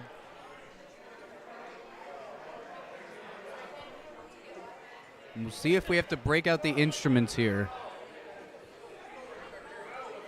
It's called a 3 for the first time. I believe that was his first 3 all game. Yeah, that's it's his first 3 in a while. Well, in this entire game for sure. Last few games he has been locked in, sweeping people. That's a good throw. That's 3-1 in favor of Connexican still, but Tish gets one on him. Able to put a little bit of pressure on Dave, but I can tell you right now, he ain't worried. He's not going to feel that too much. No. There's the old saying, the journey of 1,000 miles starts with a step, and this is Tish's first step back into this competition. Yep. He has 3 more games he's going to have to play through if he hopes to take this home. Connexican again, just throwing heat. Straight down the pipe. And you can see, interesting enough, you would expect to want a more relaxed grip, a more relaxed stance. But Connexican, every time he steps up to the plate, he is tense. His muscles are bound, and he is ready to just spring that axe into action. I was actually just talking to Dave before the start of this game, and I said, "Hey, man, you're in the good money at this point." He looked me dead in the eye. He said, "I don't care about any money. All I care about is the trophy." He does not care about the money. He doesn't care about anything like that. He wants to be known as the winner of this tournament. Second, it's $1,200. It's a great, little payday. It's a pretty nice Saturday. Oh my God! Again, maybe Dave might be low. Tish looks good, but both of them looking just a little bit questionable. We're gonna get the ref to come out and measure both. I think Tish's is good for sure. And you were talking about the payouts here today. Keep in mind, $3,100, $1,200, $700, $500. Fifth place is $300, $600, $200, and then 7 through 10, $100 a piece. So, we've seen a lot of competitors that are already out that are going to make some money, at least their money back. But we've got guys that are still looking for $3,100 in the first place. And Tish takes another round. He can say all he wants that he's not worried about money, but I'm sure as hell he's going to take it. Oh, he'll definitely take it. So, I won't doubt that, but I can tell you for a fact he wants the title more than the cash. Hey, we talked to we talked to Connexican earlier today when we first started, and I think I will give him this. I think he wants the bragging rights. I think he wants to go to Canada next year and let everybody know who he is. He took fourth in IATC 2020. He was very happy with his performance there, but he's one of these guys, someone like me, I'd be like, man, I got fourth. I'd be so happy. He cares about one place and one place only, and that's first place. Well, he's got a battle on his hands right now as this is a 3-2 matchup. Yeah, I believe a wise figure once said, if you ain't first, you're last. Yes. It might have been Abraham Lincoln, one of the presidents. Yeah. It was one definitely maybe Socrates or something. Yeah. That sounds about right. I believe it was Congressman Bobby. Ricky Bobby. North Carolina. Oh, Tish really lining it up there. I think it's good. Connexican trying to match it, but they he both fires it in. Dave looks a little high. Tish looks a little low. And we are going to get the official back out. Although leaving the axes in the boards, making sure that before they pull it out, the opportunity to find out. No shenanigans here. Unfortunately, they were already knocked out of the tournament, but also no shenanigans currently up Dave on the boards. Is good, and Dave Alviso, Connexican, takes the match. They're not even going to measure Tish's axe. Wow. And you can hear the applause from the Unbelievable. crowd. I'm going to step out for just a second, guys, kind of wrap this up for them. All right. Absolutely. We saw a great match there coming down to that last final clutch. And, I honestly thought Tish was going to be able to come and bring it back. I mean, he certainly gave it a hell of a run, but Connexican was just he is who we thought he was. He came in here and he shut it down. He saw he was offering that little bit of door open to Tish, but no. Not going to happen on this one. Joined by Joe Deasy. Joe, this is your thing here. You got to be very proud of the way Ace Axe Throwing has stood up today, and boy, the competition has been everything you hoped for.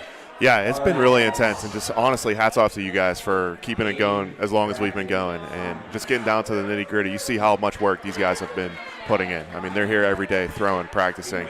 You see how consistent they are. Yeah, I mean, and you've got to be pretty psyched too, because a couple of the guys that play out of here are really showing off. Not only Connexican, but Daddy might be the most unassuming, excellent axe thrower I've ever seen. And how quickly he progressed just blows my mind. And like I said, both him and Dave have just been putting the time in, so it's showing. All right, that being said, folks, it does look like we're about to get into our next game. Our next round of 7 is going to be Daddy versus Joey the Hat. Both players have been having a strong showing today. Daddy firing in bullets. Who do you think is going to take it? I think it's too close to call. Yeah, I think it's going to be too close to call too. But boy, you got to like the way that Daddy's been throwing this entire day. Also, shout out into the chat. Jason says he thinks he may have served with American Kyle, so he's still here. I will make sure that he responds back to you. That would be something to be able to reconnect a couple of military buddies through this chat, but we will make sure that he sees that. Also, shout out to Kathleen. And we got Joey already hitting a 3. Austin, similar to Dave, hitting dead center. Both of them using Shot Pro axes. Austin recently switched his axe just maybe a few weeks ago to a completely new axe, a slightly smaller blade to kind of help out with this new rule set. Obviously, smaller blade, less chance that you could have bleeding into those areas. So, and you can see my guy is locked in, and I love to see it. Yeah, that new axe doesn't seem to be bothering too much. He had a 2-point lead going in here. We have to see a clutch from Joey the Hat to be able to go into big axe. Nope. But it looks a little too far off to the left, and Daddy is going to take the first game. And I tell you what, Daddy's starting to take a little bit of that Connexican approach by just standing there and letting him look at the back of that shirt. We both learned from Dave. We started in this a few months ago, a little less than a year ago. We learned from Dave. Dave taught us, everything we know. So we take a lot from him. We appreciate him. But Austin's looking to show, man. He's the new kid on the block. Look out for this guy. He is crazy consistent. When he gets into a rhythm, he is able to shut out everybody and everything happening around him, and he can just lock in. It's pretty incredible. Yeah, we have seen him on quite a few of the stream games today, just locking in bullseye after bullseye, unrelenting with his throws. He is a machine. And once again, if Joey manages to clinch the bullseye, which it looks like he's going to, once again, a 2-point deficit going to Joey. Daddy's going to look for the bullseye here. Spoiler alert. Ooh. Yeah. He's hitting bullseye. Once again, Joey is confined to hitting the clutch to keep his hopes alive in this match. Oh, that looks good. I was going to say, it looks good from here, just eyeballing it.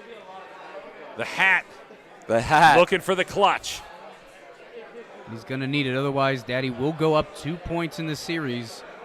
And remember, if Daddy or Austin, I have a tough time calling him Daddy. Well, you should, because it's awkward. But, yeah, that's my guy. He even said, he's like, they gave me this name because they knew it made me feel awkward, Yep. so I just kept it. There's a long history behind that name. I won't get into it, but I tend to not call him that for obvious reasons. But if he wins this game, Dave has to beat him 2 times in a best of 7 in order to win the tournament. So he has that cushion of that first game, and I can assure you.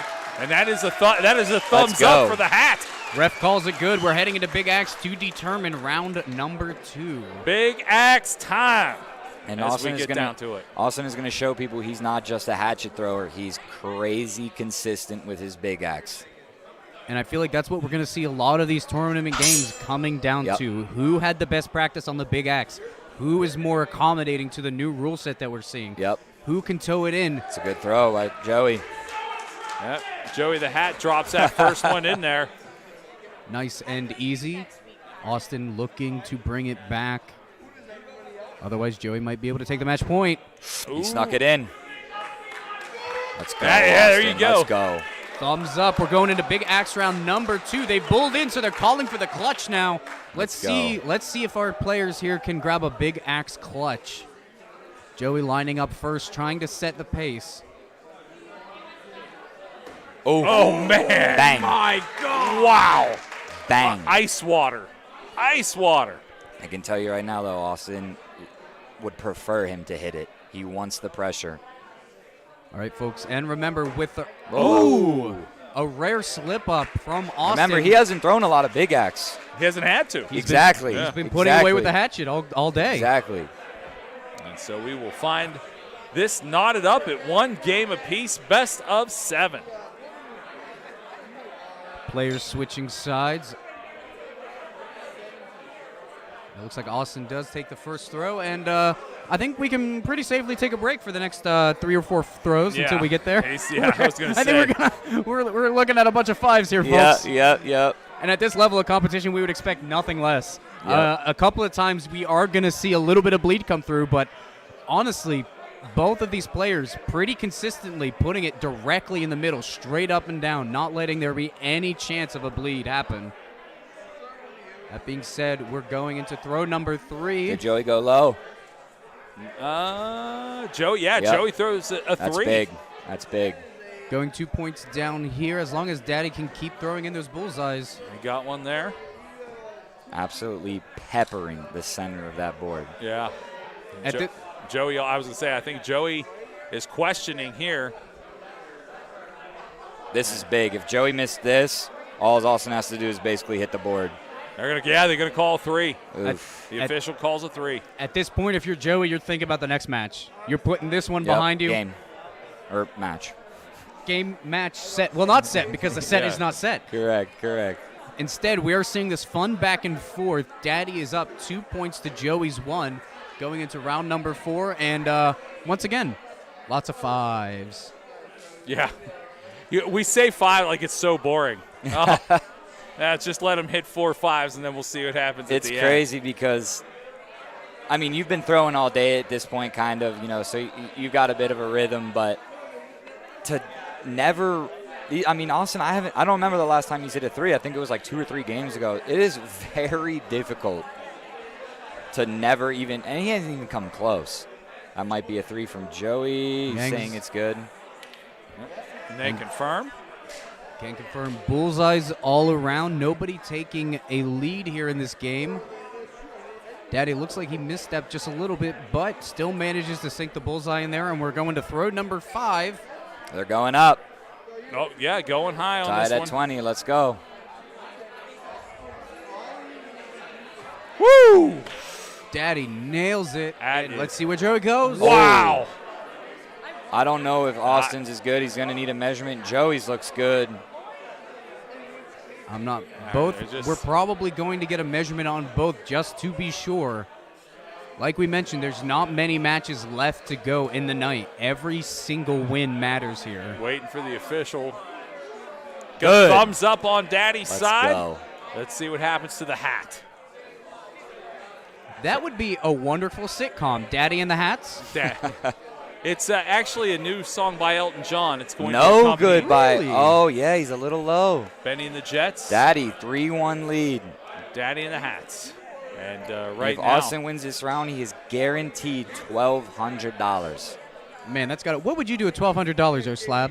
A little extra stimulus check right there? Yeah. A little extra I stimmy. mean, I'm an idiot, so I would go buy Jordans and, dumb stuff. But I can tell you what Austin's going to do. He's going to put it in the bank and pay off his student loans. I can assure you of that. You know what? Good for him. Yep.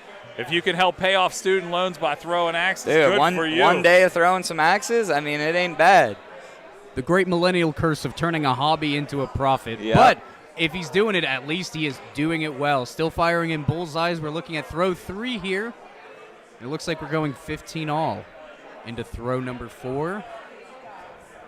Round 5, Daddy is on match point. He can take the game here if he continues throwing bullets like that. I'm so unbelievably proud of this kid. It's unbelievable. Yeah, you got to kind of see him come up. I mean, we carpooled a league. We work together. It's funny because we have an interesting dynamic at work. We like to mess with each other. People tend to think we hate each other because of how much we banter back and forth. But look at these clutch throws here. They're both looking pretty good. Austin's saying no on his. I think Joey's way too far left. No. Good. It's at a slight angle, so that actually helped him out. With that, Joey manages to take another point, coming back 3-2. He's got to win the next 2 rounds, though, to be able to clinch it out and get to the next match. You feel like this could go 7. It could. It could. You really do. So we got Joey the Hat throwing in Austin lane 3. It looks like there's like a magnet or something. He's hitting the exact same spot every single time. It's unbelievable. Also, as you mentioned, we need to thank our sponsors, especially Yes, sir. The folks that brought us this incredible cottonwood for this event, Elm City Boards. Thank you to them who donated all this special cottonwood target being used for today's tournament. This stuff holds up really well. It's unbelievable.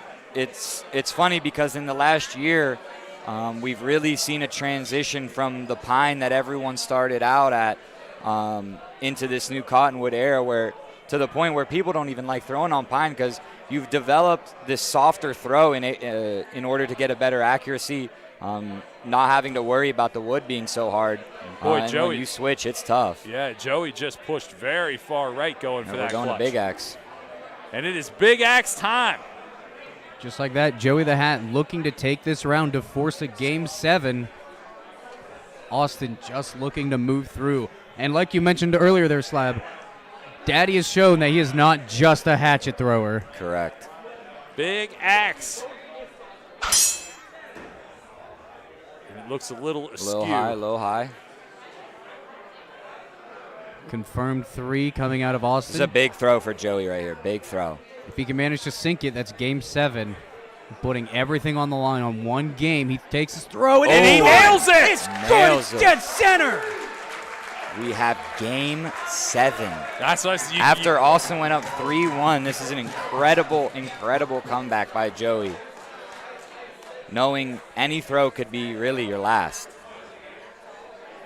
And it comes down to this one last game to determine which thrower gets to move on. We're starting with 5s.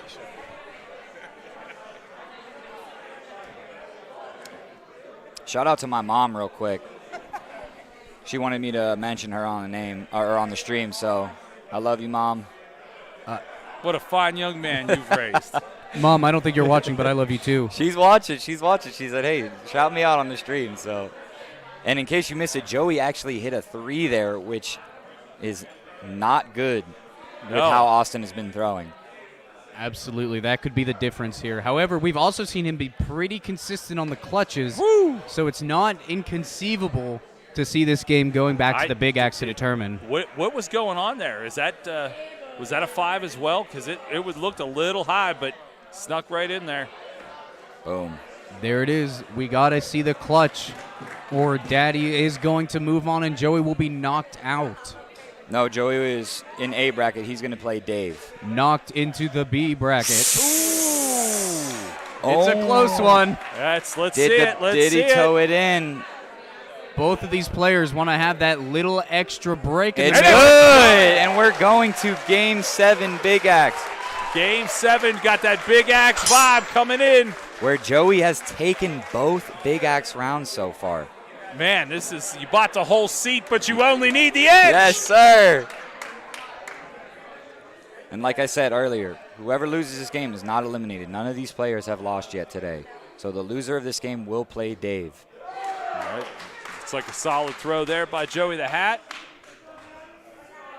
Everyone acknowledging the 5. Austin's looking to match.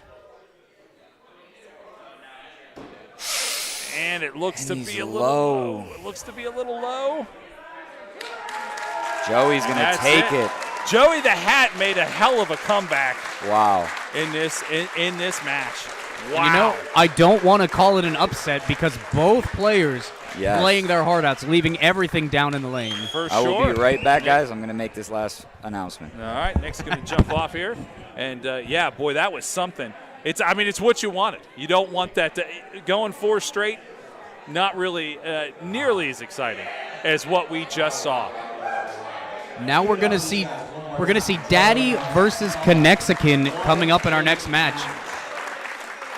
And honestly, I think all of these consecutive throws is going to go into Conexican's favor here. Daddy has had to throw quite a few games in a row now. Yeah, Conexican's been able to walk away, take a little breather, do whatever Conexican does to get ready for this matchup. Again, a pile of money on the line here. $3,100 going out to the first place winner. $1,200 for second, $700 for third, fourth place $500, fifth place $300, sixth place $200, and 7 through 10 will all get $100 payout. So there is plenty of money to go around. $6,400 up for grabs here as we continue to get to the end of this tournament. This is 3 times higher than any tournament has paid out all season long, gentlemen. So you can say it all you want. It's not about the money. Pride takes a lot in it, but money's nice. And we're not just looking at the battle for placement here. We're also looking for the battle for ace axe throwing as we get to see Conexican and Austin going head-to-head in this best of 7. And Austin starting with a 3.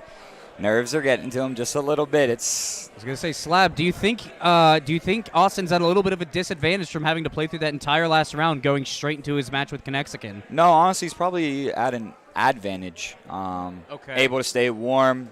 He knows his motion. Sometimes that first throw can, it can get to you sometimes. You got to re-gauge. Yeah. But he throws so quickly, and that's something he mentioned to us in an interview earlier. And it's crazy because 99% of the time you'll see Austin is going to make that first throw. Dave knows this. So that's why you see Dave is trying to beat him to that first throw almost. Dave's a killer. Dave's been throwing first in this round. Daddy going up top. He's got to hit that clutch to keep it going. He's wide right. He's a little nervous. Sorry. It's one of the first times he's been on the big stage like this. So and Austin learned a lot of what he knows from Conexican. It's a little student versus teacher. You can see their throws are eerily similar. Their pace is very similar. There's a lot of things about these guys that are very similar. Yeah, they both throw pretty hard too. Yep, exactly. Both players really try to bullet it in, not giving any time for them to get inside of their own heads. Here's some funny backstory here. So Dave is throwing a shot pro that he's had for a while now. When the new rules were announced, he said, this is the axe I'm going to be using. It's got the smaller head. Austin took the axe one night after league. He started messing around with it. He said, I want one of these. This is what I want. So he bought a Shop Pro, Austin did. He gave it to Dave. Dave did all the work on it, the handle, the blade, everything. So we've always been talking about how, Dave is going to sabotage Austin's axe because we knew this matchup was going to happen. So it's just funny to see that it finally has come true. Daddy throwing for the clutch. Ooh, might be a little high. Yeah, he's going to want to measure that. Yeah, Connexkin calling out for the measurement. Looks like he under-rotated just a tad. I can kind of see that caliper slipping under. Yeah, they're going to call that no good. And Austin, there's no way that one's good. No good on either side. But that does mean we get to go to Big Axe to determine round number 2. Got that Big Axe feeling here in this matchup. Gonna hear the Big Axe chants from the crowd. Let's go. So nice that so many of the competitors have stuck around to watch. Certainly one of our new favorites. He may not have won the tournament, but we love this guy. Applegate. Applegate is a guy that we just can't get enough of. And here we go. Connexion's got that Big Axe feel. Connexion comes in a little low. This is big. This is Austin's chance to bring it back, tie up this series. He needs to hit this. Dave already putting his Big Axe down as if he knows what Austin is going to do. And he goes low as well. I mean. Do you think that was a little bit of a power play there, setting the axe down before Austin even threw? No, that's honestly. Or is that just a little bit of confidence in your protege? I've honestly done that a million times because, you play these guys and you throw a 3 on that first one. Granted, the rules are a little bit different now, but these guys don't hit a lot of 3s. So, if you start off with a 3, these guys aren't missing. So you tend to just, at that point accept it. And you see Dave's doing it again. He's ready to just go back to hatchet. And bang. Yeah, there and you that's go. Why. Looks like that was. That looks good. Yeah, Daddy. Yeah, Daddy. The crowd, the crowd screaming the "Yeah, Daddy," who knocks this matchup at 1 apiece, and this is fun stuff here. Both players stepping up to the line Austin. again. Here's another thing that is wild about this. When you go from throwing, they threw up 3, 4, I don't know how many Big Axes right there. When you go back to that hatchet, the hatchet feels like a feather coming out of your hand. Yeah, probably. When you're throwing that big axe and you switch back to that hatchet, it feels like it's, you're just throwing a little feather at the board, and it can get away from you there at the end. Austin looks a little low. Oh, nope. He's going to go ahead. Good. That being said, though, Austin does currently have a 2-point deficit going into throw number 5. Connexon does not want to give an opening back into this game. Once again, Austin's throws starting to look a little bit low. It's still in the bullseye, but may need to recenter maybe himself. A little bit of fatigue going on there. Austin has to go up and hit clutch in order to send this to Big X. We know he can do it. We've seen him do it. Might be a little high. I think he's just going to call bull in just to see. Yeah, he already knows. Waves it off. You have such a small margin of error on that. You pretty much know, right off the bat whether it's good or not. Connexon takes the 2-1 advantage here in the best of 7. And just like that, they're back to rocketing it out 5s. Just an update from my mom. She said thank you for the shout out, but then followed it up with, now I'm just waiting for my Mother's Day flowers to arrive. We had them scheduled for 5. They appear to be an hour late. You better make sure to take care of your mom tomorrow. Spoiler alert, Mom, I'm sorry. I have been sleeping in this building for the last 2 weeks preparing for this event. I left here at 2 a.m. last night. I got back here at 6 a.m. I basically just took a small nap. Same story Thursday night into Friday as well. So, I love you though, Mom. I'm sorry. Quite a bit of work going on behind the scenes to make all this possible. We want to thank everybody idea. Behind the scenes who could make this possible. Looking at right couple now, clutches. Yeah, let's see. No good. Connexon pulls out. We're and going to Big Axe. Yeah, so does Daddy. It's Big Axe time. We got that Big Axe feel here in this awesome matchup between student versus teacher. This is so awesome. And it's funny because obviously we've known about this tournament for quite some time now, and we all hang out. These guys practice here all the time. We have league here all the time. And I've been saying for the last few months, this matchup is going to happen. I knew it was going to happen. And I was saying, hey, if Austin wins this, there could be a small changing of the guard. But Dave doing what he does best, using that mammoth of a big axe and putting it exactly where he wants it. Connexicon taking it to match point here. Austin's going to have to run it back if he wants the chance to throw again, correct? Am I correct in that? Correct. So Dave is currently up 3-1. If he wins this, Austin is in fact eliminated, and Dave will go on to face Joey in the finals, where he will have to beat him in 2 best-of-7 matches. And Austin may have just thrown a 3 there. That might be hands on his hips. It looks like we're going to get the ref to come out and measure this one. You can tell he's a little disappointed in himself. And this, you can see a little bit of that frustration setting in, knowing that he has to win this to stay in it. And I think he's going to want a second opinion. Where's Justin at? Setzer's going to come in and help him out here. We've seen a 2-point difference multiple times be the difference in winning the game and going to big axe. And when it comes to these no bleeds, there is such, you hate to see that. There's such a small margin of error. It's you hate to see it. He's definitely not out of the running, but he certainly has to pick up the pace just a little bit. Yep. Right now he's thinking about throwing that clutch on throw 5. Mm-hmm. Yeah, because you know Dave ain't going to miss. No, it does not appear so. Has he thrown a 3 this entire time with a? I think we saw 1 3 in game 2, but I'm pretty sure he's hit 5s every other time. Yeah. Connexicon is 25-20, 25-20. Yeah, no 3s from him. Oh, there you're right. it That is. was the previous round that Connexicon has hit a 3. You are correct there. Correct. That being And said, this is for the match right here. And he's to the right. Oh, I got to man. go congratulate these guys. Look at the love there. Look at the love. Such a good match coming out from Austin and Dave. You can't ask for a better match than that. I would have loved to see it go down to round 7, but seeing the teacher beat up the student, it's another training day for him. And don't think this is the last time we'll see Austin. We're definitely going to see him come back and continue playing in these tournaments. It's only going to go up from here. Yeah, we'll absolutely see that matchup again. Look at the guys from Ace Axe Throw and gather around Daddy Austin and congratulate him. Look at all the love he's getting as Connexicon moves on, but certainly Austin showed out today and made one hell of a run at this. And that does mean we're moving into our final matchup of the evening. It's Joey the Hat versus Connexicon.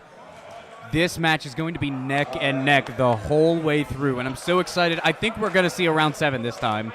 Well, we certainly could.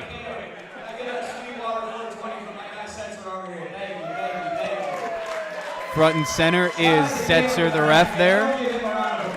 Setzer, an ace axe throwing regular. We've seen him in quite a couple of leagues.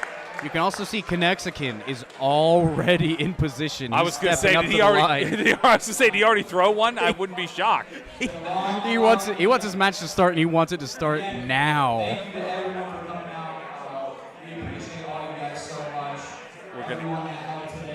We are going to see it. We are going to see it go down.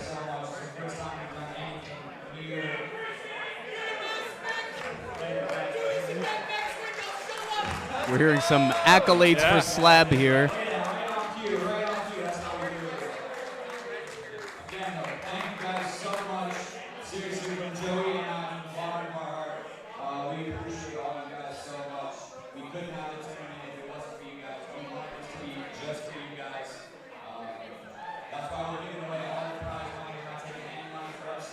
Yeah, the prize money's going to be big here.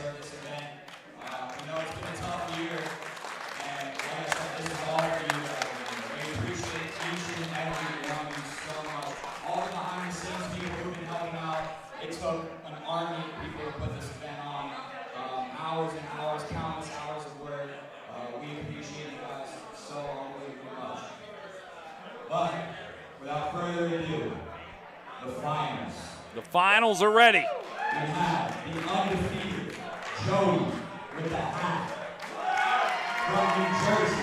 Joey the Hat from New Jersey. Stepping into the lane. This is it. Dave Alviso repping Pittsburgh, also repping ASAC. So keep in mind, Dave has to win 2 best-of-7 rounds to take on the tournament. All right, Joey the Hat. Okay, we're going to change the bullseyes. Give us this one. Joey the Hat, we'll go ahead and thank our sponsors as we keep moving on. We're going to wait for these board changes, so we'll run all of our sponsors right now, and we will come back with this exciting conclusion right here at Ace Axe Throwing.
Welcome back, and we are ready, everybody. The boards are changed out, fresh wood up there, and we are ready to go, and it is already started. Matching fives for Joey the Hat and Connexicon, and this one is going to be tight. That's right. Remember, folks, we are in the final round now. Joey the Hat currently undefeated, and as this is a double elimination tournament format, even if Connexicon takes this game home with him, he's going to have to win the next one as well to be able to clinch out the series. So, I mean, we legitimately could see 14 rounds between these two gentlemen. Joey the Hat is from New Jersey. Correct. Of course, Connexicon throws out of right here at Ace Axe Throwing in Pittsburgh. So, a little Pittsburgh pride on the line for Connexicon. It's going to be an uphill battle. Joey's been throwing sharp all day long. And really, we already have our first and this is – here's the thing, guys. Everything's going to count here. I mean, if it you got to check these. Remotely questionable, we're going to see someone come up and maybe possibly bring a couple officials in just to get a consensus. That's the difference here, $3,100 to $1,200. You know, both of these participants are leaving with a nice chunk of change, but they want to be able to brag about it. And I really feel like this is where we're going to see the game start slowing down. Probably not in Connexicon's favor, but like you mentioned, every single point counts, and we're going to have to see where the matches end up. Ooh, they called that a 3 for Dave. Connexicon's last throw was a 3, so Joey the Hat does lead by 2 points. Not a complete death sentence, as we've been seeing Dave hit those premier clutches pretty consistently. What do we got here? Dave is going to switch to his clutch-designated axe. Dave is throwing 2 axes, which is fully legal by the new rule set. He's throwing a smaller bladed one for bullseyes and a slightly larger bladed one for the clutches. Joey the Hat with a perfect bullseye, landing that dead center. And Dave, the man does not feel pressure. Pressure makes diamonds. And Dave is a diamond. I mean, that is true. That is true. He does not, and he. Although I will say this, we have seen quite a few Joey the Hat matchups, whether they were in the lanes just adjacent to us or our broadcast lane. Joey the Hat doesn't show any fear. Oh, and a drop. Very rare drop. We haven't seen a full dropped axe in quite some time already. It's a completely fresh board. That'll happen. That'll happen with a fresh board. That's why it's some. We almost changed those boards a couple rounds ago. So that's one of the bad things that can happen when you get a fresh board in there. Sometimes that axe will drop. Connexicon, who actually had a 3 in the second throw there, manages to come back and sneaks that one. Yeah, manages to come back and take that. The drop, the axe drop was something we did not expect to see there. And let me ask you, Nick, just as someone who was involved in the process, both players asked for the board to be changed, correct? So there's no crying over spilt milk there. Correct. So every player before a match starts is entitled to a board change if they feel it necessary. Usually the guys will kind of discuss it. If you remember back at the Connexicon Ass and Titties match, Tish actually wanted a board change. Dave said he was fine with it. They talked for a little bit. They said, you know what, screw it, we'll throw on it. And then that board ended up lasting 2 more matches. So some of these players, I mean, when you get that board all chewed up in the middle, there's like kind of a little pocket there that you can aim at, and you can kind of your axe just falls right into it. You don't got to worry about, your blade. It just sucks right into that wood, and it's a spot for these guys to aim at, so they'll go for it. And here we got the 5th throws here. Joey looks high. A little too high. Dave looks too far right. Both going to just call it no good and go straight to Big Axe. Big Axe time right here in the finals. There we go. This is what we came to see. And anticipate a lot of Big Axe. Before the rule changes, when all you had to do was touch the clutch and it was 2 5/8 in diameter, it was pretty much automatic that every player was going to hit 5 bullseyes and a clutch and go to Big Axe. Now there's a lot more finesse involved. Dave is calling it good. He's going to have Joey come just verify that for him. Joey says it's good, so Joey's going to have to answer here. And this is the worst part about playing Dave. He gets in a groove with his Big Axe, and he is absolutely lights out with it. Oh, and Joey answers with Yeah, a good bull. Yeah, he sure does. In fact, no official or conference about that one. Looked good the whole way. Thank you to Whiskey River Trading Company, a proud sponsor of tonight's event. We certainly do appreciate their contributions to making this happen as Connexican takes on Joey the Hat out of New Jersey. Connexican, of course, right here playing out of Ace Axe Throwing in Pittsburgh, PA. And just rolling down the stats for some of these players, little bit one left. of the stats that stands out to me is the Big Axe win percentage. Joey repping 75% win on the Big Axe. Connexican only 50%. I think if Joey can take him to Big Axe every time, I think that's where Joey's going to be able to squeeze out those extra match points. And there it is right there. Joey hits the clutch. And there you see it. A self-fulfilling prophecy there. Joey nails the clutch. We're going to have to see Connexican match. I'm not willing to bet that he won't. I am not willing to bet that he won't. Oh, my apologies. I actually missed that Connexican had already thrown in that round, and Joey just takes it. And Davis throwing a 3 on the first throw. That's what I get for looking at a stat screen. Well, no, it's all right. It's hard to tell. I mean, we have a lot of Oh, Dave is a bit rattled right now. A 4-point lead, that is a death sentence if Joey bulls out here from the remainder. we have no reason to believe that Joey can't do that. Connexican throws, so does Joey. Joey's been locked in too, though. I know we've been talking about Dave and Austin, and I mean Joey's right. He's the silent killer. You're right. He has quietly gone just no gutted emotion. This tournament. Yeah. Not a lot. I mean, there's been people calling him out in the chat and things like that, but not a ton of fanfare. People aren't really have been gathered around his matches. He's just gone about his business, which is decimating everybody he played. And that being said, that's not including the chat. Chat, we have seen y'all going off for Joey the Hat.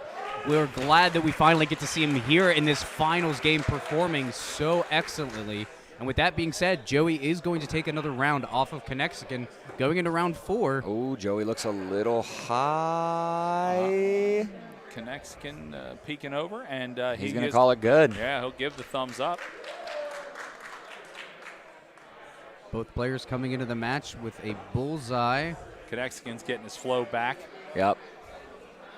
I think he was willing to. I honestly, it felt like he just wanted to get out of that second round, Yep. concede it, and move forward. Yep. And he has his. I don't know a lot about him, but does he have? Is he a former military trained person? Do you know? He is not. Oh, because he gives that appearance. I don't know if maybe it's just the camouflage shorts, but the way he stands. I mean, he's got that intimidating factor. And we have fives across the board going into that fifth throw. Joey ain't falling for it. He deserves to be here. He knows where his spot is, and that spot is first place. He wants it bad. Oh. It might be a little high, but the clutch is good. I think we got that. I I mean, think Dave Connexican's feels kind of good. hanging his head a little bit, but I don't know that. Joey is locked in, man. Connexican looks a little bit too far off to the left. Remember, the space that you thumbs down. actually need to hit is Wow, so this could be small. the last round right here.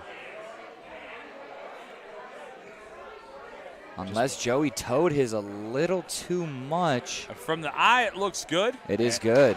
That's called good. Joey the Hat goes up 3-1 against Connexican. He could lock out the tournament right here. He good. All right, and we've heard it before. We've heard that people can get under Connexican's skin. I'm wondering how much of that is going to affect him, knowing that he has to win the next 3 games straight to take the series. I will say this from a broadcast perspective. All Joey the Hat has done is consistently throw. I mean, there hasn't been a lot of chatter that you can see. There hasn't been a lot of physical interaction or anything like that. It's just, I think maybe going about his business is what is bothering Connexican. Maybe. You know, there isn't any of that. Connexican seems like he has been the intimidator in the matches that we've called, Jane, and it's not. I think he's good. Yeah, the Philly space out in the chat calling out Joey is a beast, always has been. And we're seeing that on full display here as he's trying to take Connexican out of the tournament. He wants that prize money for himself as we're going into the 5th throw, round number 5. I believe I saw them both call ups. So we're going to see how these clutches pull out. Oh, and Dave bangs it. So there you go. And that was 3-2. actually, that was really the first interaction between the two of them, other than maybe a tap of the axe. This is actually a massive round. If Dave is able to push this to 7, it's just remember, statistically, Joey still has the advantage in the big axe rounds. Yep. And K. Dara out in the YouTube chat, that is in fact Setzer refereeing this match, I believe. Yes, sir. Good looks as we look forward into this match.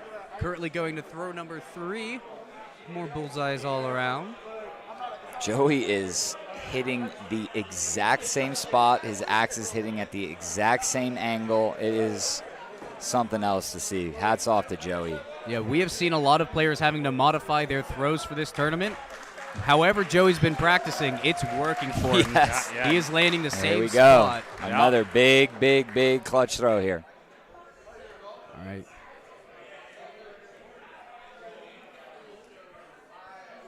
Joey's throw.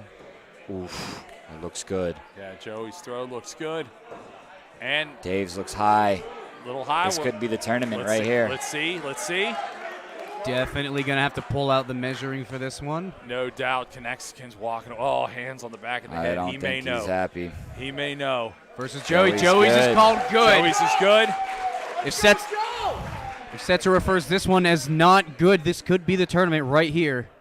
Good! Oh my God! Oh, look, Joey wants wants to know. He wants to see it. You can see it here up on the close up here. That looks good. He is going to get a second call it opinion. a second. Yeah.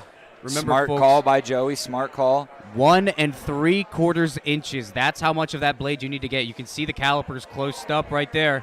It looks good. Measuring around on both sides. We're talking about the prize money here. You got to be accurate, and it is. And it is called good. And second ref calls it good. With that, we're going back to the big axe. Wow. Got that big axe feel. Oh we are seeing the God. YouTube chat come out in full force for Joey. They want to see the win coming back to the hat. But it looks like it's going to be coming down to big axe. Looks like we're standing And now. yeah, let's see. I was going to say. I'm about it. And the look at the conversation. Look at the conversation. Here's where They're deciding who's going to be throwing first, I believe. That's right. And the crowd grew silent, Yeah. waiting for that call. And They're a little bit livelier now, but they are on their toes just like we are. Ooh, I think Joey's high. I think he's high. Yeah. Little high, but Yeah, he's calling a 3. This is a massive throw for Dave. This could push it to the 7th round if Connexican can bury. he needs it. The He bull. does hunker down. Owns in. He takes a throw. And it's high. Turns out high. Joey's going to have another chance to try to put it away here. Really looking for that no bleed bullseye coming through. There you get a little taste of the crowd. Oh, and Joey, I believe maybe you just threw a 1. He's saying 1. Yeah, so you already know all Dave has to do is hit within that red ring, and he is good, and this will go to 7. I feel pretty confident in this. I would too. Remember, these are new boards with the big axe. We've already seen one drop here, but Connexican is going to bang it out right in the center. Going to games number 7. Connexican's hopes are still alive in this tournament. Oh my God! My palms are sweating. Man, I'll tell you what. I'm sweating over here. I'm obviously a little bit biased towards Dave. That's my. No, I haven't heard that at all. That's my big bro right there. So. Well, these guys are going to come out swinging with 5s as we refresh the board here. 2 5s coming out. Connexican hammering them away, but Joey going match for match, not letting any amount of space between them. I can't even remember the last time Joey threw a 3. It has happened, but it's I think it was round 2. Game 7. We are in round 7 of a possible game 1 going into game 2 if Connexican can push it and win this round. Here we go. Nothing can rattle this guy. Joey keeping with it, setting the pace when he needs to, and taking the defensive stance when he's gotta. Cool as a cucumber. A little bit of gamesmanship here. Ooh, looks a little left, maybe. Little to the left. A little to the right. Connexicans is definitely off. There could be a chance for Joey the Hat. He's going up to inspect it now. And it looks like we are breaking out the calipers. Joey doesn't know. Yeah, he's got to walk away from this right now and just wait for the officials. This could We be got the a thumbs up here. Oh, my God. Thumbs up. They're measuring Connexicans just to make sure, because this could be the end of the tournament. It could come down to this final throw in round 7 to determine who goes. Oh, my Wow, God. Look at the hat. Oh. Joey the Hat is frustrated. There is frustration. We have a second opinion. I was going to say it. And it's called good. And Joey the Hat observes it. We get the thumbs up from both of them. You know what we're doing here. This is the most wild game we've seen all night. You know what's coming. This is a game of millimeters. It is a game of big axe. This is unbelievable, man. I cannot believe this game has been this intense. An absolute battle. Connexican trying to bring it to another best of 7. Oh! And an absolute just power move right there. That's a big That boy is throw. tough to see, as Joey knows he has to throw it perfect or this resets. Oh, and he's That's a 3. it. And Dave Tate's match 1. That's it. Oh, my How about it? goodness. Folks, Connexican pushes Dave it. is an absolute animal. The Wow. man does not fold under any pressure. My palms are drenched right now. Now, folks, remember, Connexican has had to throw multiple matches Ooh, he in may a have thrown row the to 3 get there. here. He Nice could. call on We it. could be Good. seeing a little Oh, bit of yeah, fatigue. it was a 3. This is something as we get ready. Sorry, we saw Dave go down 3-1 earlier, so he's not afraid to lose, around here or there. He knows it's going to take something special to beat him, and Joey has been nothing short of special so Yeah, far. I mean, we talk a lot about Connexican. He is the hometown favorite as we're here in Pittsburgh, PA. But, boy, Joey the Hat is giving it everything. Yeah, Joey not slowing up. He's going to take that 2-point lead and continue it on into the last throw of this here round. And just remember, that was the first loss for Joey the Hat, so he has Yep. not tasted defeat He has throughout not. this entire day. So let's see how he reacts to that. Not only is his first defeat, it's his first defeat in the final. It doesn't seem to be shaking him, though. We No. saw 5 bullseyes coming out from Joey. Joey's locked in. He wants this, and he wants this bad. He got his first taste of defeat, and he does not want it again. But Connexican smells the blood in the water. Is an absolute savage. He wants to go for the win. He wants to lock out the first round here and get Did the himself top the of first his step to axe victory. bury in, though? This is going to be all about which parts of his axe are actually buried into the green and which parts are sticking out. Setzer goes up with the ruling. Oh, and it's good, and he's hyped. Yeah, look at that. Great job by our camera crew and everybody running it. The Unbelievable technical camera producer, Emma, and our camera people have just been slaying it all day to get that look. Remember, it's 1.57 inches embedded in the green. And or that black ring around it as well. Absolutely, which means even though we did see a lot more of the axe sticking out of the top there, because it was not dug into the target, it was still counted. Yeah, Dave throws it very hard, so even if he under-rotates like that and he's got the top of his blade sticking out, Big he axe throws it time. so hard that it's going to go in. Big axe. Ooh, and Dave just a little bit high to the right. It's going to count as a 3. Joey the Hat can put away the first round here with a bullseye. And honestly, I wouldn't be surprised if we saw it here. Well, he unloads and hits the exact same spot that Dave did. I think we're seeing possibly Joey a little nervous here. He had the first game cushion, so he's kind of playing relaxed, knowing there's no way he could get eliminated. But now we're seeing a little bit of a momentum switch, I think. As Dave, though, frustration. Went high the first one, went low the second. But here goes Joey. Gets another This is chance. still the first round. Wow. Another chance at shooting him out here. And that's good. That looks good from here. Joey's going to take round one. Joey the Hat, round 1. Also, shout out to people in the chat. James says he's just looking for homers. And I got to say, I mean, he brought in two officials. Everybody here is rooting for a great match more than anything. And that is what we are getting from Joey the Hat and Connexican. Yep. Once again, we're just looking for who manages to screw up first. Yep.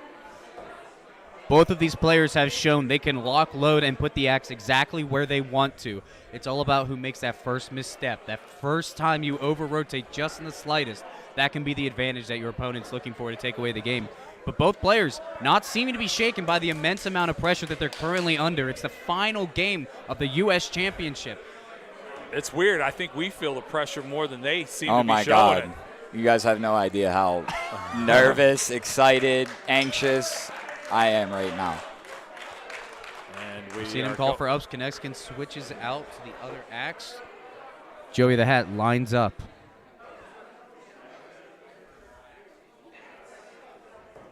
Looks a little high. Looks a little high. Might have towed in. Can't quite tell from this angle. Bang! But Connexkin Dave. splits the difference. Alviso. Joey says no good. Just like that. Just like we're seeing in the first game. A little bit of back and forth here. Joey taking the first round, but the second round going to Connexkin. No, my apologies. That was a tie. Did they both miss that one? No, Dave won that round. Yeah, it just I think hasn't they updated. had maybe a scoring error or Setzer's. He's on top of it. We don't have to worry. All right, no worries, folks. We are just waiting for the score to reset here. Yep, there you go. And just like that. 1-1 in this best of 7. Round 3 underway. Couple fives already up on the board, and I think that's what you're going to see. I'm expecting 20s all around until we hit throw 5. I'm Yes. expecting 20s from both these players. At this point in the game, they've both shown they can throw under pressure. They can throw under the immense amount of stress that they're under for that big cash prize. At this point, it's all about just keeping locked in, keeping your head straight, and throwing the axe just like you know that you can. Here comes 20 all going into the tie here. Looks like Connexkin is lining up for clutch as well as Joey the Hat. Oh, both left. Yeah, I was going to say, I don't think either one of them. But hey, we get to see some big axe here, boys. Yeah, big axe time. Here it comes. And once again, we've seen Joey the Hat taking a few of these off of Connexkin with the big axe. We'll see if he can pull it out here, an inch ahead in this best of 7 game.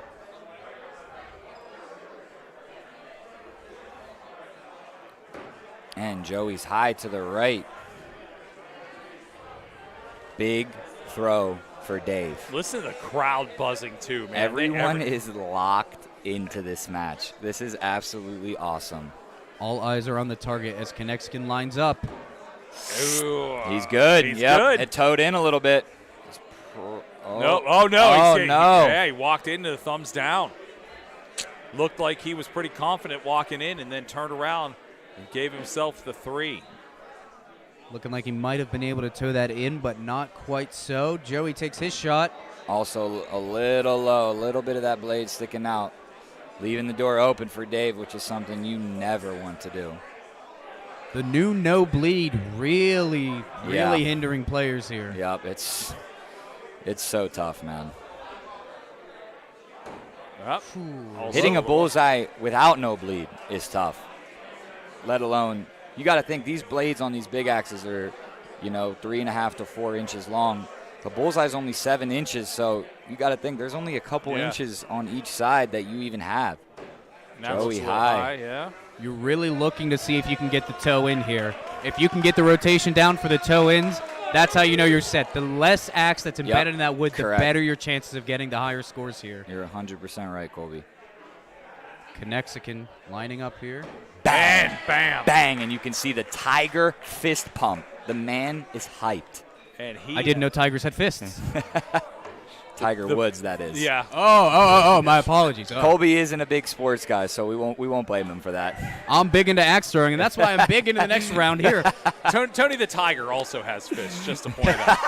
I bet you're a cereal guy, so we'll go with what we know. I'm going to assume that's not a fat joke, and instead get back here into the scoring. How am I making a fat joke?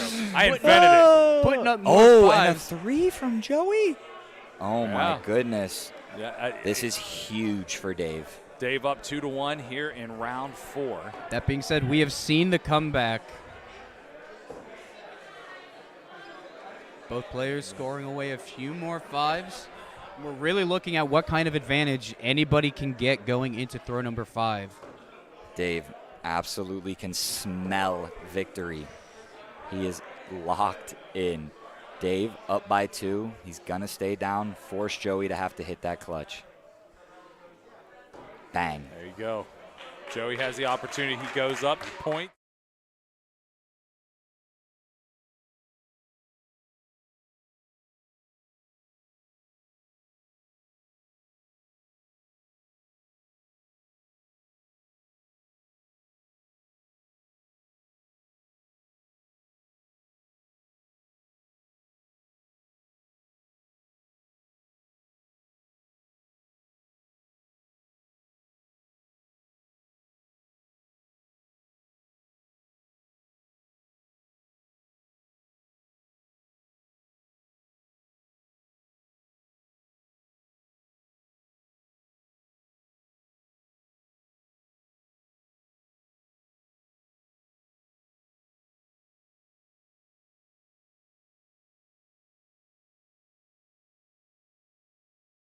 Waiting to see if either of them manage to drop an axe before we hit throw number 5. Well, stay. But not anytime soon. We're going up. Doing exactly what we thought, going this up. This throw could determine the tournament right here. Looking for that clutch accuracy. Joey set. Oh, and Joey misses. Looks a little If to the Dave right. hits this, he wins the entire tournament. Connects again. Throws. Oh And- my God! It might. No, he's saying no. He shook it off. He shook it off. No, he ain't even have. He's not even gonna have sets or. Oh my goodness! So, oh my goodness. what does that mean? What does that We're mean? going to Big X. Connexicon didn't even want to wait for the measurement to come out. He said, I want to grab my axe. I want to get my next throw in. This Yep. one isn't it. Let's go to Big Axe and see if I can take it. Joey the Hat is going to have to match whatever Connexicon can put up here as he takes his first throw. Whoa. That's a 3, I believe. We did 3. We did 3? Yep. Yep. Official says 3. Official says 3. Yep. Connexicon also takes Remember, up though, the Joey's 3. been throwing 3s with his big axe, so this would be big for his confidence if he hit this. It can be exactly the swing he needs to get back into this Bang. game. Oh, and bang. that's looking good. Bang. Joey the Hat. We get the thumbs up. We're going into round 6. Joey the Hat trying to swing back. And it's incredible. It's incredible. I think we might see round 7 again, boys. I'm not going to rule that You said out. 14 rounds, man. Yeah. Nobody's going to be shocked if we see 14 rounds out of these guys. Joey the Hat and Connexicon are playing out of their minds. And this is an endurance test now. Yep. Oh, no. Oh, is that a 3? Oh, no. I think Joey. It's looking a little high, but I think He's it's still saying good. it's good. Yeah. Managed to toe it in. Man, that is, Joey is breathing a massive sigh of relief, and Oh. Dave now. Dave's head is down. Is that a 3? That's a 3. Yeah, he throws up the 3. Whoa. Dave confirms a 3 with that. Joey does get a 2-point lead. Let's see if he can Dave keep right it. back into the throw. Yeah. Absolutely. 2-point lead for Joey the Hat. Looks like he's going to call for a bullseye here, not going for the clutch to clinch it out. Going to try to force Dave onto the clutch throw, and it looks like he will do that. And if Dave misses this, we will go to the 14th round of this finals. Connexicon taking a little bit of extra time to line this one up. And he's a little bit right, he knows. And here we go. This is it. There is no more rounds. This is the absolute final round of this tournament. Looking for the ace axe throwing U.S. champion will be crowned in the next round. Oh my goodness, only a few more throws. Joey, look at Joey's giving a thumbs up. Is it? It's good. Only a few more throws left to determine who is the champion, who gets to walk out with over $3,000 in prize money. I don't think prize money is on either of these competitors' minds, though. All you can think about right now is that big black circle in the middle of the target and how you're going to sink your axe into it. Absolutely. Still a tie game here. 5's coming out all around. Man.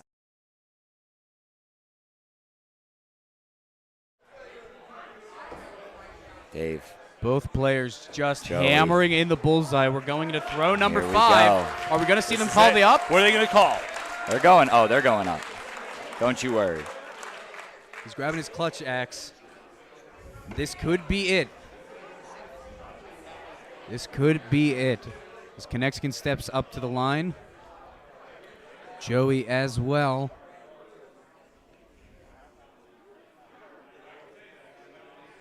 Connexican. Oh, Dave hits. Joey might hit too. It's close. It does look like a majority of that blade is sticking into the green, but it's going to be a close call. Oh, my God. Yeah. Oh, my God.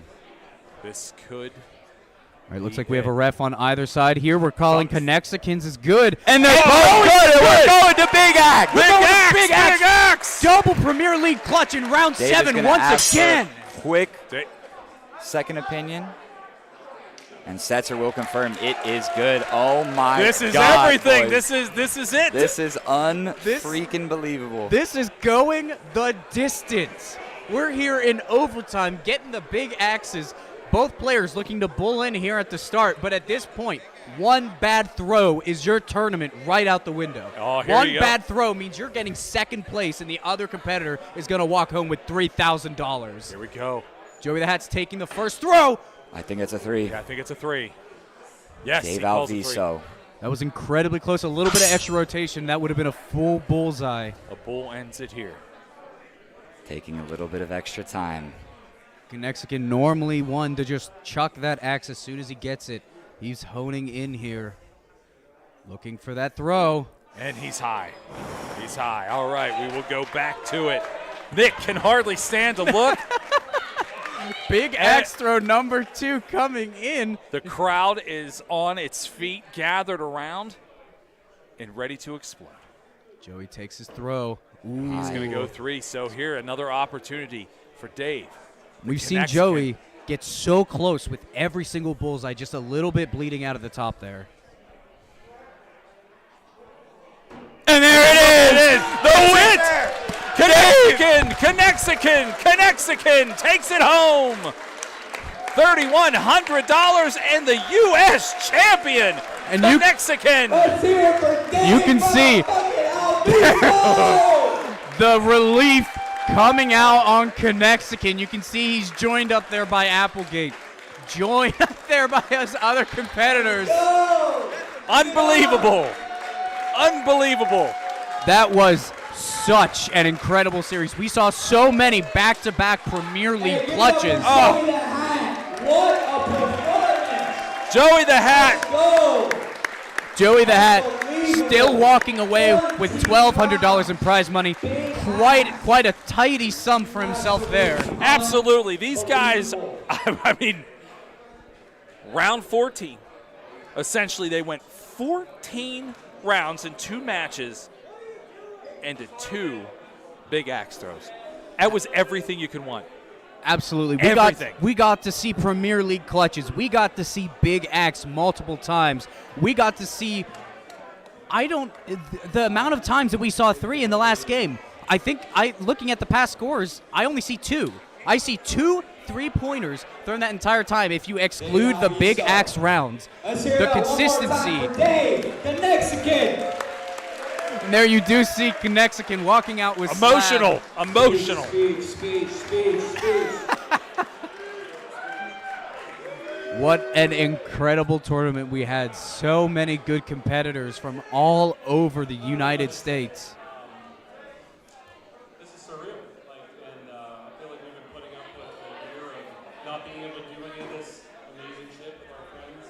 And I played a lot of sports in my life. By far, the best one I've ever played against is a blades and a board. It's literally because of this community. So, I mean, to me, you're all just my big family. So I'm so privileged to be here. Thank you all. I love all of you guys. Thank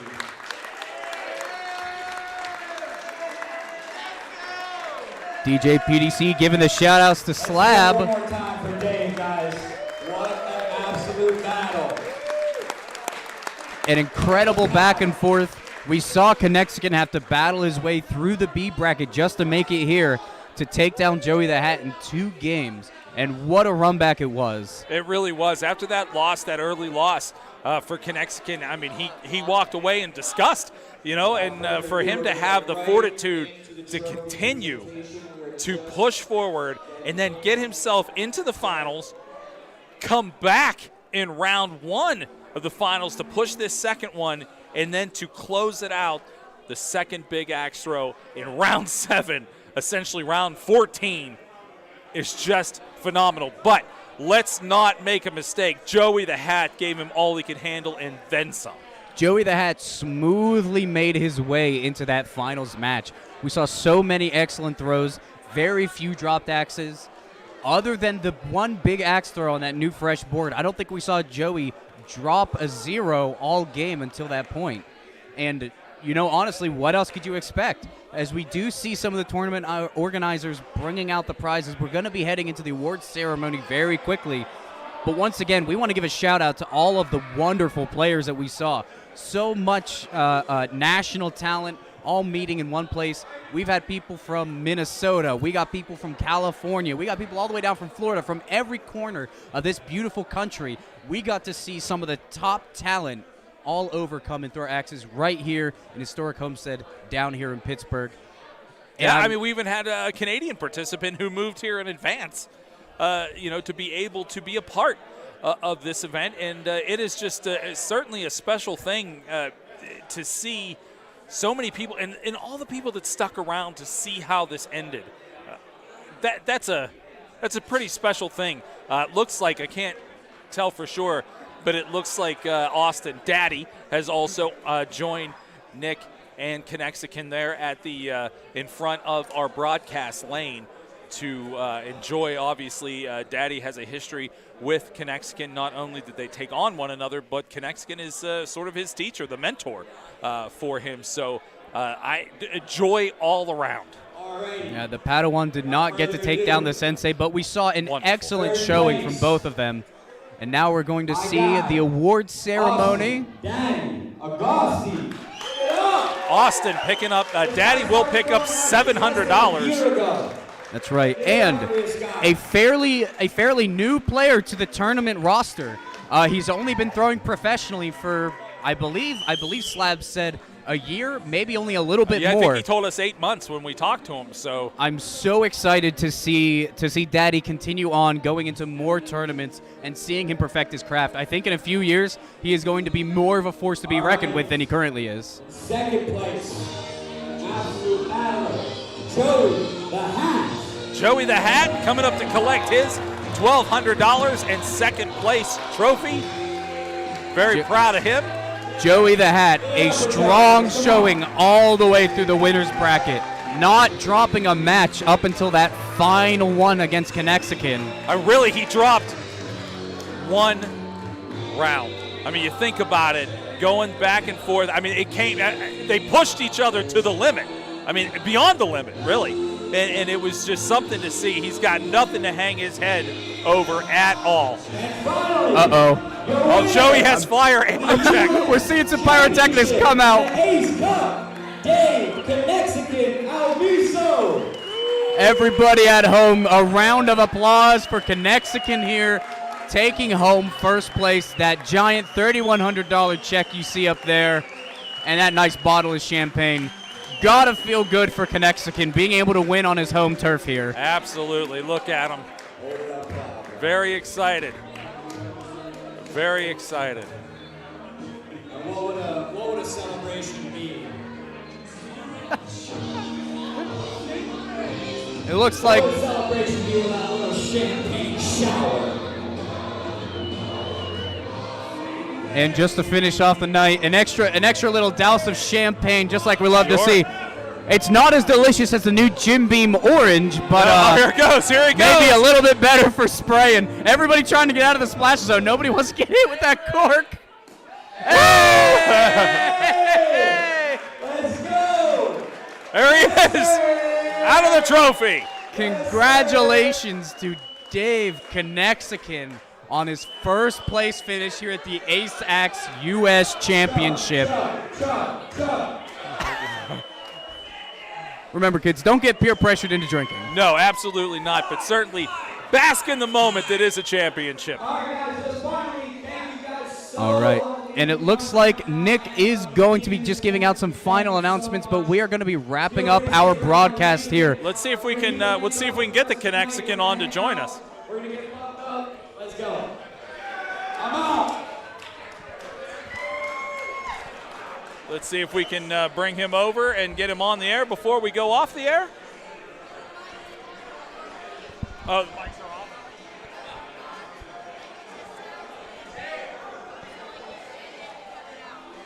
Oh, just ended. All right, well, it looks like that is going to be the conclusion of our broadcast. Congratulations to all the participants, for everybody involved. Certainly our guy, Joe Deasy, who brings us ace axe throwing. We certainly appreciate it. You've got to be overwhelmed with the excitement of a guy throwing out of your place, wins the whole championship, 14 rounds of it.